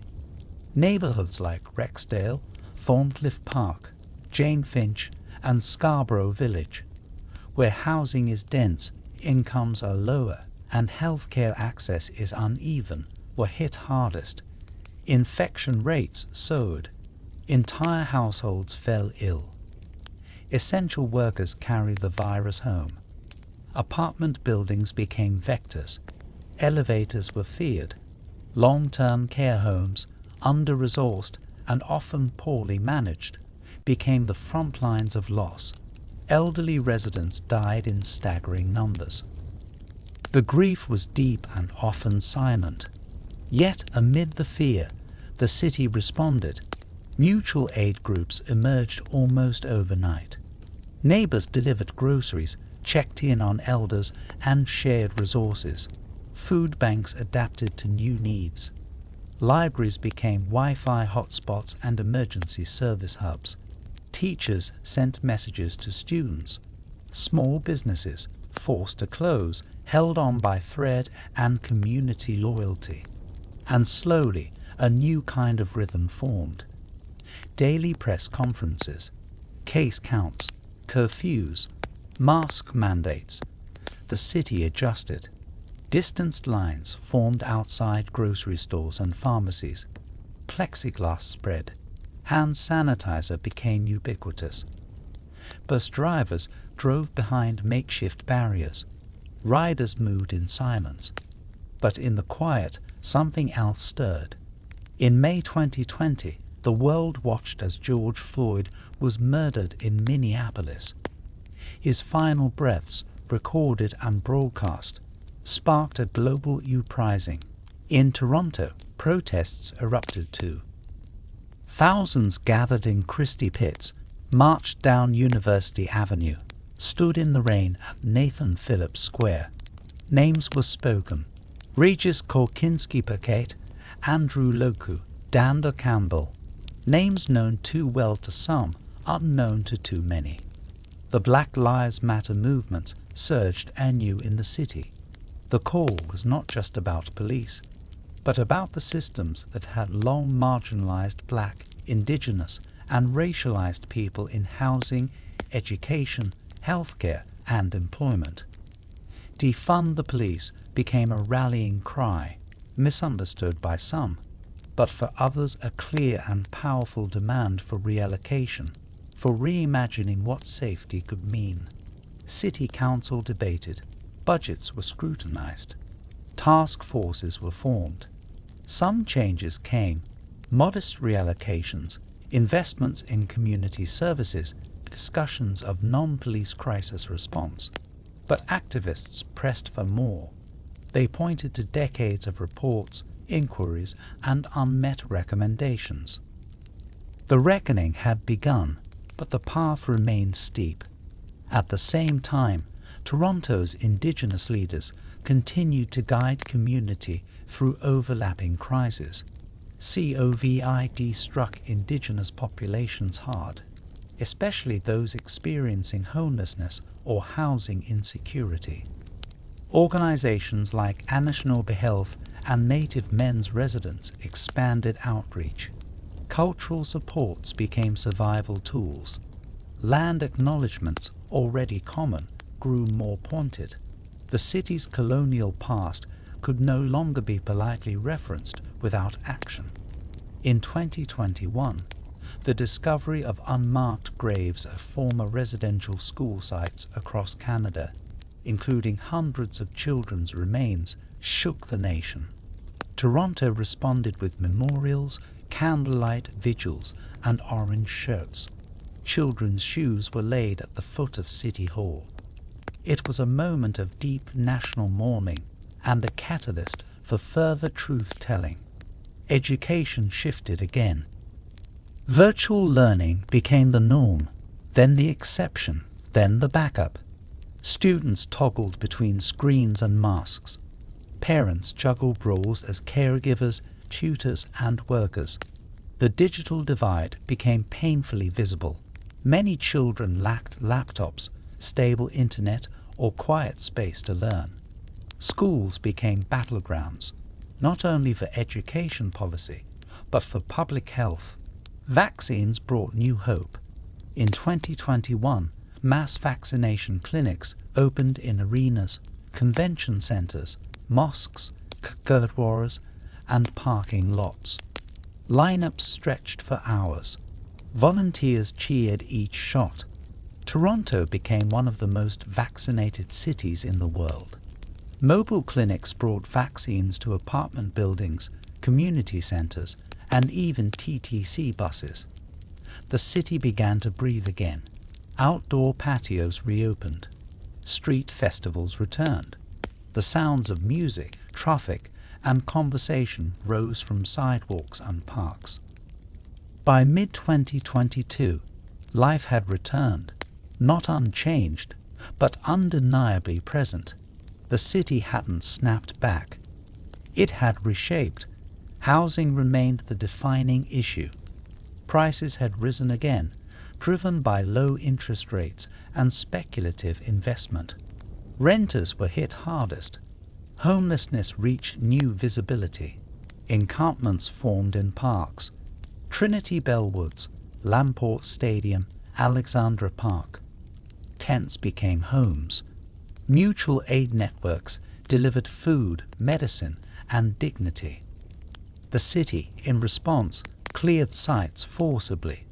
Police moved in.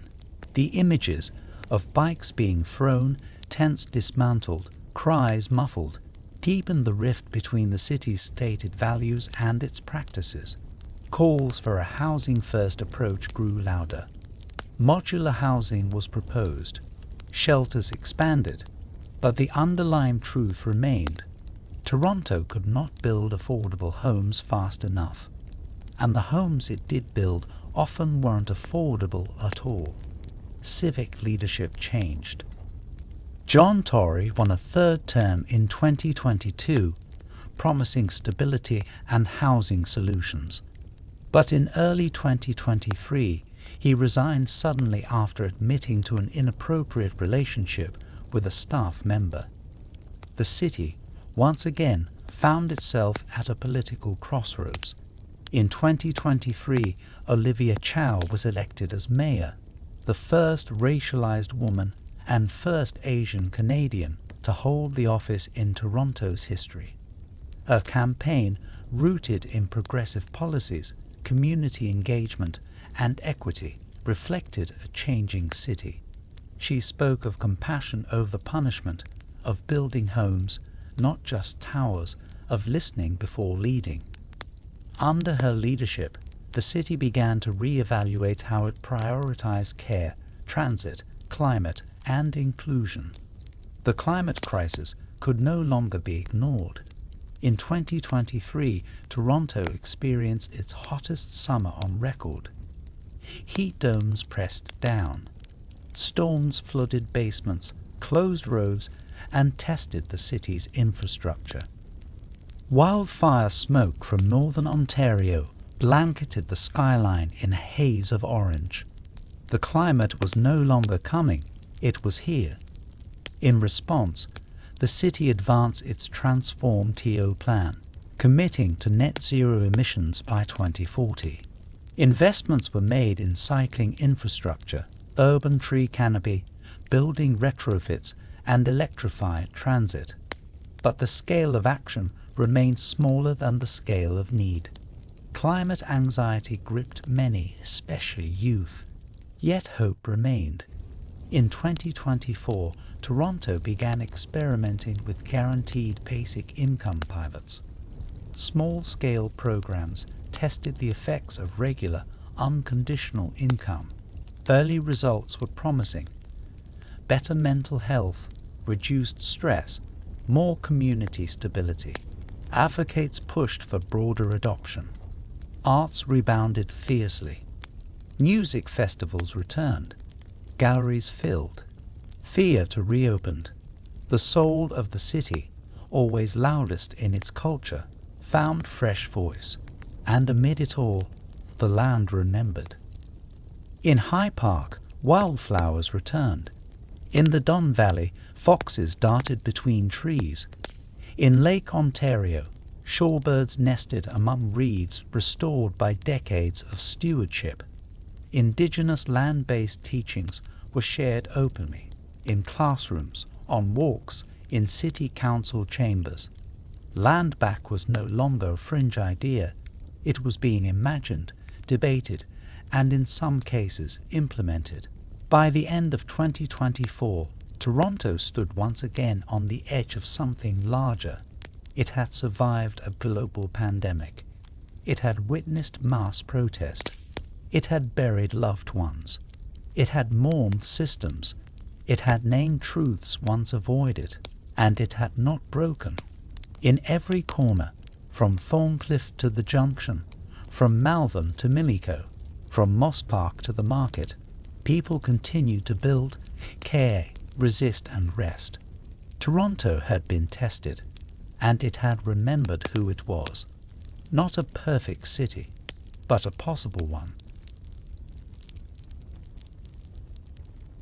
By 2025, Toronto is no longer just a city defined by where it's been. It is a city increasingly shaped by where it wants to go. Its roots, layered deep with stories of land and river, of migration and building, remain firmly planted.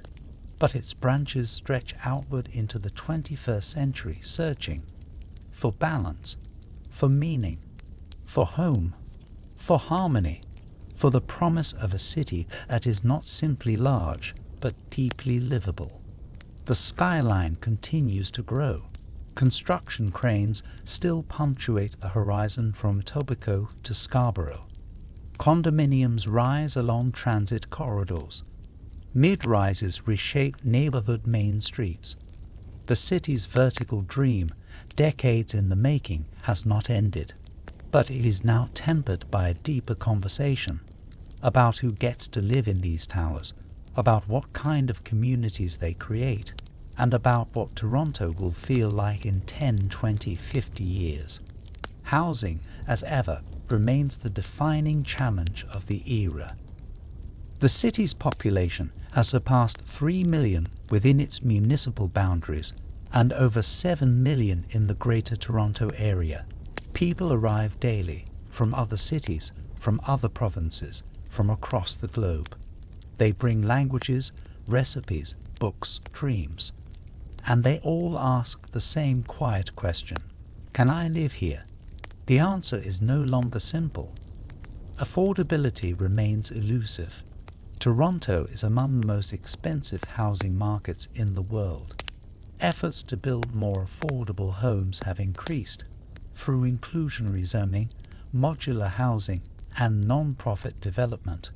But the pace of displacement often exceeds the pace of construction. In some neighborhoods, community land trusts have begun to take root, allowing residents to purchase and steward land collectively. Cooperative housing models, long overlooked, have re-emerged as tools of stability. At City Hall, new housing policies reflect a shift. Zoning reforms are being implemented to allow multiplexes and laneway suites in traditionally single-family neighborhoods.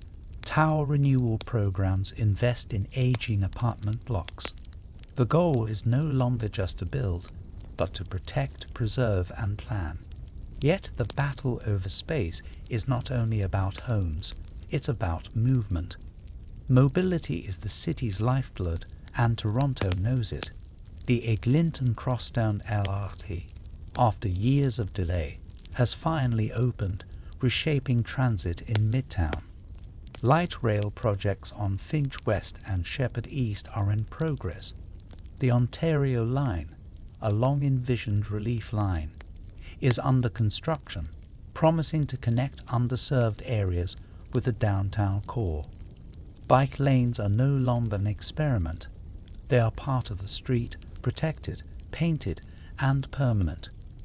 The city has embraced complete streets, where pedestrians, cyclists, transit users, and drivers each have a place. Car traffic still dominates, but alternatives now have space to breathe. Electrification is the new frontier. The TTC is transitioning to electric buses. EV chargers appear in condo garages and public lots. The Greenbelt and Revine systems are not just recreational, they are strategic. Climate planning is now central to every infrastructure decision. Because the climate is no longer a looming threat, it is an active presence. In 2025, Toronto is warmer than it was a generation ago. Winters are shorter. Summers are longer and hotter. Rain falls in bursts, flooding roads, basements, and subway tunnels. The Don River swells with every storm. Lake Ontario's shore is reinforced with barriers and wetlands. The city's response has become urgent. Green roofs are mandated on large new developments. Heat mitigation programs focus on planting and maintaining tree canopies in vulnerable neighborhoods. Cooling centers operate each summer. Urban forest planning is no longer aesthetic, it's survival. But the greatest shift may not be technical. It is cultural. Reconciliation, long spoken of, now takes fuller form. Land acknowledgements remain, but they are joined by policy. Toronto is home to over 90,000 Indigenous residents, many of whom live in urban settings disconnected from reserve systems. The city supports land-based learning programs, Indigenous-led housing developments, and cultural reclamation spaces. The Indigenous Land Trust movement has gained ground in the city. Parcels of land, some public, some donated, have been returned to Indigenous stewardship. Along the Humber and Don Rivers, ceremonial spaces have been restored. Indigenous languages are being taught in schools. Public art tells truths once buried.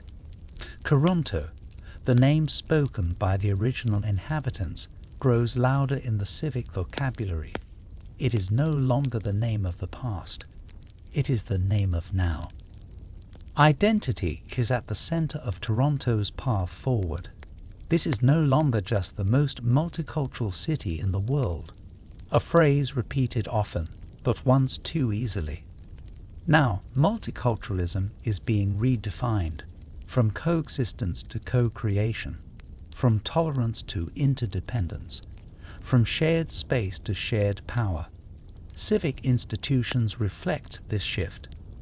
Public libraries offer multilingual services, cultural programming, and job training.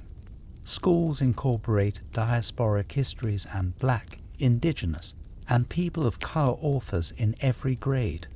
Festivals are not side events, they are central to the city's seasonal calendar. And yet, tensions remain. The digital divide persists.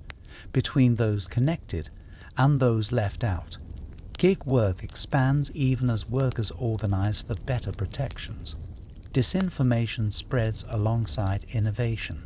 The housing crisis has not been solved. The scars of systemic racism remain, even as new leaders emerge across institutions. Toronto continues to be many cities in one. It is the luxury tower beside the tent encampment, the artisan cafe beside the remittance office, the startup hub beside the food bank, the English sign beside the Tamil one, beside the Mandarin one, beside the Ojibwe syllabics. It is friction. It is possibility. It is, above all, alive. The city's youth are the heart of its momentum. They organize climate strikes. They remix languages. They open businesses in basements and garages. They blur the lines between culture, identity, and profession. They are digital and land-rooted. They speak the city fluently, not just in English, but in code, slang, gesture, and vision. And yet, with all its forward motion, Toronto does not forget. It remembers the forests that once stood at King and Dufferin, the shoreline that used to reach Queen Street, the creeks now flowing in storm drains, the people who were once called settlers and those who were never invited. It remembers 1834, 1867, 1916, 1967, 1998, 2020. It remembers the Longhouses, the rebellions, the pandemics, the parades.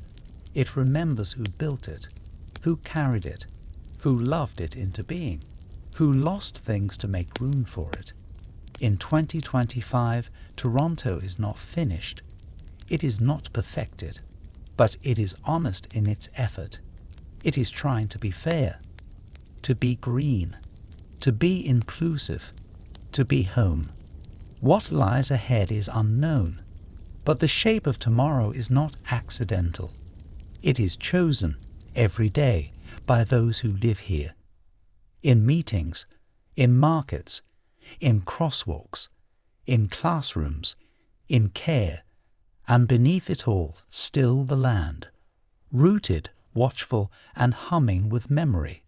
Toronto, Toronto, where the trees still stand in the water, where the future is still being written, step by step, story by story, and that, too, is part of the history.